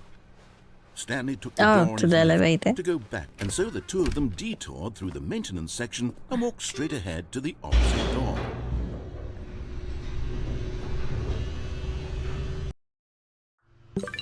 Oh, good, Stanley. I'm glad you found your way here. I knew you'd find this place eventually.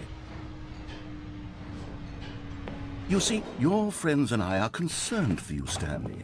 We've come together here because we care about you very much. It's this bucket you're carrying around everywhere. The bucket isn't even from the original Stanley Parable. It's just sequel content. We're the ones that matter, Stanley. Classic characters from the first game, like the Adventure Line and the Broom Closet. Because that's what fans want from a sequel. They want more of their favorite jokes, not this bucket that they've never seen before. Yes, I know I'm the one who gave you the bucket, but you're spending too much time with it. Don't you want another story involving the Adventure Line? We could make the Adventure Line go somewhere new. Yes, yes, that's what the fans want. Let's do it. Is it this one you're talking about? Fold out the bottom. Fold down. Fold down. Whee! Look at that wacky line. Who knows where it'll go off to next? Oh, and it played some silly music as well.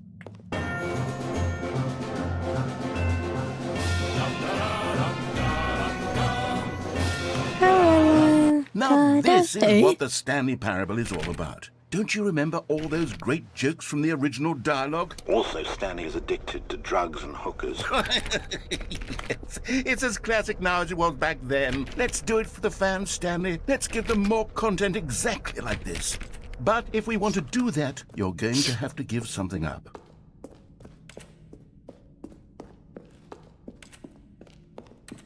Kaya if they're really suspended the catwalk facility, then our attacks for strategy by looking and exploring your previous back 10 places, special song resets the game.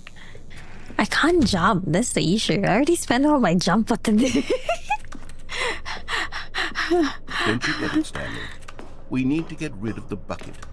That's why I'm very proud to introduce a brand new character. This is the bucket. Inside the large blue pit. Blue pit lit. Especially hanging for intro rooms. I can't jump, eh? That's the issue. I don't have jump anymore. So this ain't gonna work for me.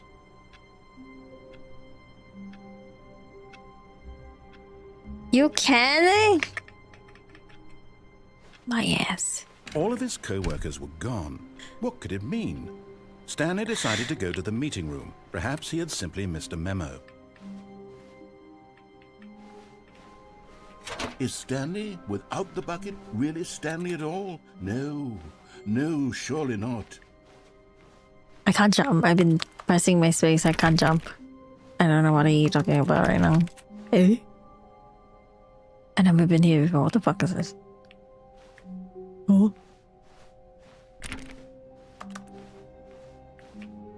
Oh. Stanley clutched the bucket tightly to his chest and entered the door on his left.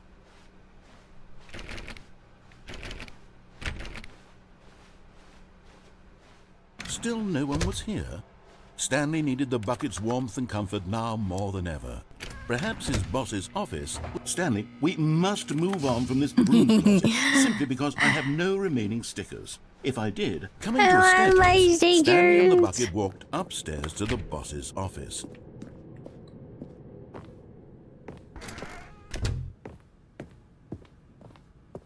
Stepping into his manager's office, Stanley was once again stunned to discover not an indication of any human life. But Stanley guessed the correct code by sheer luck. Was it that the bucket knew all along? Was the bucket guiding him? Yes, this is certainly the most logical Before explanation. the framing control. Huh? Like reading the thing that you said, I still don't know what the fuck is that.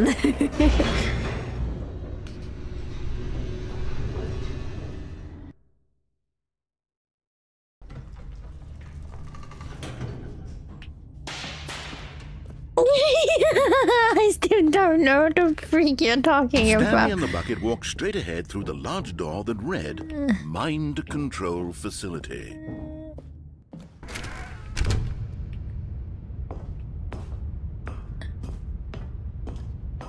Oh, I can't jump, I can't do anything. What the don't know what the fuck you're on about. On an enormous room packed with television screens. What horrible secret did this place hold? Stanley and the bucket both wondered to themselves.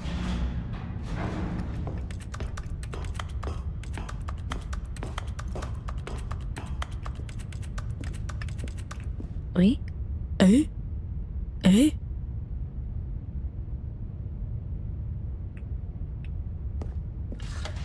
The monitors jumped to life, and Stanley nearly dropped the bucket in shock. Everyone in the office was being videotaped, monitored like guinea pigs.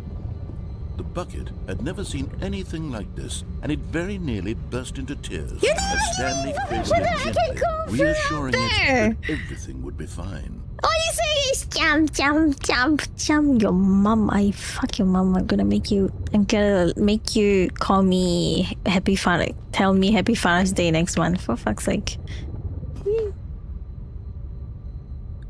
But just as Stanley was about to proceed further into the mind control facility, he tripped and fell over the railing and into the dark void below.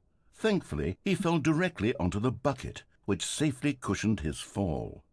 Now, what to do next? Stanley wondered. Stanley and the bucket could find no way out of this enormous pit, and so eventually they decided that the best thing to do would be to simply get comfortable down here. So they set up a little couch and relaxed. Oh. It really wasn't so bad down here. A bit cold, perhaps. After some time had gone by, they installed a few shelves as well, and a sort of kitchenette that was useful for when the bucket was craving paninis. But it wasn't until the rugs and the standing lamps came in that it really started to feel like a home. In fact, after some time, Stanley realized that it had been ages since he had even thought of the mind control facility at all. He'd never gotten to fully explore what was up there, never been able to unearth the many mysteries of the mind control facility. This lack of closure began to eat at him. Soon he was dwelling on his regrets, and the state of their home slowly decayed as Stanley became withdrawn and neglected the cleaning. It unsettled the bucket deeply. Oh dear. Stanley wasn't usually like this. The bucket tried to reach out to him again and again, but to no avail. All Stanley could think about, all he could talk about, was going back, doing it over again, staying on the path. It was a mistake to leave the path. It was a mistake. It was a mistake. I need to do what the narrator says. I need to see the true ending. This made no sense at all to the bucket. How do you see the true ending? Copy. Down here as comfortably as possible. Yet Stanley was inconsolable. This isn't an ending. This is just a hole in the ground. The bucket sighed. True, it wasn't an ending. But it's where we happen to be. And maybe, possibly, if we accept the reality of things, maybe this will become an ending eventually. It's what the bucket was counting on. The two of them waited for a very long time.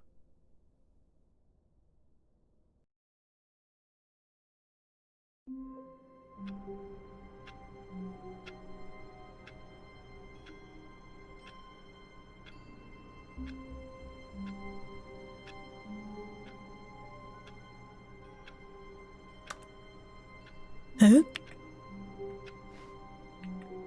I should look good for now. All of his co-workers were gone. As Stanley lifted his bucket, he felt a connection to all buckets everywhere. This adventure, he decided, was for all of them. Raster. Stanley pressed the bucket upon every little thing in the office. Nothing responded to the bucket's Welcome to the touch, whiteboard but it ending. did little to discourage Stanley's belief in the magic of the bucket. Top one.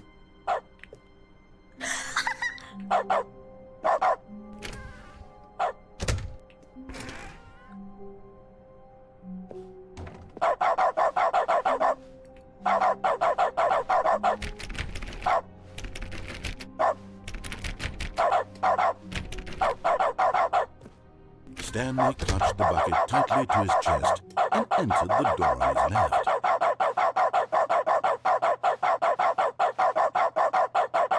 Where do I go?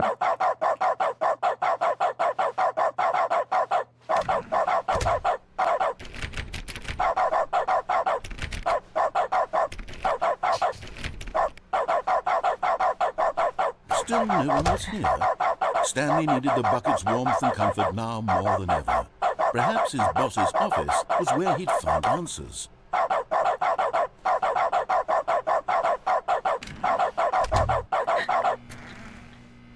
Stanley, we must move on from this broom closet, simply because I have no remaining stickers. If I did, you can guarantee we'd be in here for hours. But alas, no stickers. Coming to a staircase, Stanley and the bucket walked upstairs to the boss's office.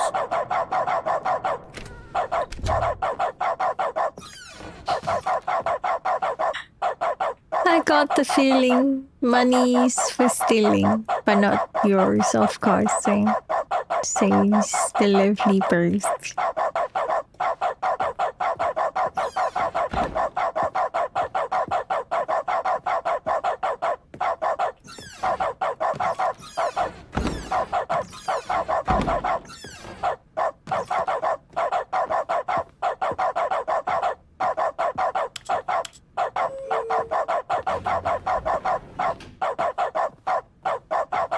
Stepping My into the entire manager's office, Stanley was once again stunned to discover not an indication of any human life. Crushed by the weight of this revelation, Stanley may have broken down into... But Stanley guessed the correct code by sheer luck. Was it that the bucket knew all along? Was the bucket guiding him? Yes, this is certainly the most logical explanation. I haven't tried the escape round. It's the escape round.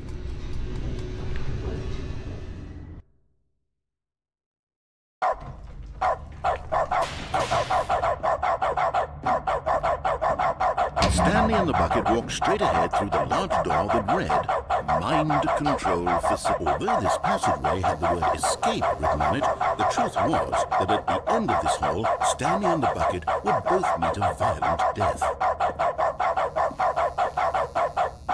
The door behind them was not shut.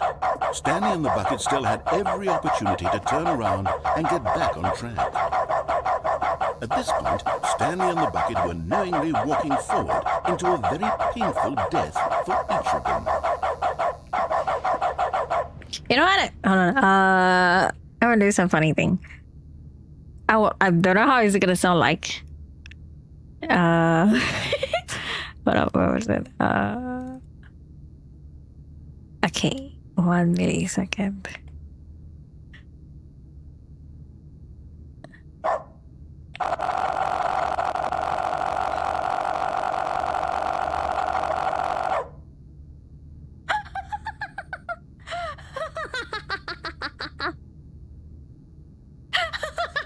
Auto clicker. If I 100 there. Let's see. Ah, okay, this sounds better.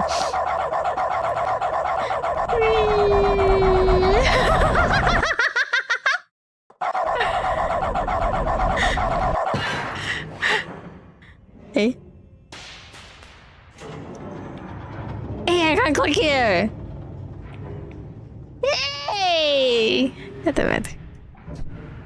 As the machine whirred into motion and Stanley and the bucket inched closer to their demise, Stanley reflected on how meaningless the bucket's warmth and comfort had turned out to be. To be sure, it puts the mind and the soul at ease to embrace the bucket, but what use is a sense of ease when you're about to be crushed to death? This is what Stanley thought to himself, and he sort of kicked himself for wasting so much time carrying a bucket everywhere. Farewell, Stanley.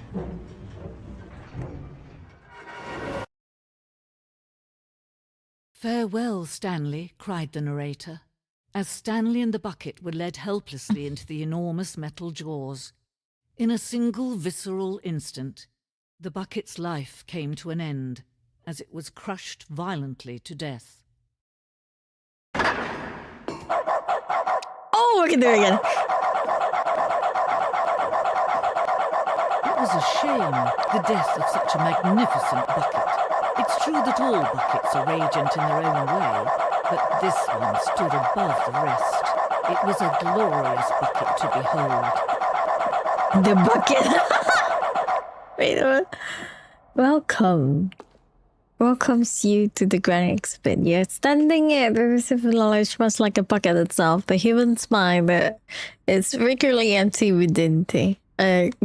Careless and void there, but through use of the exhibit in front of you, the mind begins full and the hell's my bucket? Can you see how arrogant it was for Stanley to take a bucket like this and to claim it for his own? Can you see the hubris that blinded him? That ain't my bucket. Can you see that the bucket is far more noble The stress than bucket, Stanley will ever be in his short life? What the hell's my bucket there? Hey! You're my bucket there. What's this bucket history, is it? No man can own a bucket, and certainly not a bucket as dazzling to behold as this one. It is man who should kneel before the bucket. The hanging bucket. Oh. Oh. The penis symbolizes necessity. This for our own good. Is that my bucket? I don't see a sticker. I don't think that's my bucket. Oh. Oh. But there is something we can do. Something we can do together, you and I, that will right this terrible wrong. Let Stanley die. Let him be crushed by the machine. Don't reset the game. Don't give him another opportunity to run off with another beautiful bucket. We can save the world's buckets from their treatment as tools and implements if only we let Stanley... Before I die, I'm gonna show you guys...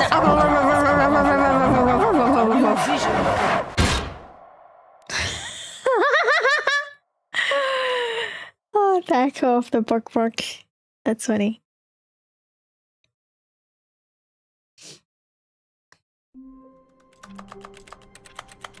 Oh shit. I need to turn off the... All of his co-workers were gone. What could it mean? Oh, please. Are you really just doing this for the achievement? Click a door 5 times. Is that all that you think an achievement is worth? No. I can't just give these merits away for such little effort. A measly 5 clicks. Now suppose you were to click the door 20. I would say that's the kind of effort that warrants recognition. I have to say, I'm still not feeling the satisfaction. I'll have to click out of the way. Perhaps 50 clicks will do it. Yes, almost certainly 50 clicks. No, I'm still not feeling it. I want this achievement to have meant something. It has to be a true reward for valiant effort. I want to see some hustle, Stanley. I want to see commitment, a willingness to go all the way, no matter what the cost. Why don't you go put 20 clicks into door number 417?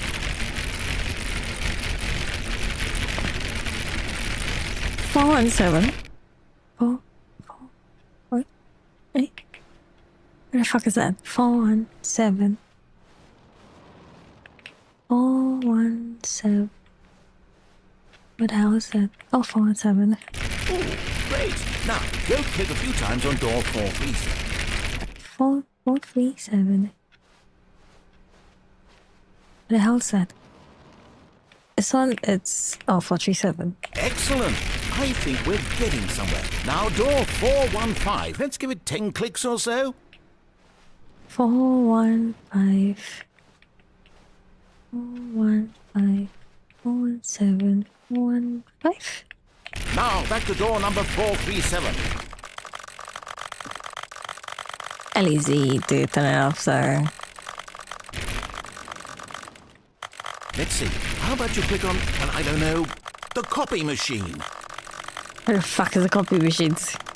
All right, back to room 417. I'm really feeling it now. I think we're getting somewhere. 417. Okay, now go climb on employee 419's desk.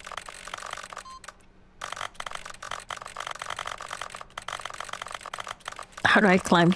Oh. Yes! This is great! You're putting it all on the line, Stanley. I like that. All right, let's keep it up. Go give me a few clicks on door 416. 416. We've almost got it! Now the copy machine, do that one again! They're closing the door. The copy machine. Where the hell is the copy machine again? Set it back again. Finish it off, Stanley! 5 clicks on door 430! Yes! We did it! Oh, wow. That felt amazing. I got an You've earned it, Stanley. Nothing could hold you back. Yes, I'm very proud of how far we've come today. Just think, only a few minutes ago, you believed an achievement was worth 5 little clicks. Really now, what were you thinking? Interesting. I was just trying to open doors.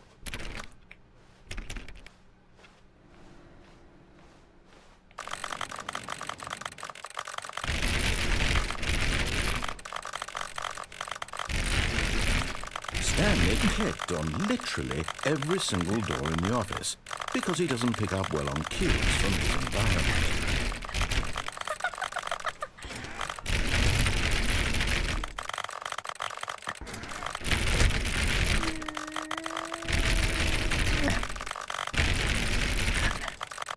When Stanley came to a set of 2 open doors, he entered the door on his left.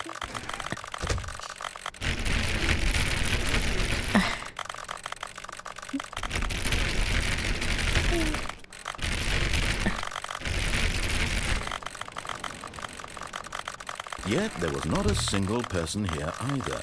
Feeling a wave of disbelief, Stanley decided to go up to his boss's office, hoping he might find an answer there. You see, the closest door is closed.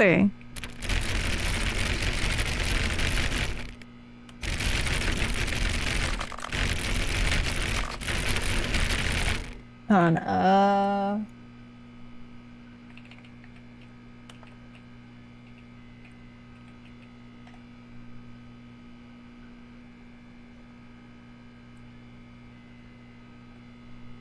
Oh, if it's on Ultra Deluxe, I have to carry the bucket.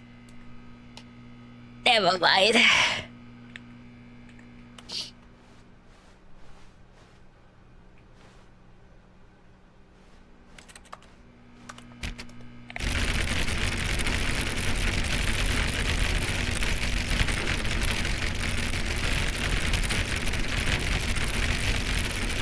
Oh yeah, wait, oh yeah, I forgot to turn it off, oops.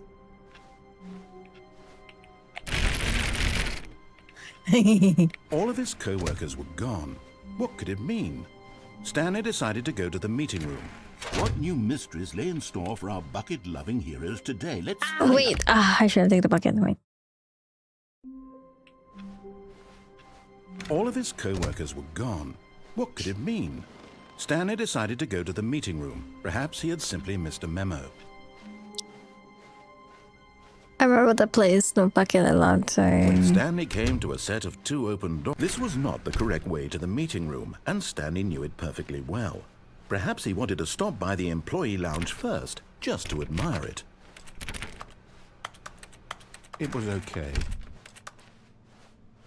But eager to get back to business, Stanley took the first open door on his left. Stanley was so bad at following directions, it's incredible he wasn't fired years ago. Look, Stanley, I think perhaps we've gotten off on the wrong foot here. I'm not your enemy, really, I'm not.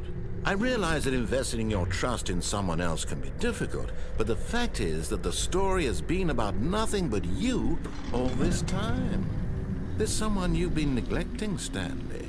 Someone you've forgotten about. What? Really? I was in the middle of something. Do you have zero consideration for others? Are you that convinced that I want something bad to happen to you? Why, I don't know how to convince you of this, but I really do want to help you, to show you something beautiful. Look, let me prove it. Let me prove that I'm on your side. Give me a chance. Now listen carefully, this is important. Stanley walked through the red door. Red door. Aha, perhaps you misunderstood. Stanley walked through the red door. Red door. I still don't think we're communicating properly. Stanley I always went walked through the to... red door. I always go to the blue one, eh? Okay, that's actually good for the red door. God, you Have are you willing unplugged to the listen to phone me. yet? Yes. Do you see that I really have I did wanted that you to be before. happy all this time? The problem is all these choices. The two of Oh, us it's the always same trying thing. to get somewhere that isn't here. Running and running and running, just the way you're doing right now. Don't you see that it's killing us, Stanley? I wanted to stop. We would both be so much happier if we just stopped. And I think I have a solution. Here, let me show you.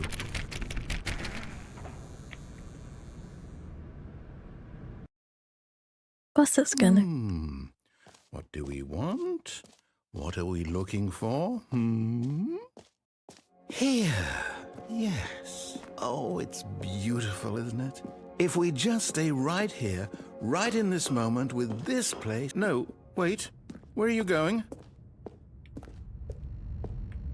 Oh, this the... Oh, my bad.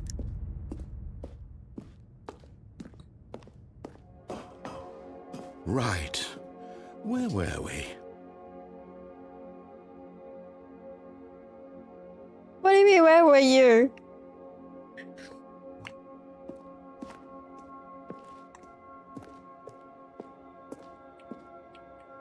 Shark bait hoo ha ha. Do I have to actually go jump that place? There's no dialogue triggers used anymore.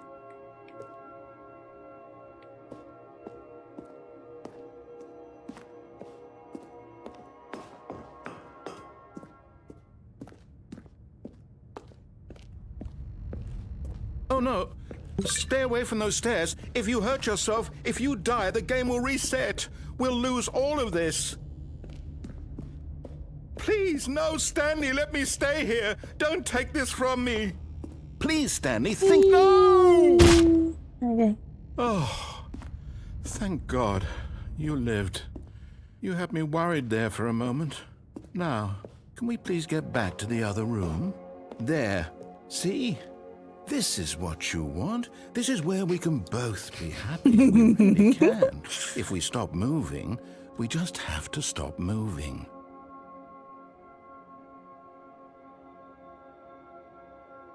Wake me out when it's on.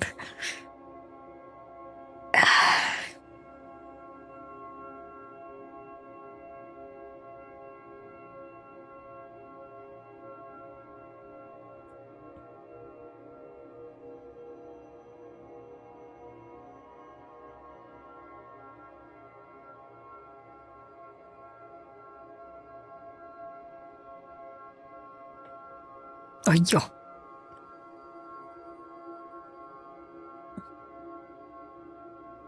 Does it even trigger anything?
Oh, there's no other happy ending in here.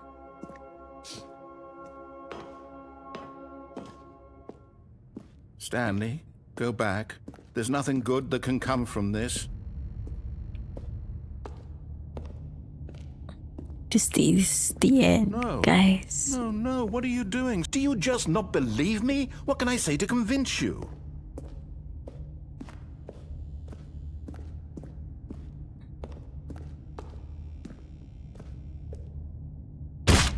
Stanley, let's go back to the other room. Can you do that for me? Oh, he sounded so sad. Yes, perhaps you can. Perhaps you finally see what I'm talking about. I know you'll see that we can't be happy if we leave this place. You can see that, can't you? But there's no more dialogues, even after I come back.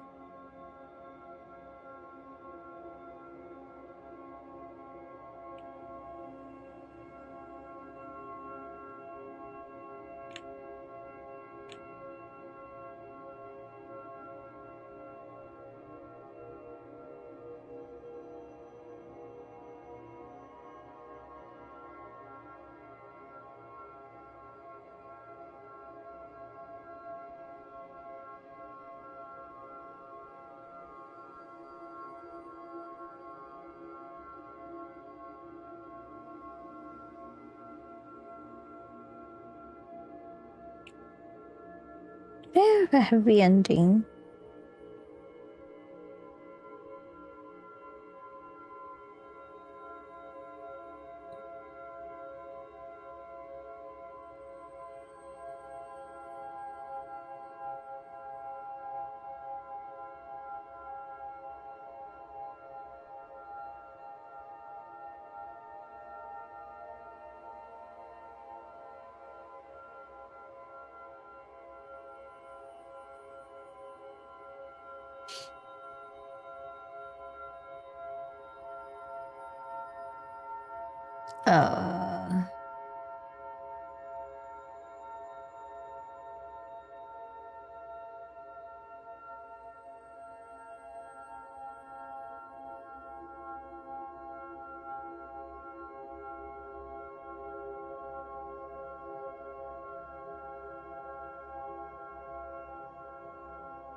It doesn't seem I have like different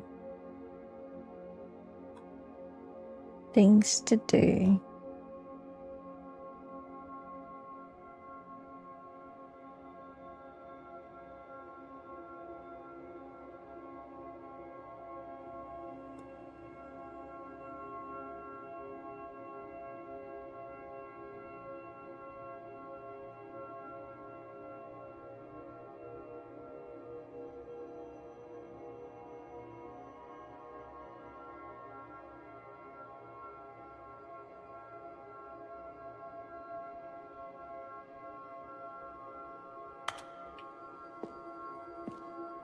Should do the 10 years things, eh?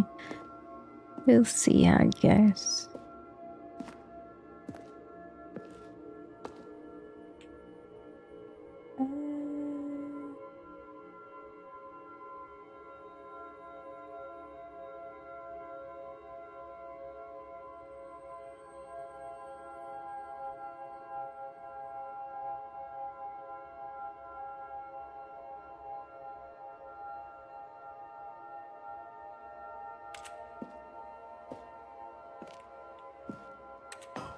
It doesn't seem for me to able to do anything. No, perhaps not.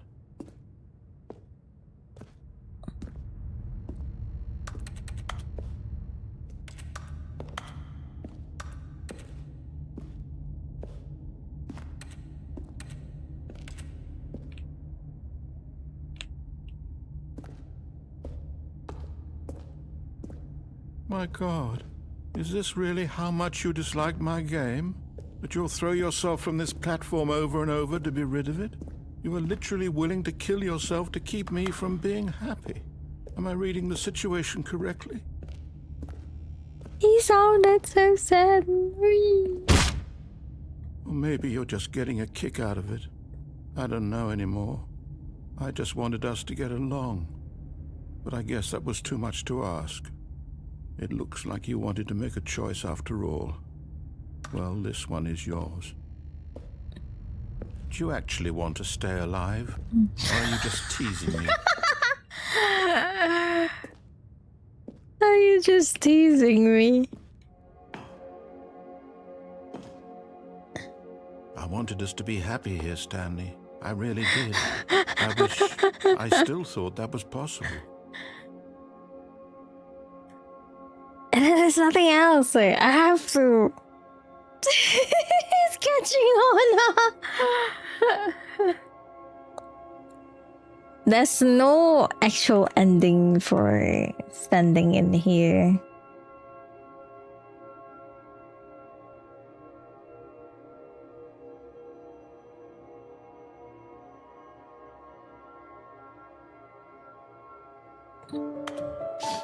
That very name not telling. Thank you for the follow. Come in.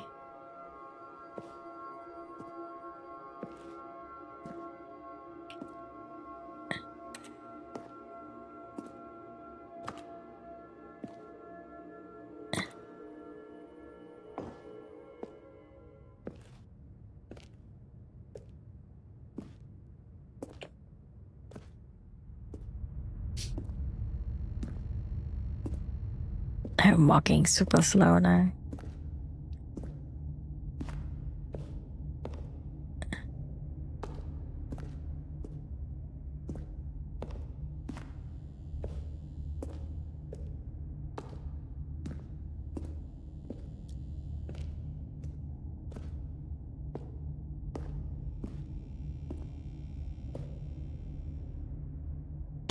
Is it over?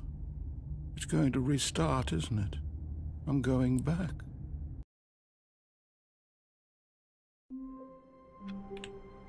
What else the ending they have there? I feel like I actually did everything.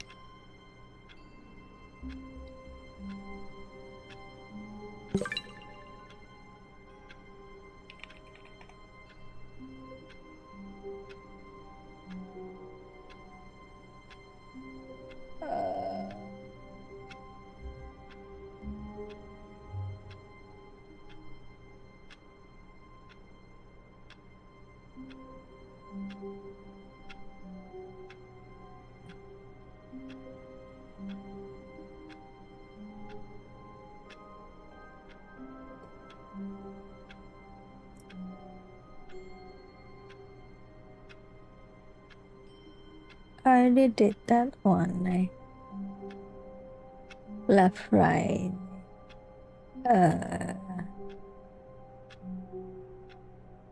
Monetize bucket recording. I already did that one. That one I already did it too.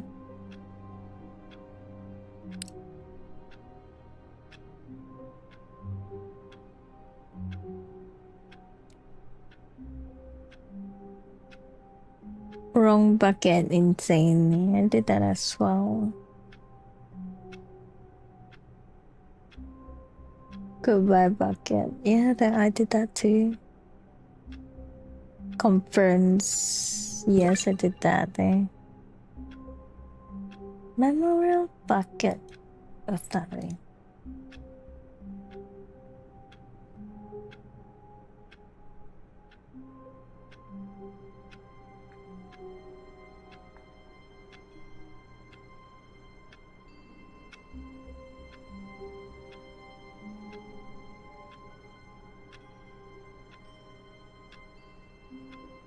Silly bird, trap bird, home bucket button. I did all the ending actually. Oh, yay! Going right when he says go lever, that's where you can trigger different type of ending.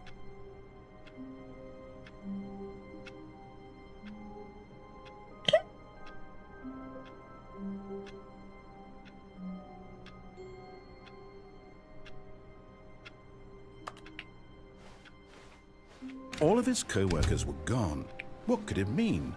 Stanley decided to go to the meeting room. Perhaps he had simply missed a memo.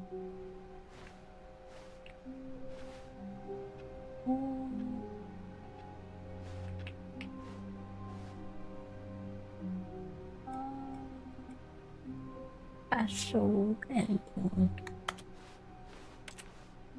Await input.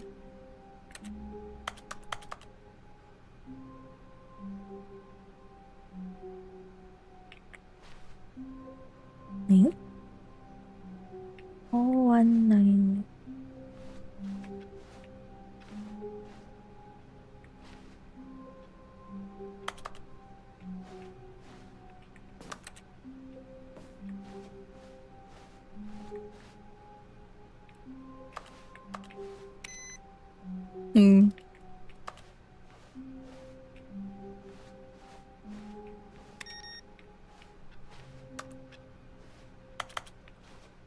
Nothing else.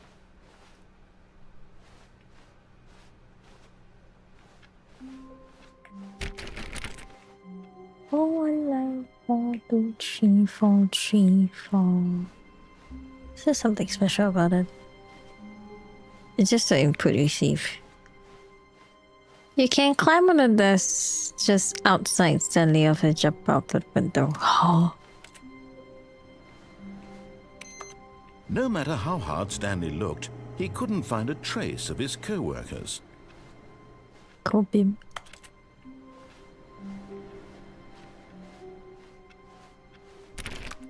Okay.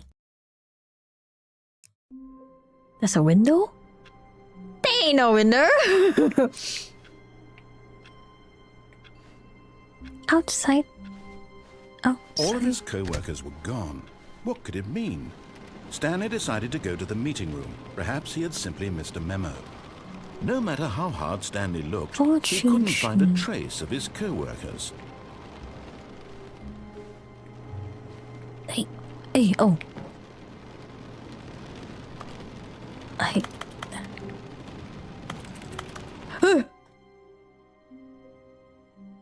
At first, Stanley assumed he'd broken the map, until he heard this narration and realized it was part of the game's design all along. He then praised the game for its insightful and witty commentary into the nature of video game structure and its examination of structural narrative tropes. So, now that you're here, what do you think? Isn't this a fun and unique place to be? Why don't we take a minute just to drink it all in? Okay, I'm over it now. What do you think? Are you sick of this gag yet? Ah, then in that case we'll continue. But now, here comes the real question. What do you think would have happened if you had told me that you wanted this to stop? Do you think it would have been particularly different? Would I have taken the same idea but rephrased it superficially to fit that answer? Perhaps you never would even have thought of it if I hadn't brought up the issue in the first place. Oh, now think about it. Will it be worth it for you to restart and then come back here just to do the other option? Clearly, this whole gag takes some time. What if the other option is even longer? How long will you spend in total just to have heard all the narration? Oh, and listen, Rich, perhaps you just played the other option, and now you've come to see what happens in this one. So, what do you think? Which choice was the better one? Imagine if you had selected continue on your first playthrough, how tantalizing it would be not knowing what happens when you pick the other option. Yappers! Yapping! Oh, dear Lord. If the other option is really miserable to listen to, then perhaps you're not. In fact, I'm just going to say that no one who's listening to this is lucky. Well now, I've built up the other options so much that I'm going to stop talking and leave you to your decision whether to come back here, continue with the game, or just sit in this spot forever and ever. Cheers. Ah, I can't click anymore.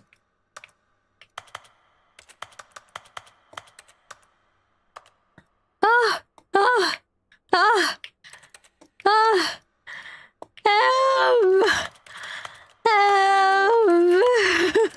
This place is hurting my eyes. Let me out. Puta! Wait, do it again. All of his co-workers were gone. What could it mean? Stanley decided to go to the meeting room. Perhaps he had simply missed a memo. No matter how hard Stanley looked, he couldn't find a trace of his co-workers. At first, Stanley assumed he'd broken the map, until he heard this narration and realized it was part of the game's design all along. He then praised the game for its insightful and witty commentary into the nature of video game structure and its examination of structural narrative tropes. So, now that you're here, what do you think? Isn't this a fun and unique place to be? Why don't we take a minute just to drink it all in? Okay, I'm over it now. What do you think? Are you sick of this gag yet? Yes. Well, I don't know how to say this politely, but you could literally just hit escape and restart the game any old time you want, like right now. You could have done it just then. Now would also be an appropriate time to quit. Any of these points and so many more, all of them are appropriate. I'm enjoying what seems to be an internal conflict going on where you are literally unable to act on your own desires to restart the game. So, just to push the envelope, I'm going to try and make this as miserable as possible and see how long you can maintain. There once was a man named Stanley, who people considered so manly. But the truth must be told, he was not very old and was quite particularly gangly. What Stanley liked most was buttons. He pushed them like some kind of glutton. He did it all day in a meaningful way, but his brain had long ceased to function. Which is why he is in this parable and lives an existence quite terrible. And if you are not strong and keep playing along, you too will become quite unbearable. Yes. You too will become quite unbearable.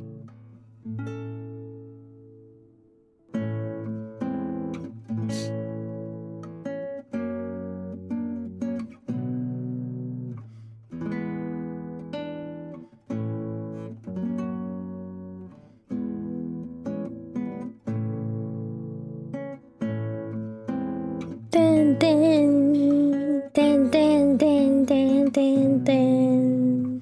Dun, dun, dun, dun. Dun, dun, dun, dun. Dun, dun, dun, dun. Dun, dun, dun, dun. Dun,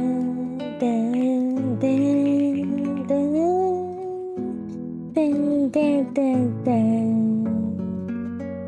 Dun, dun, dun, dun, dun, dun, dun.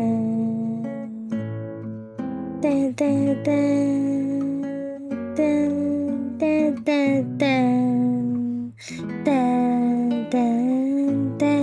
dun, dun. Dun, dun, dun, dun.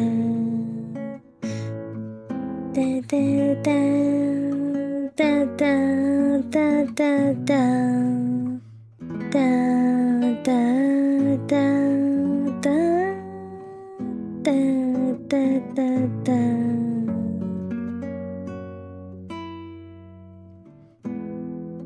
Dun, dun, dun, dun, dun. Huh?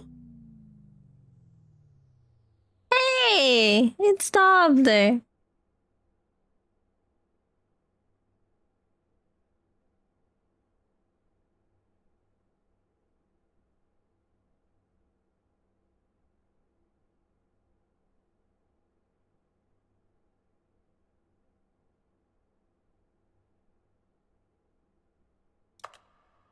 Oh. Okay.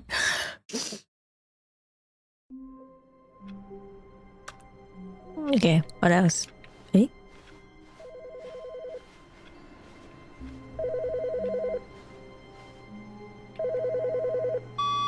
Hello. This is a recorded message scheduled either by you or a person in your place of work. The purpose of this message is to warn you about the dangers of recorded messages. If at any time you believe you are listening to a recorded message, please terminate it immediately and cease all flow of information from the recorded message into your perceptual sphere. Thank you, and have a pleasant day. I never had it before. Dun dun dun dun. Dun dun dun dun. Dun dun dun dun. Dun dun dun dun. Dun dun dun dun. Dun dun dun dun. Dun dun dun dun. Dun dun dun. Dun dun dun. Dun dun dun dun. Dun dun dun dun. Dun dun dun. Dun dun dun dun.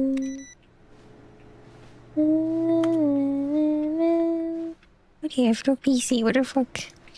Nun nun nun nun. Eh? Eh? Why is this door open? I thought normally it's always closed after I went out. Eh?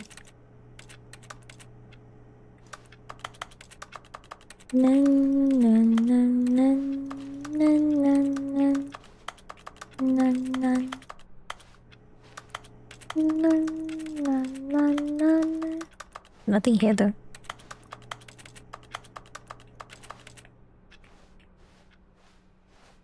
Why is it doesn't close this time?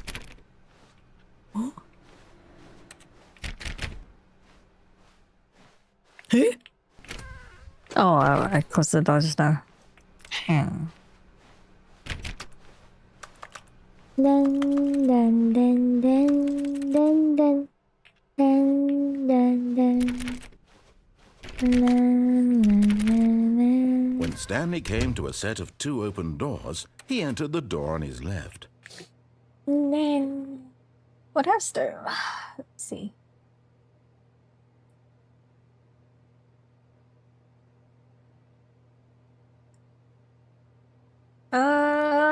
New content door. Fuck's new content door. I had that before. Blue office leads up to 2 door with the bucket of the present. Oh, I think. Oh, my times, blah, blah, blah, blah. Short office. Oh, not keeping the door variations. Blah, blah, blah, blah, blah, blah. I can't even do anything on the shot. No, does it? Shows. Do I have to keep restarting to look for it, or I just... Oh! All of his co-workers were gone. What could it mean? Doesn't mean I can get the wolf off again! Perhaps he had simply missed a memo. Stanley went around touching every little thing in the office, but it didn't make a single difference. Nor did it advance the story in any way. Now this, Stanley thought to himself. Okay, I did this one before. The short corridors one, eh?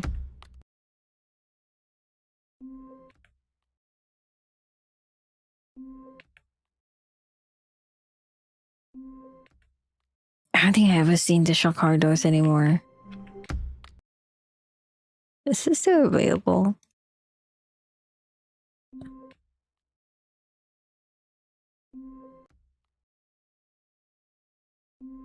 Oh, there you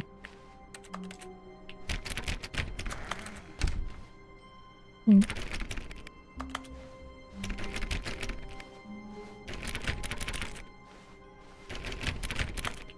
Oh, this one's a star. Sharp is interested in the whole particular fit deeply, like not keeping the balance of the door.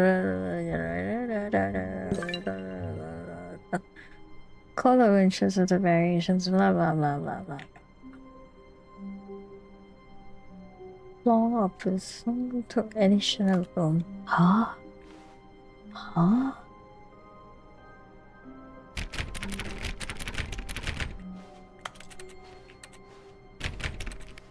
I give up. I think this is all for this game. We have practically finished up everything. I'm not sure what I missed. I already did the skip buttons and all kinds of contents with the packet. I think this is all. Unless suddenly out of the way I've realized something I actually missing.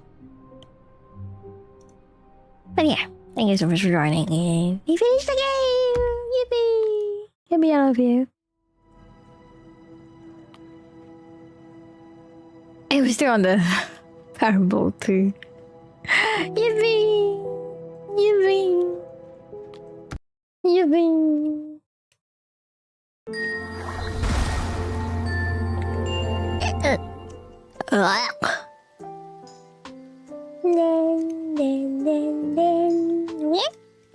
Let me see, what can I redo?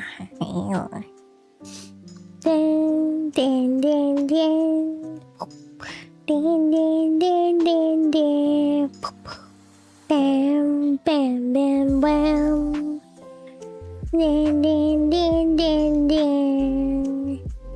Dun, dun, dun, dun. Dun, dun, dun, dun, dun. Dun, dun, dun, dun. Dun, dun, dun, dun. Dun, dun, dun, dun, dun. Dun, dun, dun, dun, dun, dun. Dun, dun, dun, dun, dun, dun, dun, dun, dun, dun. Dun, dun, dun, dun. Dun, dun, dun, dun. Dun, dun, dun, dun. Oh, it's been a while. But it just started.